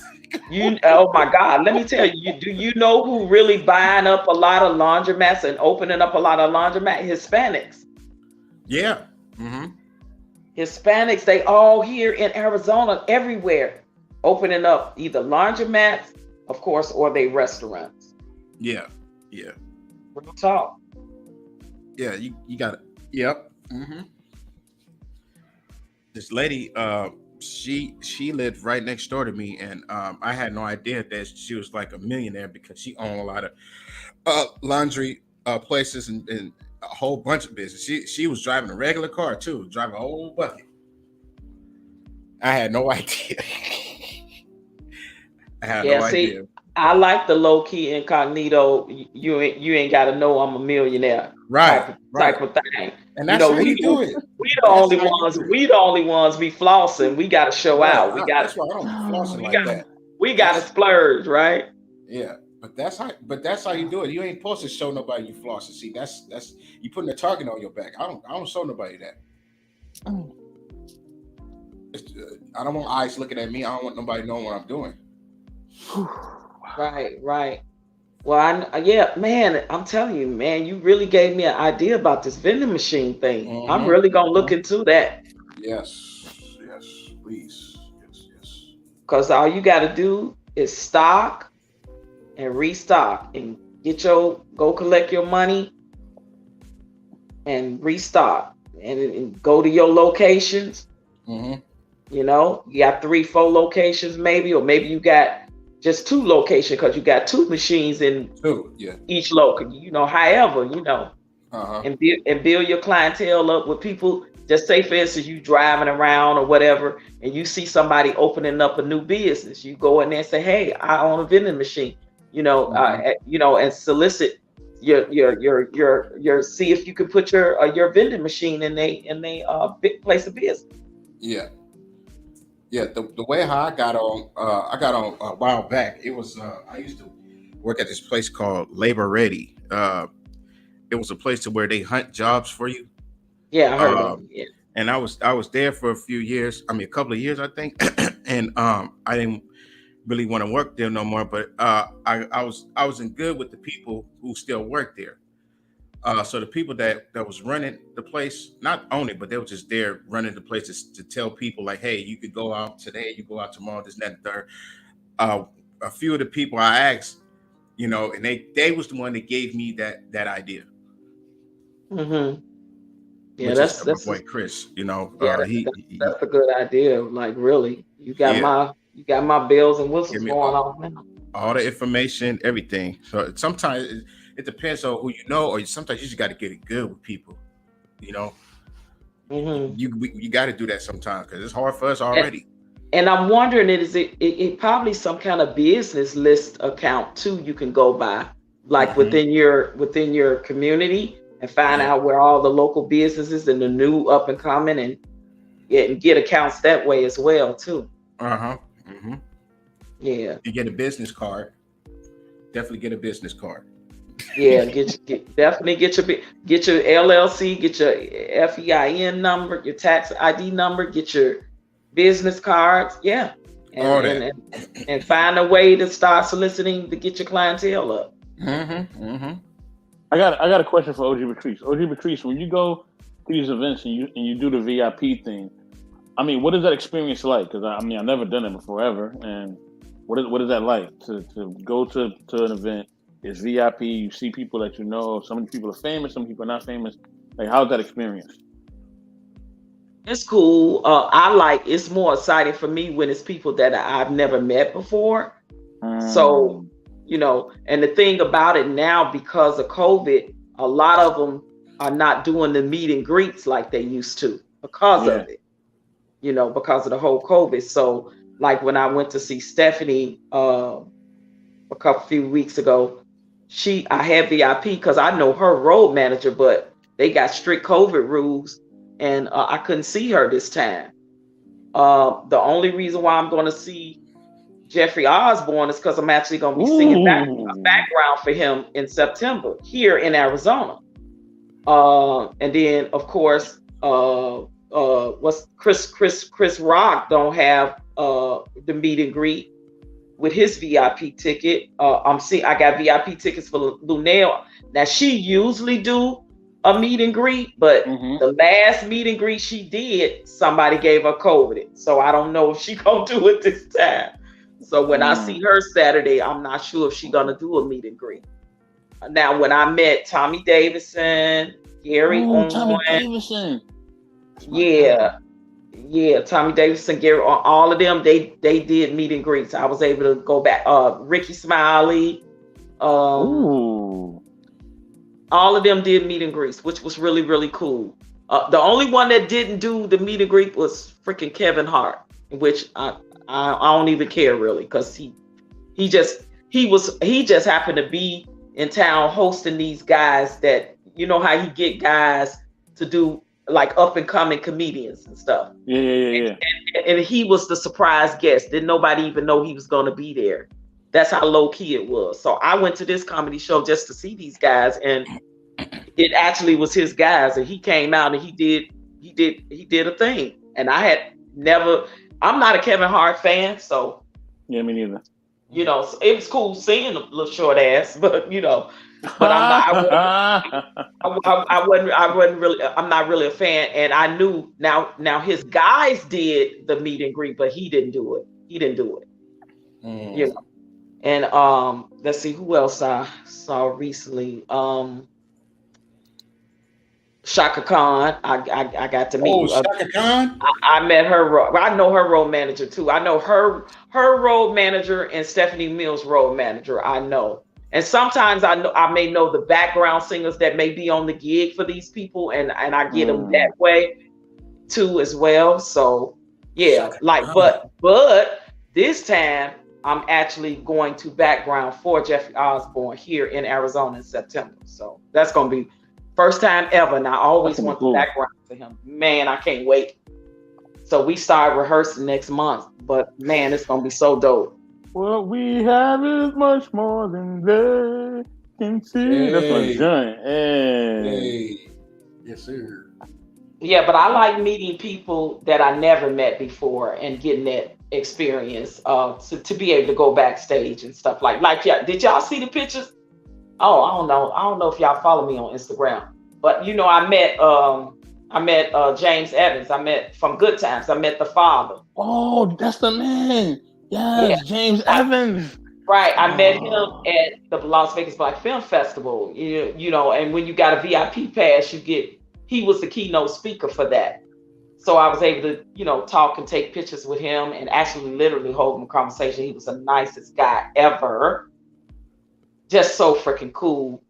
And it was just dope because they honored him. And I met Ledisi, and her team was there because they gave Ledisi an award for the Mahalia Jackson thing she did. So I met Ledisi, first time meeting her. So it's cool meeting people for the first time that you actually admire, and they actually are nice people when you meet them, because it ain't always that way. Trust and believe. Yeah. Yeah. Was there somebody that you met that was a complete asshole? Oh yeah, I'll be right back. I worked for somebody that was a complete asshole, but of course I can't say it on here. Right. You know what I mean? But yeah, I met somebody that was a complete asshole, and I worked for somebody that was a complete asshole. Oh yeah. Dang. They exist. Trust and believe. They exist. But before I leave this earth, because I regret, I had an opportunity to meet. Now I will tell you one of the nicest, sweetest persons ever in the world that I work with. That's sweet, 100%, and that's Gladys Knight. Woo! Now, Gladys Knight. The one person I regret, because I held it off and said it'll be another time, because I had a girlfriend that background for Whitney Houston. And when they came to Vegas, and she called me and she was like, we gonna be in Vegas. She gave me the dates, and then she's like, you want me to make sure you have a pass? And I had told her, yeah, you originally. Now Whitney is one of my idols, right? Yeah. But then the last minute, some came up. You forgot, it's been so long ago, and I did not go. And I said it'll be another time, because I knew my girlfriend was one of her regular background singers. And I didn't go, and she ended up that next year. What happened to her? And I said I'll never do that again. Dang. For somebody that I want to see, and she was one. I regretted not seeing her. I regretted not seeing Michael, and these are big people that I wanted to see. And I regretted not seeing Prince. And I had an opportunity to see all three of them and didn't go. Dang, you had an opportunity to see Prince? Yes, because Prince, when I moved to Vegas, Prince was at the Rio already. What? He was performing. He had a residency at the Rio. And I promise you, you know how you just know somebody there, you go, I'm gonna get around to going, Now I'm living right there. And I let that opportunity slip. And I so regret it because while I was living there, I get this text on my phone. He gone. I'm like, what the? And it was just one of those things. I was like, dang. So I said, never, ever again am I going to do that. So I met and saw Aretha Franklin before she left this earth. Diana Ross before she left this earth. Oh man. Because I'm really good friends with one of Berry Gordy's daughters. Her name is Sherry Gordy. And I got to meet her backstage. Stevie Wonder, got to meet him. So all of these icons that are still living, now when the opportunity comes for me to meet them, whether it be my friends on the gig and they in town, or I get the gig or whatever, I jump at it. So yeah. But Gladys is one of the sweetest persons ever. I actually worked for Bobby Caldwell too, the white guy Bobby Caldwell. I actually worked for him. He's a sweet guy. He's a really nice guy. He's really, really cool. But this one particular guy, he's a black guy. He's an a-hole, y'all. When I tell y'all, I will never work for him again in life. That man's so evil. He's so mean and condescending and just an asshole. He's an asshole. That's what he is. A man with millions of dollars. Why is he mad like that? He's an asshole. Because listen, this is a thing called when you listen, when you are a celebrity, right, and you're good at what you do and people love you, we already put people up on pedestals. It's people that put people on pedestals in these YouTube streets. So imagine what they do for celebrities that they love, right? Right. And these people get everything to them, everything hand and foot to them. So they get beside themselves. They get the big head syndrome, I call it. And to me, it only tells me who they were before they got wealthy. Yeah. Because if you an asshole and become rich, you're gonna be an asshole with money. That's the only difference. And I believe that these people were already these monsters or these big heads already, and then you get all this wealth and everybody hand and foot you. Listen, it's some celebrities got some weird little things that they like like backstage in the green room or in their dressing room and stuff like that. It'll trip y'all out. But and listen, hand and foot, they get everything, whatever. I know. Have y'all ever heard the story of is it Mariah or Jennifer? Trying to think which one it is. I want to say it's Mariah. She loved M&Ms. She have to have them in her dressing room, but you have to pick out the brown ones. Did y'all ever hear that story? Nuh-uh. Yeah, stuff like that. Y'all ain't even up here. What is y'all doing back there? Y'all here? Did y'all fall asleep? I think they done fell asleep. Oh, okay. Straight But just little stuff like that, guys. Like and that's considered kind of normal, right? Like, okay, she picky or whatever. But they got some stuff, I'll tell you. Some of these celebrities, I'm telling you, it will surprise you with some of the weird stuff. One celebrity that I'll tell y'all was in Vegas. She's so big, I can't mention her name. She's so freaking big that when she was had residency there, all the people that worked in the hotel, that she had a penthouse at the top of the casino hotel. Yeah. When she came through, no employees could look at her, or you were fired. You could not look at her in her face. I'm telling y'all, listen. Why? That's crazy. Listen, if you were on duty at this particular time and this particular huge celebrity that had a residency in Vegas was coming through the hotel for anything, whether she was coming or going or whatever the case may be, and you happen to be working through that lobby or passing anywhere where her and her team of people is passed, you could not look her in the face. And it's a her, I'll say that. Yeah, I heard about that. They don't want you looking in their face. I heard about that. If you got looking at her in her face, You were fired. And you could only go in the room and like change her linen and do the different stuff when she was not there. Yeah. But why did I they heard allow about that? Yeah, the money, they're getting paid to have her there. Oh yeah, she got a residence there, so she's getting paid. She's on a multi-million-dollar contract. Mm-hmm. Oh, okay. But and listen, and they have these little sticklers and stipulations in their contracts. None of your workers can't look at me. You can't look at me. My girlfriend. Now I'll say this: my girlfriend had a female. She worked for the airline, and she was, what do you call the TSA people? And this is during the time she had a famous passenger that she picked up in a wheelchair because they were ill at the time. And this female had a residency in Vegas, and she said that she was mean and arrogant and snappy to her, and treated her more like, and she was a black lady, I'll say that too, treated her more like she was just the help, basically. Talk to her any kind of way and pick that up, do that, give me that, don't do that. And she said, and this is somebody she loved her music, loved her. And she was like, never again. I'll never buy another one of her records. She treated me like crap. I'm telling y'all, some of these people is that way. So it don't. Do you know who I am? Yeah, they be saying that. Do you know who I am? And I've been hearing that. They do say that. They say that. You put tomato on my burger. You know I like tomatoes. You know who I am. And what if you say no? No, I don't. What if you say no? They can be more pissed.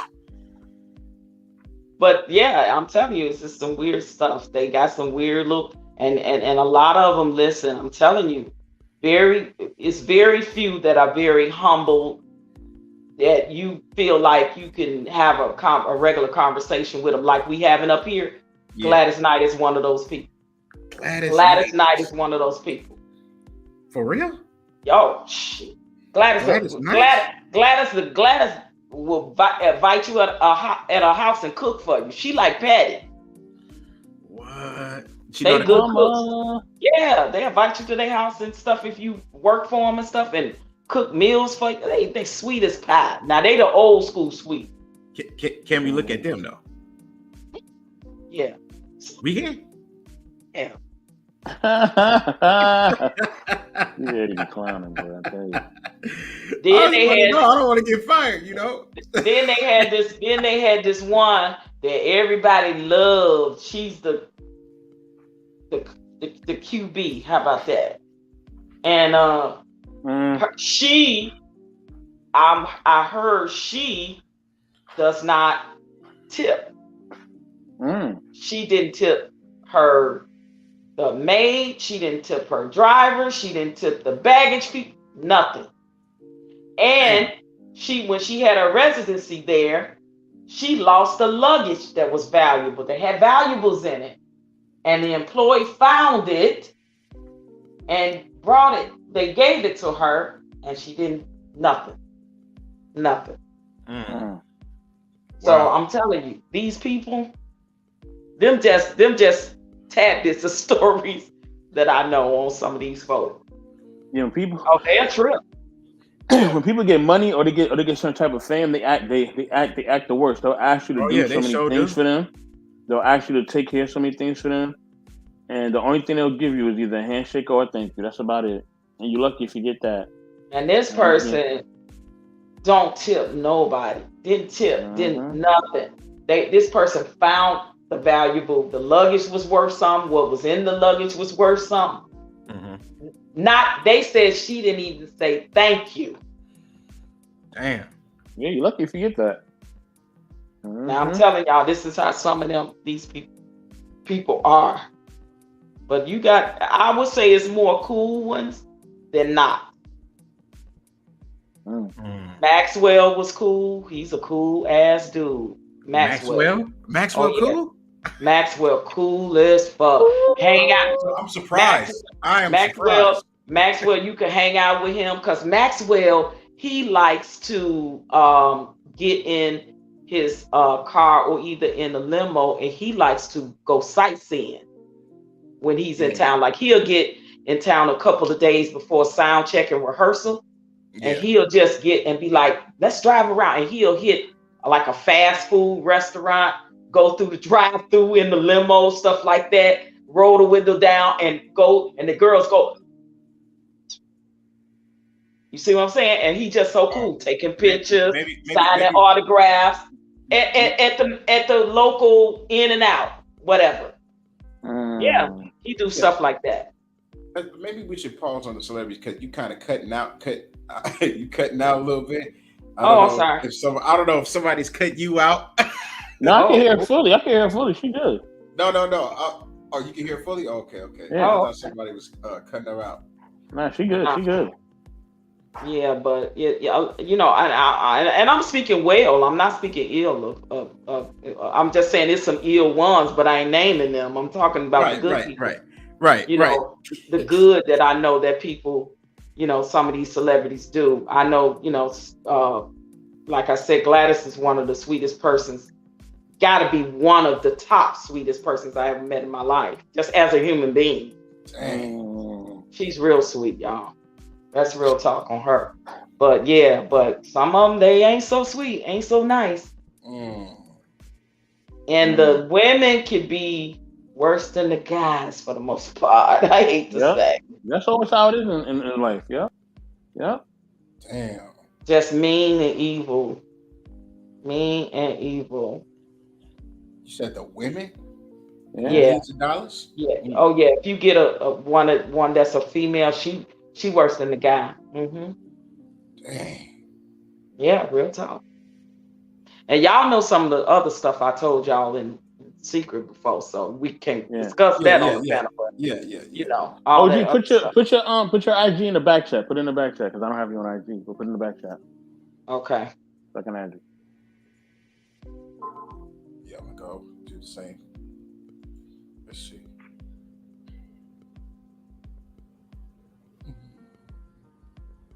Yeah, man. Ooh, OG Patrice spitting game about the Hollywood stuff.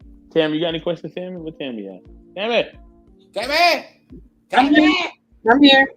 I mean, I'm not surprised by what she says. I mean, every celebrity can be great, as much as they might present themselves that way when they're out there, you know, singing or whatever it is. They're not always as great as they portray. That's why I don't, you know, sometimes people idolize certain celebrities. You can't do that. That's why I behind closed doors that they don't necessarily show you. I don't care how big they are, whether I worked with them or met them indirectly through somebody else. I never listen. Because they will have that mentality and want you to kiss their ass, want you to be a part of this, that. Like, and if you just kind of stay neutral to things, the people that like you and appreciate you for the work you do, they'll pick you up. They'll say, hey, I like that girl that worked for you that did that background, or who was that girl, or that girl I met at that party, or something like that. I've gotten a lot of gigs like that, like kind of word of mouth type of thing. But that's But the rest of them, I don't kiss nobody ass because they are who they are. I'm not doing that for nobody. But was there a celebrity? You ain't got to say the person's name, but was there ever a celebrity that tried to get at you? I actually dated a couple of them. I ain't gonna tell y'all who they was. One day. I will tell y'all one because he's deceased. I dated the blues singer Johnny Taylor. I dated his son. I didn't date him. I didn't date him. I dated his son. Yeah. He was a blues singer too. Yeah. His name was Floyd Taylor. Floyd Taylor. He was a blues singer. Look just like his daddy. The other one, I'm gonna interview him. Well, it's two more actually. I'm gonna interview them. I want to interview them. So that's kind of why I'm kind of like not telling y'all who they are, because they still living, and I want to. At least one of them I want to interview. The other one I might want to make sure. I kind of want to make sure he was not on the face of the earth. No. Let me quit playing. Wait. I wanted to ask you, but this okay. So has there been any celebrities that you turned down? You know, you ain't gotta say it like who it is, but has there been a celebrity try to get at you, but you turned it down? Yes. Yeah. What? Yeah, one. Actually, only one though. Really, only one. He was an actor too. Was he Ugmug? No. What was wrong with him? He was too old for me. And I loved his work and I like him and everything. He's cool and we still friends, but he's too old. And if I tell y'all gonna know who he is, so I'm not gonna say. Okay. But I might interview him one day. See, this is why I don't want to say too much because remember I told y'all if I do my thing, I got some people that want to pull out the woodworks. Like the young lady that sung at my wedding when I got married. Her and her husband are Grammy winners. She's a 2-time Grammy winner. I'm gonna interview her. She won a Grammy with Kanye West and with John Legend. She sung at my wedding. She's famous now. And then her husband is a Grammy winning poet. He won a Grammy for working with doing the poetry, spitting the spoken word on Kanye's album. So, and they both dope as hell. I know who that is. I'm gonna shut up. Let me shut up. So it's people like them I want to interview, that I know personally, because I knew her when she sung at my wedding. When I got married, she was not famous, and then she started doing background work like for Faith Hill and a bunch of other singers and stuff. And then she, got her being from Chicago. She got with Kanye West, and she's in that documentary too. Did y'all see that documentary, the Kanye West documentary? Yeah, she's in it. Mm-hmm. Her and her husband is in that, and so right now she's on tour with Slick Rick right now. So I want to interview her. So that's why I don't want to say no names and stuff, because like these are people that when I do my thing, I want to actually interview, so you guys actually get to meet them and maybe even ask some questions and stuff. Right. We're gonna keep them under wraps here tonight. Definitely under wraps. Yeah. Let's not discuss too much about them. You know what I mean? Right. And I'm gonna say this: one of the guys that I dated for a while used to work for Paisley Park, Prince's record label. I didn't meet Prince again. Like I said, I missed that opportunity. But he worked for Prince, so he actually knew Prince. Worked with a lot of the artists that Prince worked with during that Purple Rain era and stuff like that. So I may interview him. I may interview him too. So okay, I got one more question. Has there ever been a celebrity that just walked in the room and said, I'm finna give everybody money, and he just started handing out money and things like that, or her? Has there ever been a celebrity like that? Let me tell you something. Was he sober? Let me tell you something. Well, it depends on the environment. Because the only rappers that only ones that I know that show out like that is rappers, right? Like you will see the pictures on my IG. I worked with Juvenile and Manny Fresh. Juvie? Okay. Yeah. So listen, OG. Listen, I'm on a lot of hooks. Y'all don't even know it's me on them. But anyway, they were the ones. They were the ones. Are you on the song, huh? We gonna listen. We gonna talk about that behind the scenes. We gonna talk about that behind the scenes. I'm just joking. I'm gonna talk about that. I'm joking. I don't want to know. I'm joking. Y'all will learn a lot more. He said, "Was you on high?" About that. You in the business? You're in that biz. I was a what they call a studio session singer, right? The girl that put the hooks and the ad libs and stuff on a lot of rap songs. So now Juvie and Manny were the guys that did that type of stuff. But they did that type of stuff when they was in the environment where they was making it rain. I'll just say that. Oh, in a strip club? Oh. Yeah, that's what they do. Come on now. That's what they do. But honestly, they are freaking cool guys, because they were very, they Southern. They from Louisiana. Very respectably. Yeah. They very hospitality of galore. They love to cook. We had fish fries. Like I kicked it with these guys, and I would be like backstage and stuff with them, hanging out. They are the coolest guys ever. Okay. And then I worked one time. Didn't know who it was because sometimes they'll call you to come and do a gig for someone, and you don't know who it is until you get there. Because this gig was kind of under the table type that. But I actually one time got to a gig and found out it was another famous rapper. I can't say his name on here though, because I just said I got paid under the table, so I can't. Right. Hold on, I got a question. OG Patrice, you ever with Teddy Riley and Guy? Don't play with me. Teddy Riley and Al B. Sure is my blues. I absolutely work with them. You will see the pictures. Hey, that's my jam. Al is my boo. Al is my boo. I call him my boo baby. And Teddy Riley. Yeah, I was a session singer before I did a lot of background work. So yeah. I work with both of those guys, and I love them both to death. Can I ask you one question? Christopher Williams and all of them. Was there ever like a door that had opened up to make you say, "Oh hell no, I'm not interested"? But other people were. You have to have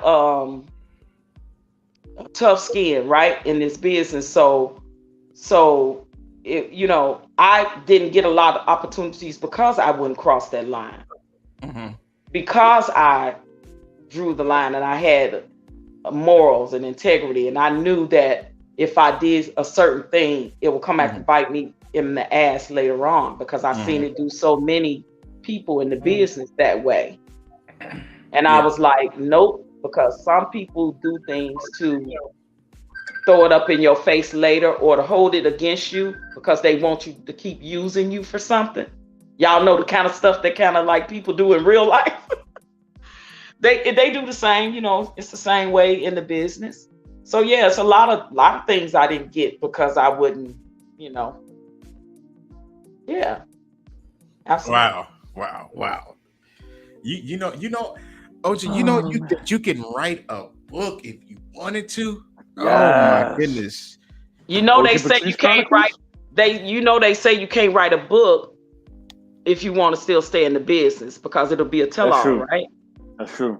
So they'll work on their autobiography, but it won't come out until after they gone or to retire, because now they ain't working no more, so they don't care who they tell that they did this for or knew this on this person or knew that. That's why a lot of people don't write books until either after they pass or they retire from the business. So I think that was like Brittany Renner's mistake, writing books. Yeah, and that was Scottie Pippen's mistake too, because you can never come back to the Bulls. Now Superhead, it's over.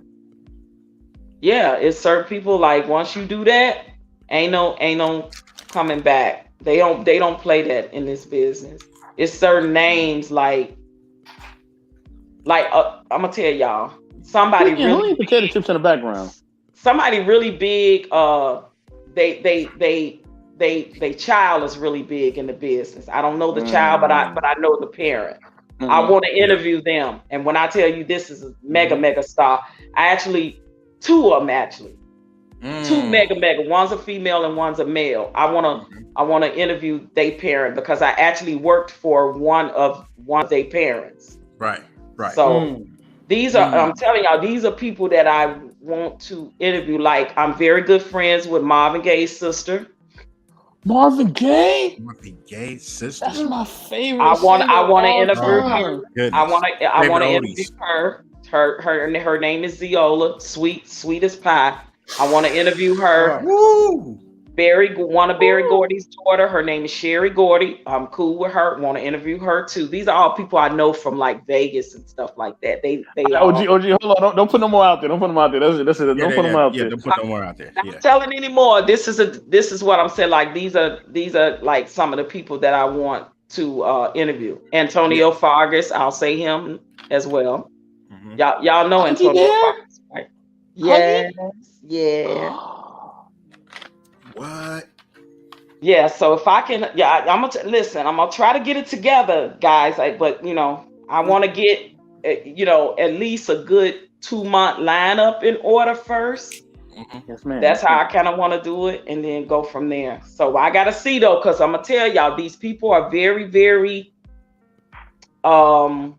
careful and very secretive about what they say, and because I'm gonna have some stuff that what I can't talk about, what I can ask them, what I can't. That's just how it is. You know what I mean? I can't pry too much. Some of them may have projects or books or something coming out of their own, and they can't reveal stuff. Like I did a radio interview already, and I'm gonna get him when he's doing his book tour. Like I know Big Gene Deal, which is Puff Daddy's former bodyguard. Oh, word, Big Gene? Yes. Yeah, I heard of him. Yeah. So I interviewed him when I did the radio show, and I told him when he do his book tour that I want to interview him again. So that's the goal for stuff like that I want to do. And he's real cool too. Cool. Yeah, he's real cool. But that's the kind of stuff I would like to do, and because I want to be on a whole different thing from what I'm seeing out here. You know what I mean? Yeah. I can't do this crap. Okay. I can't do the gender wars. I got another question. I got another question, right? Okay. Yeah, Was there ever a celebrity man that you had your eyes on, but you couldn't get him because too many females? He was just going through too many women. Oh, that's a good question. Going through too many women. Yeah. Shamar Moore. I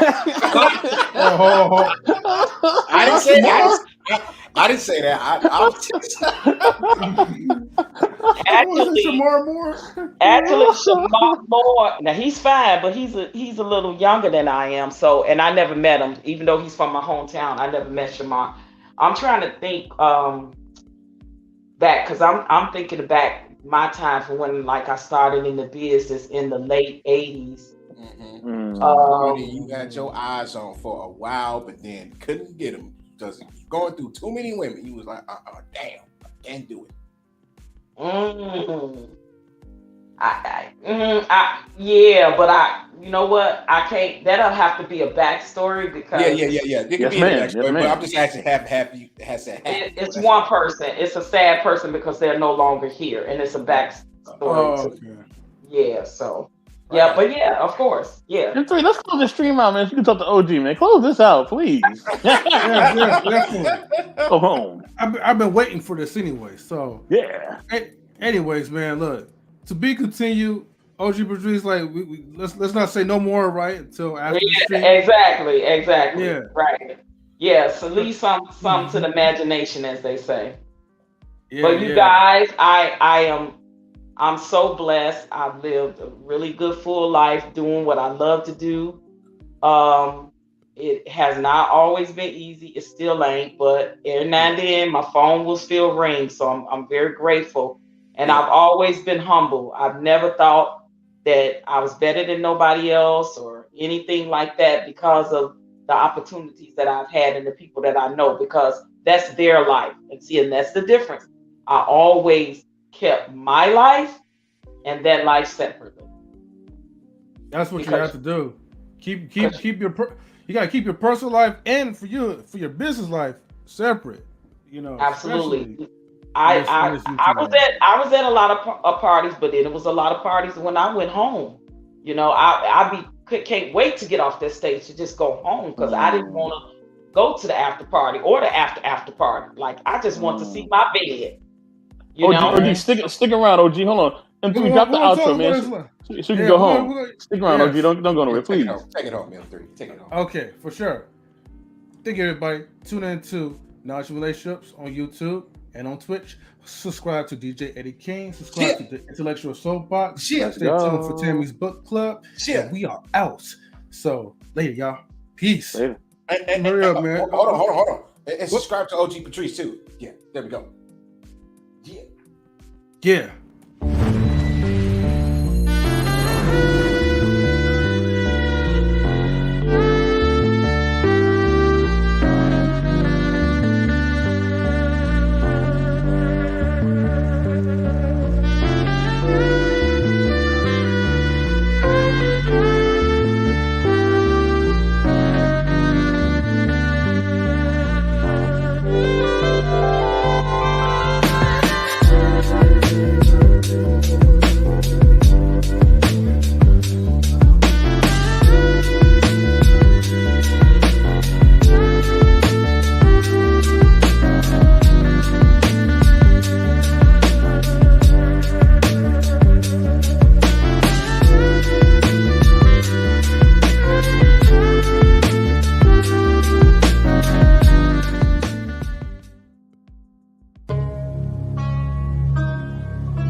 knowledge and relationships.